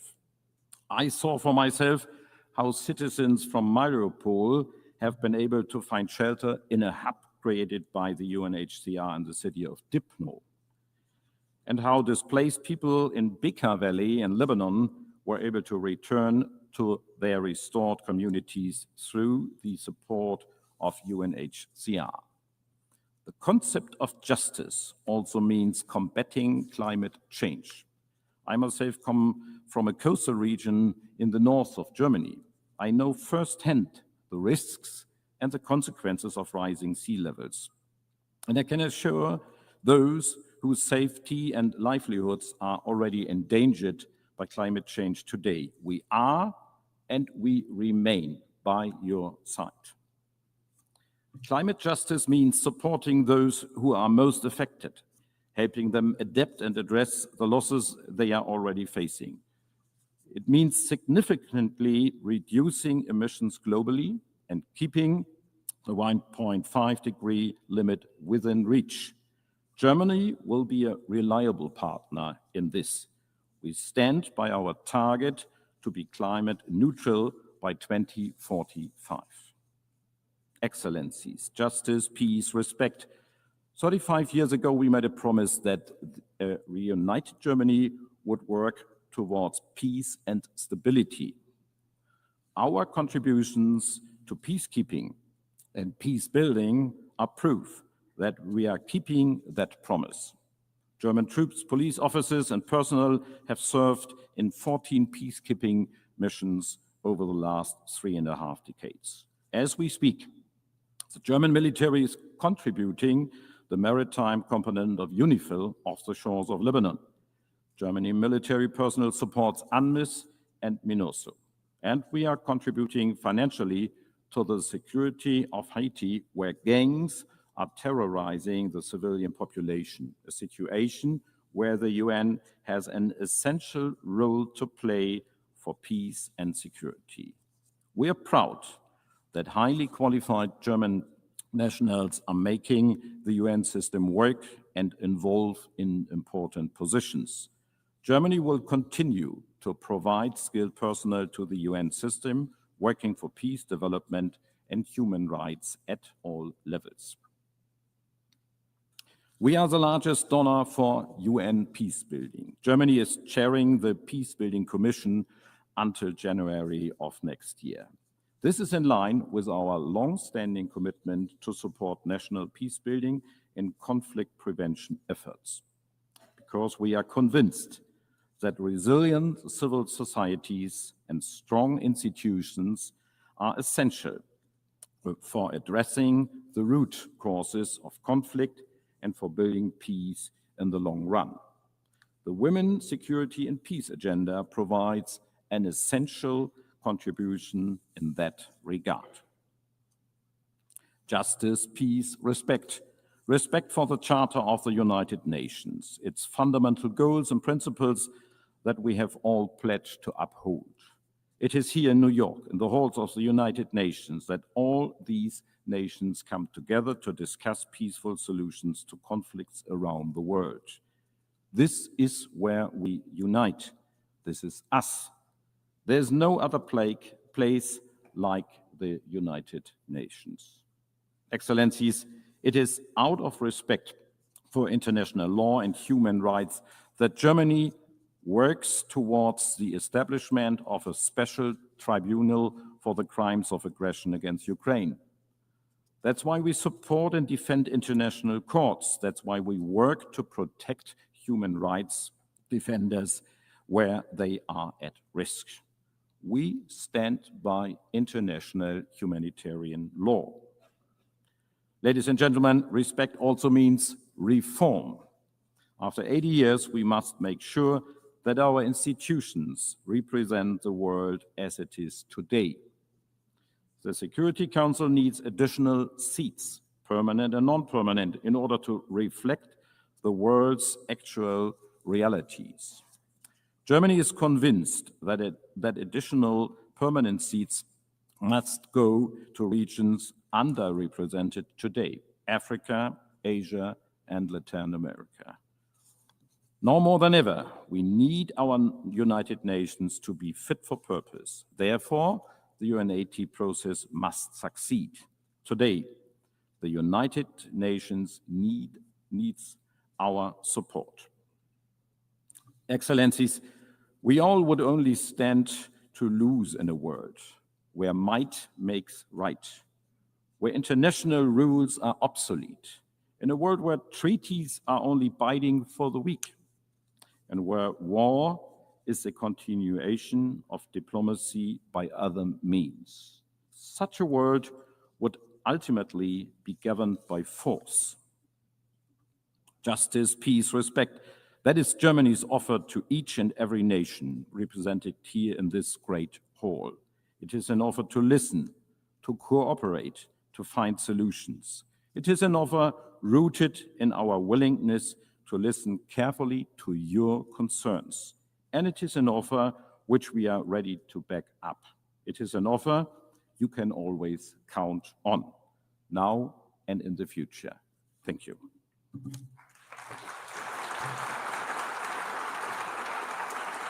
I thank the Federal Minister for Foreign Affairs of Germany. I now give the floor to Her Excellency Torgedur Katrin Gunnarsdottir, Minister for Foreign Affairs of Iceland.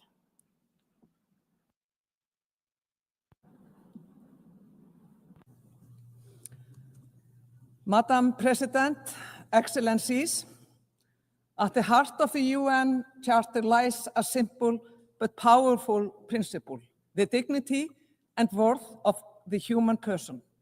It is a reminder that the international cooperation is not about institutions for their own sake, but about people, ordinary people whose lives are freer, safer, and more prosperous when nations choose cooperation over confrontation, dignity over domination, rules over force.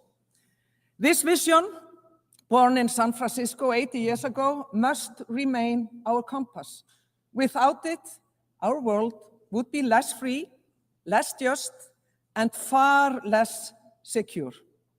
For Iceland, a small state whose independence and prosperity depend on respect for international law, the rules-based order has been nothing short of essential.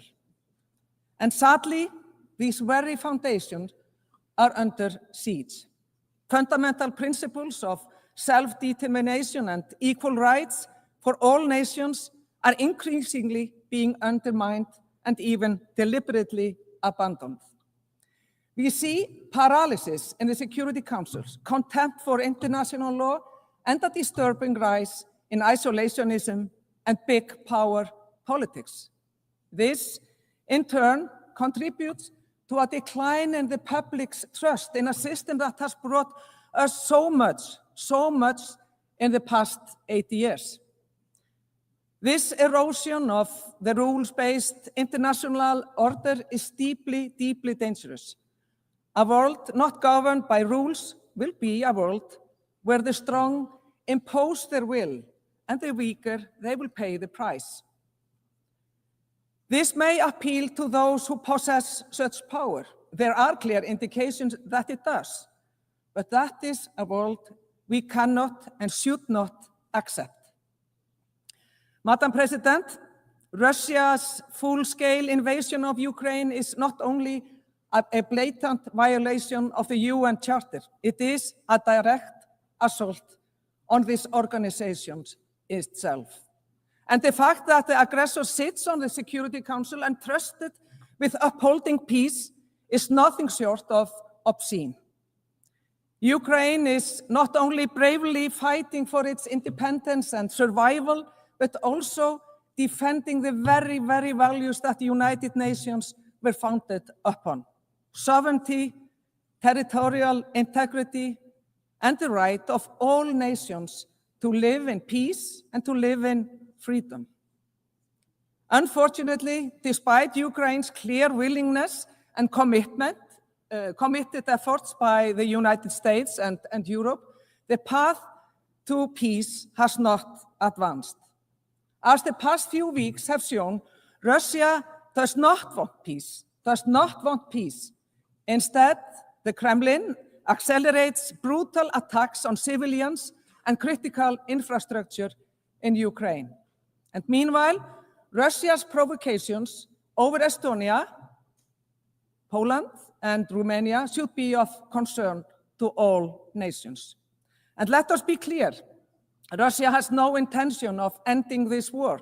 It escalates, it terrorizes, it tears children from their homes. Tens of thousands of Ukrainian children have been abducted, a heinous crime, an attack on Ukraine's very, very future.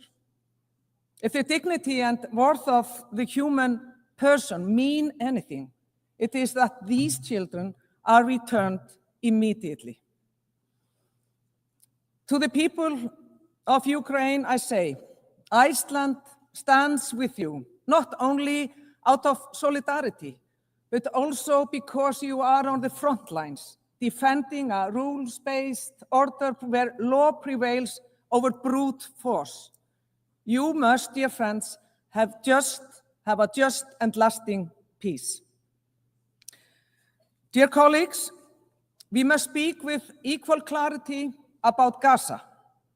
We are witnessing now crimes against humanity and war crimes in broad daylight. What appears before us is systematic ethnic cleansing. This needs to end. We need an immediate ceasefire, full humanitarian access, and the unconditional release of all hostages. We need peace for all the innocent people. Iceland unequivocally condemned Hamas's gruesome terrorist attack on Israel October 7th. There is no justification for such brutality, nor the taking of hostages.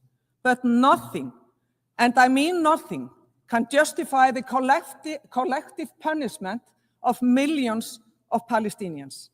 Starvation, bombardment, forced displacement. These acts are cruel, they are inhumane, and they are illegal. There are children dying every day in Palestine. For the past 2 years, at least one child has been killed every hour in Gaza. Every single hour. Iceland recognized Israel in 1948 and Palestine in 2011. Our position remains clear. Both peoples have equal rights to self-determination. Lasting peace depends on it. A two-state solution where Israelis and Palestinians live side by side in peace and mutual recognition remains the only viable path to peace, even if many doubts its feasibility today. If we abandon it, we abandon hope itself. Extremists and spoilers on both sides have long stood in the way of peace. Hamas has no place in the future of Palestine. And when Israeli officials call for annexation or the expulsion of Palestinians, they are not defending Israel's security. They are not defending Israel's security. They are calling for violations of international law. And we call it what it is: hateful, illegal, and a direct obstacle to peace. President, Russia's aggression in Ukraine, Israel's military operations in Gaza, as well as the horrific war in Sudan, are the starkest demonstrations of deeply troubling global trend. Growing disregard for international law and multilateral commitments. We are seeing this when it comes to international courts. The opinions of the International Court of Justice, ICJ, and the International Criminal Court has been defied and targeted with punitive measures.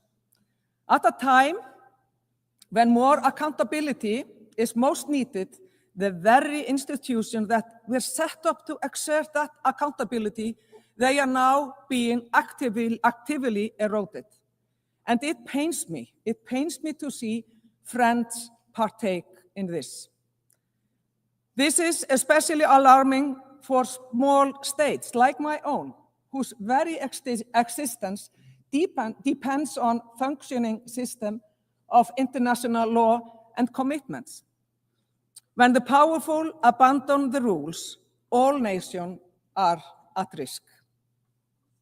The same applies to arms control, disarmament, and non-proliferation, with troubling erosion of long-standing commitments and the weaponization of emerging disruptive technologies.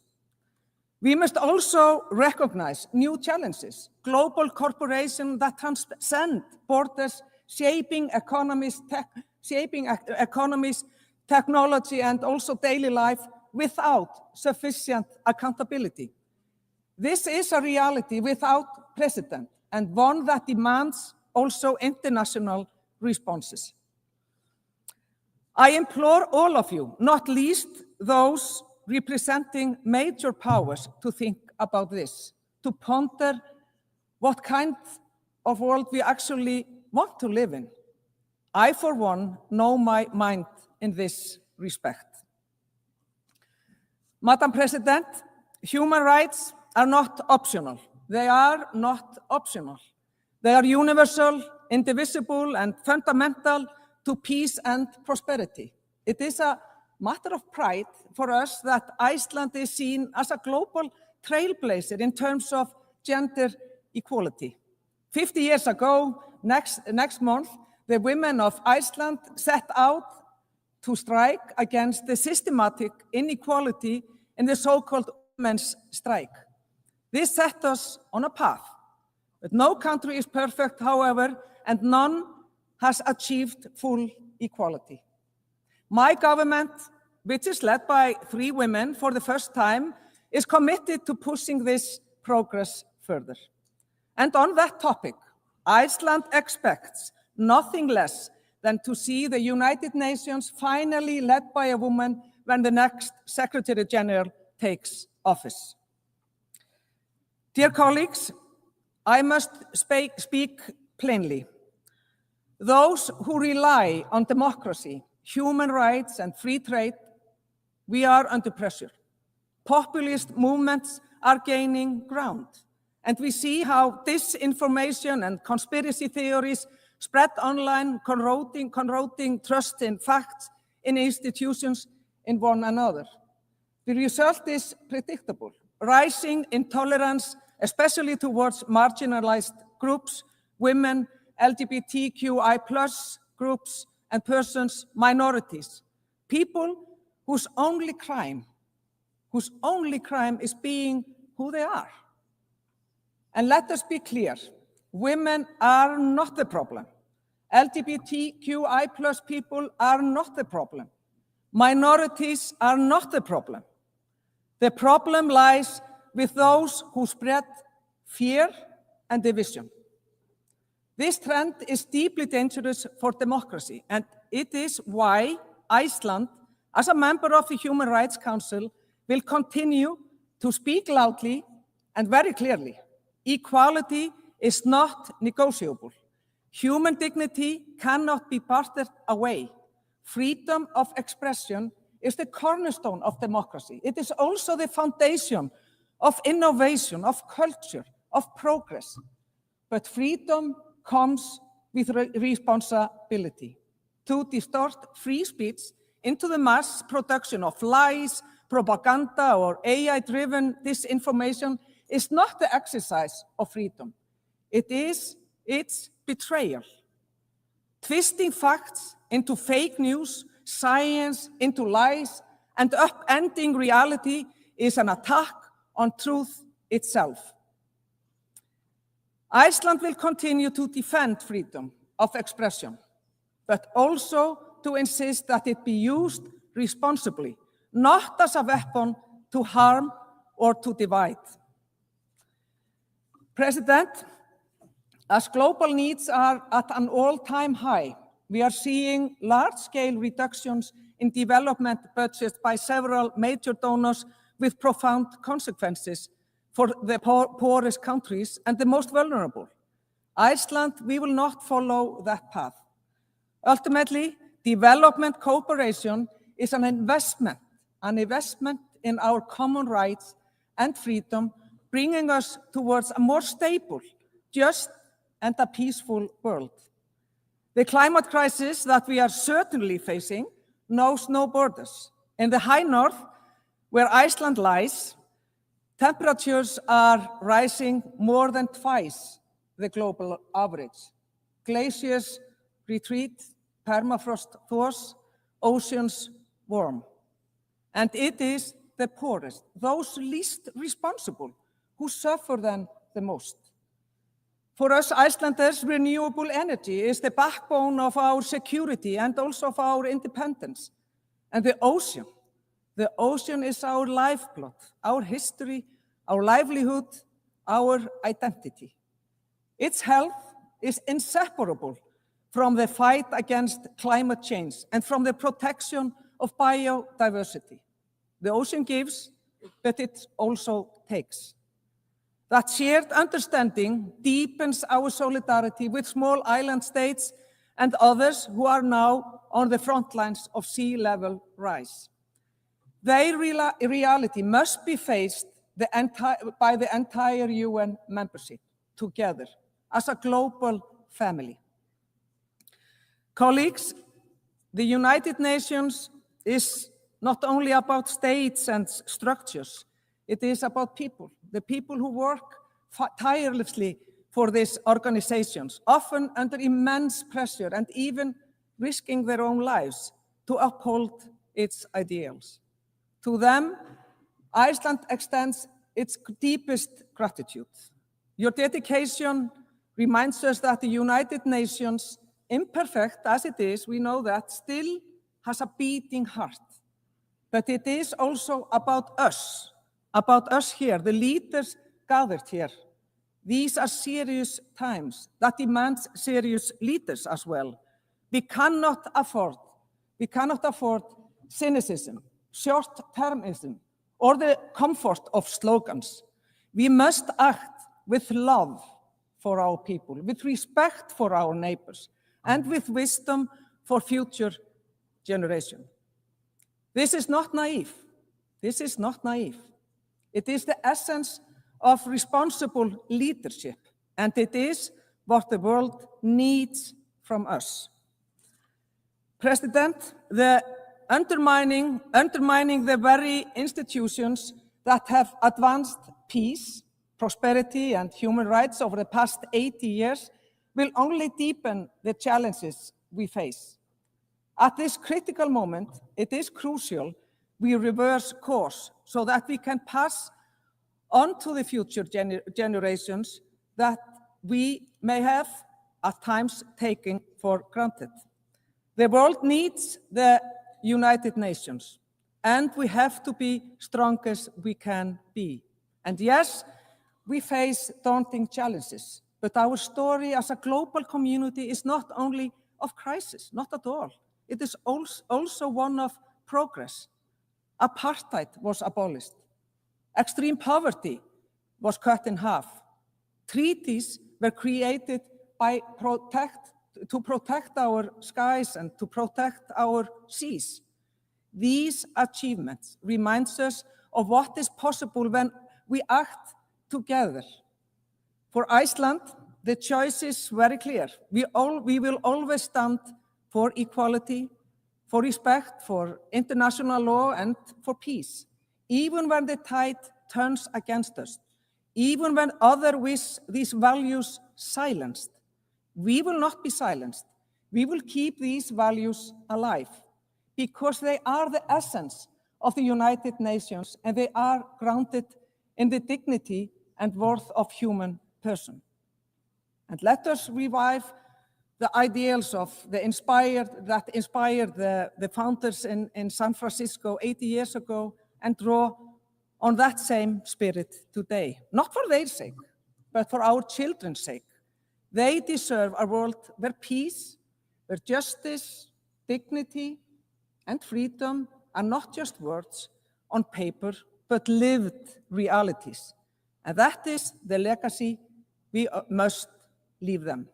Thank you so much.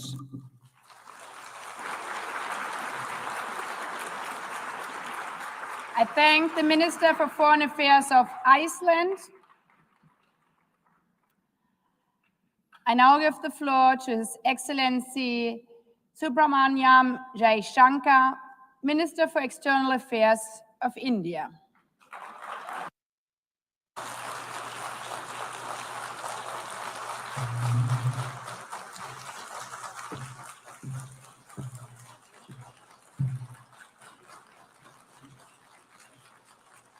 Madam President, Excellencies, ladies and gentlemen, Namaskar from the people of Bharat. We are gathered here 8 decades since the founding of this unique body. The UN Charter calls on us not just to prevent war, but to build peace. Not just to defend rights, but to uphold the dignity of every human being.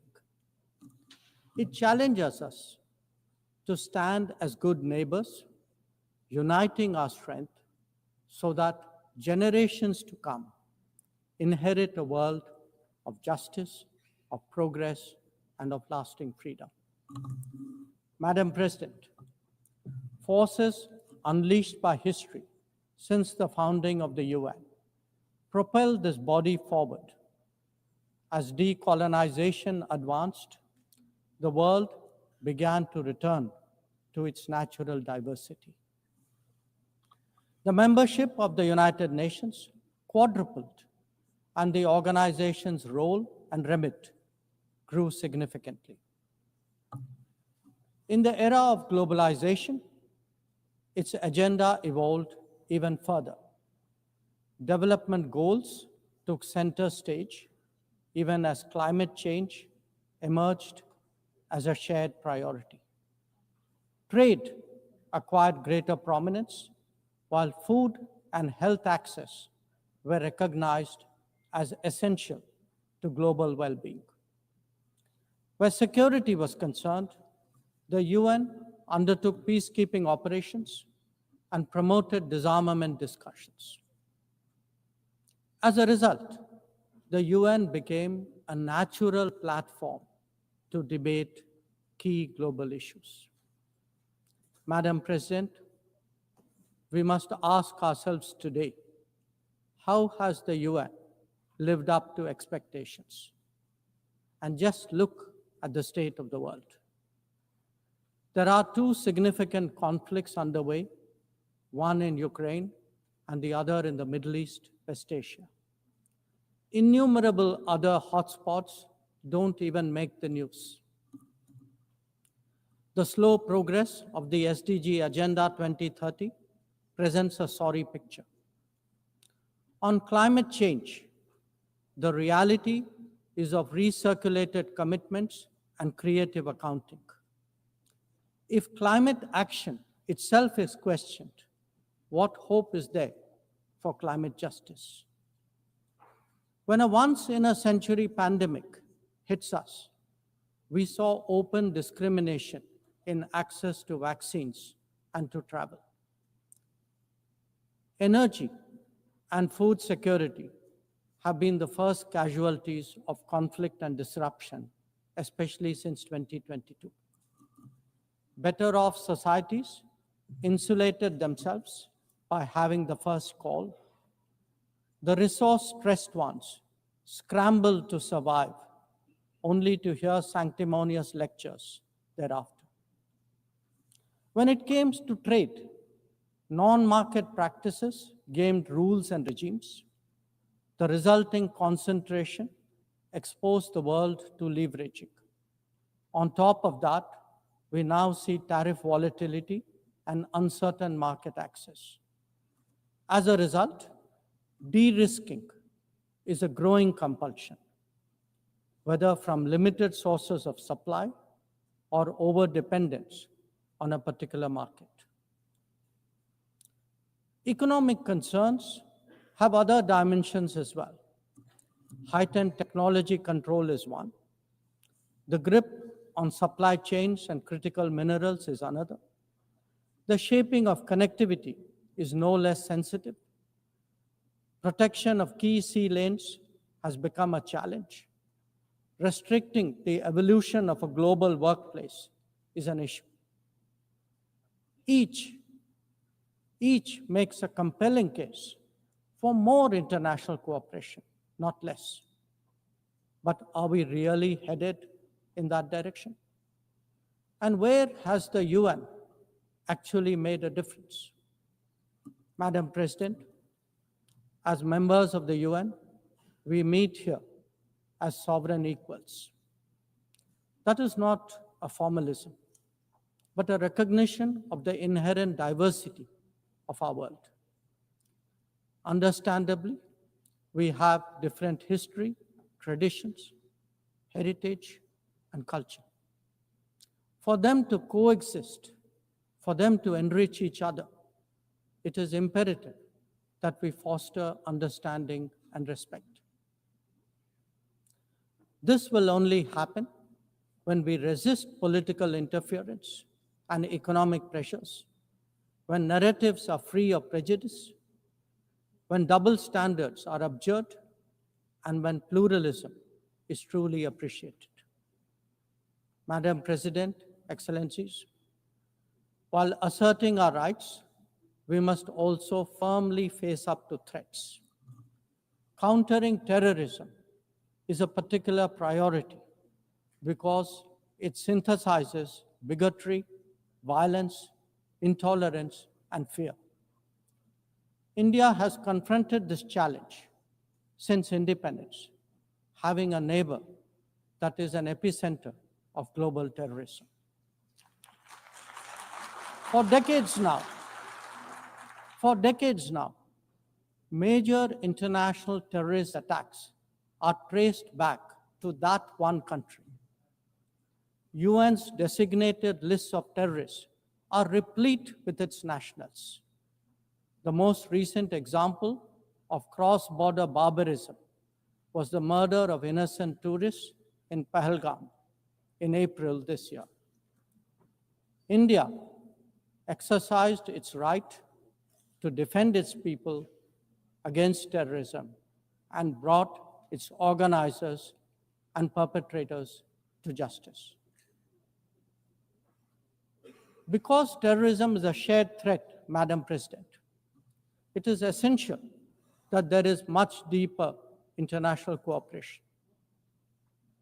When nations openly declare terrorism a state policy, when terror hubs operate on an industrial scale, when terrorists are publicly glorified, then such actions must be unequivocally condemned. The financing of terrorism must be choked, even as prominent terrorists are sanctioned.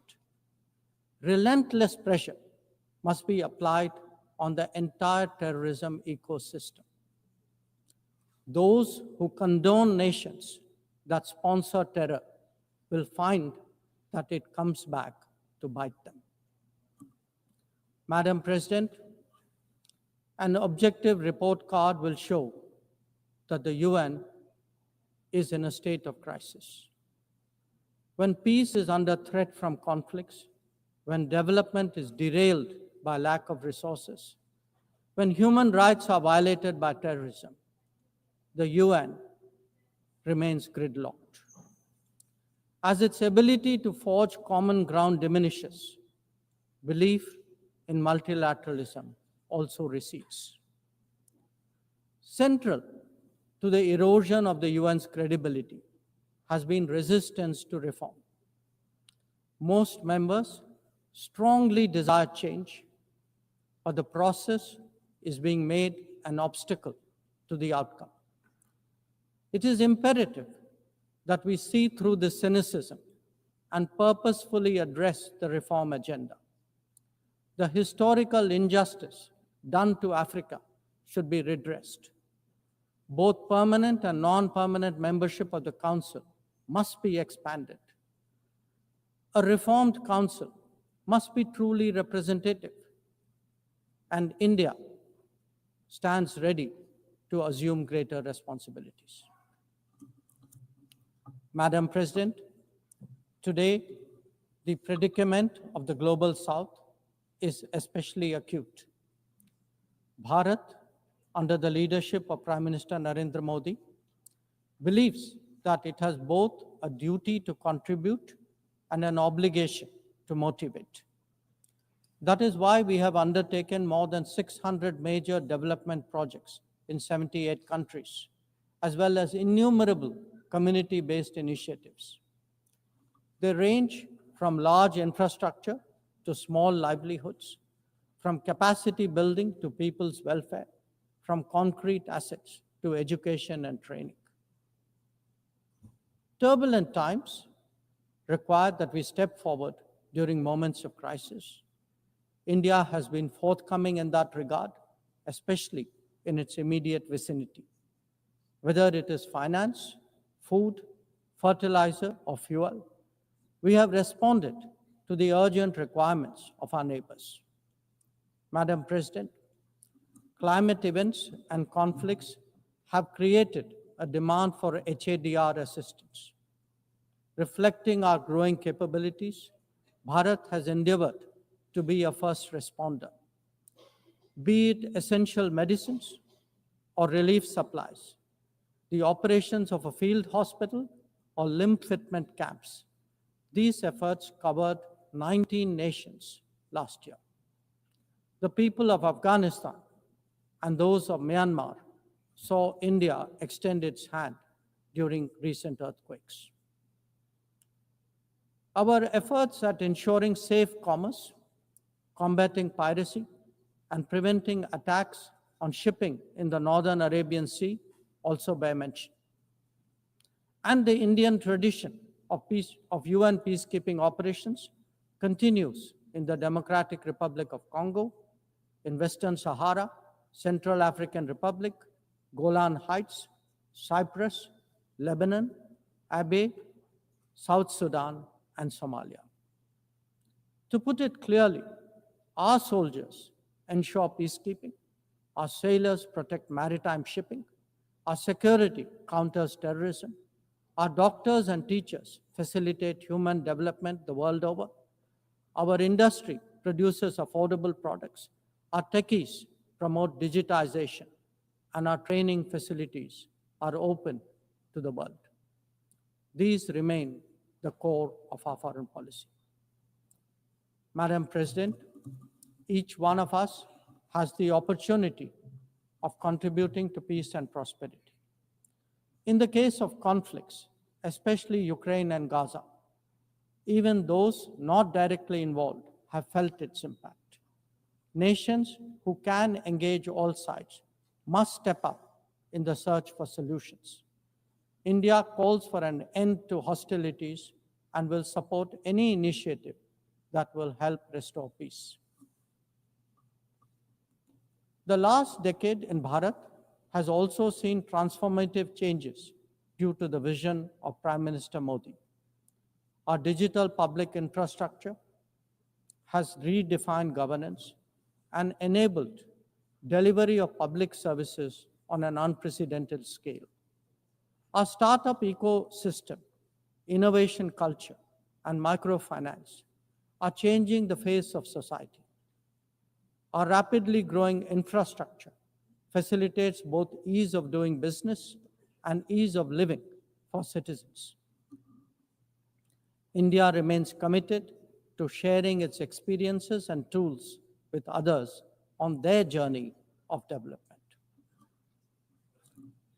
Artificial intelligence as a horizontal and cross-cutting technology has a particular promise for development. India's approach is to harness it responsibly for human welfare. Inclusion and impact will be the watchwords for the summit that India will host in 2026. Madam President, Bharat approaches the contemporary world guided by three key concepts. One, Atmanirbharta, or self-reliance. That means developing our own capabilities, building our own strengths, and nurturing our own talent. We see its results already, be it in manufacturing, in space programs, in pharma production, or in digital applications. Make, innovate, and design in India also benefit the world. Two, Atmaraksha, or securing oneself. We remain determined to protect our people and secure their interests at home and abroad. That means zero tolerance for terrorism, robust defense of our borders, forging partnerships beyond, and assisting our community abroad. And three, Atma Vishwas, or self-confidence. As the most populous nation, as a civilizational state, as a rapidly growing major economy, we are confident about who we are and what we will be. Bharat will always maintain its freedom of choice and will always be a voice of the Global South. Madam President, these are certainly challenging times for the international community. Many of our assumptions and expectations no longer hold. In such circumstances, it is imperative to stay strong, to hold firm, and to deepen friendships. International cooperation must prevail because islands of prosperity cannot flourish in an ocean of turbulence. A world order requires common purpose, as it does empathy for others. That is where we look to the United Nations. Madam President, every member who can make this world a better place must have the opportunity to do their utmost. And for that to happen, reformed multilateralism is the obvious way. The 9th decade of the UN must be one of leadership and hope. Bharat will do its fair share and more. I thank you.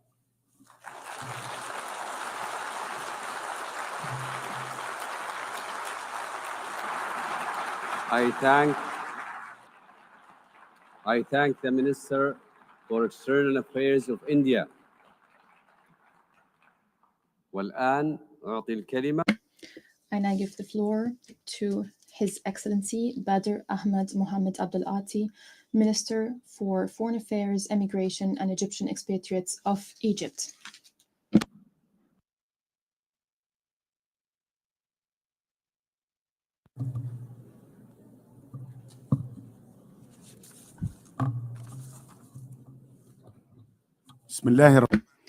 In the name of God, the Merciful, the Compassionate. Your Excellency Annalena Baerbock, President of the General Assembly, Your Excellency Antonio Guterres, Secretary General of the United Nations,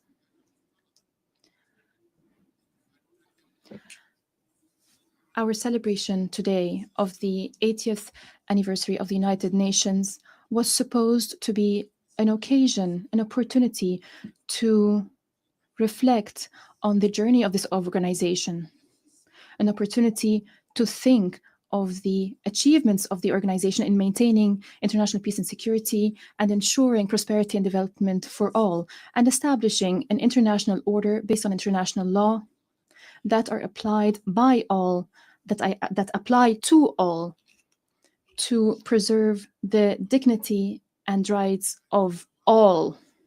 However, the reality of these international organizations today, 80 years after its establishment, has nothing to do with these noble goals. The multilateral international system is facing challenges. Its pillars are being eroded. It's fluid as a result of crimes being committed in full view of the international community. The international community is standing idly by, is a spectator before the systemic violations of international law that undermined the international system. We're seeing double standards across the board, but especially in the Middle East.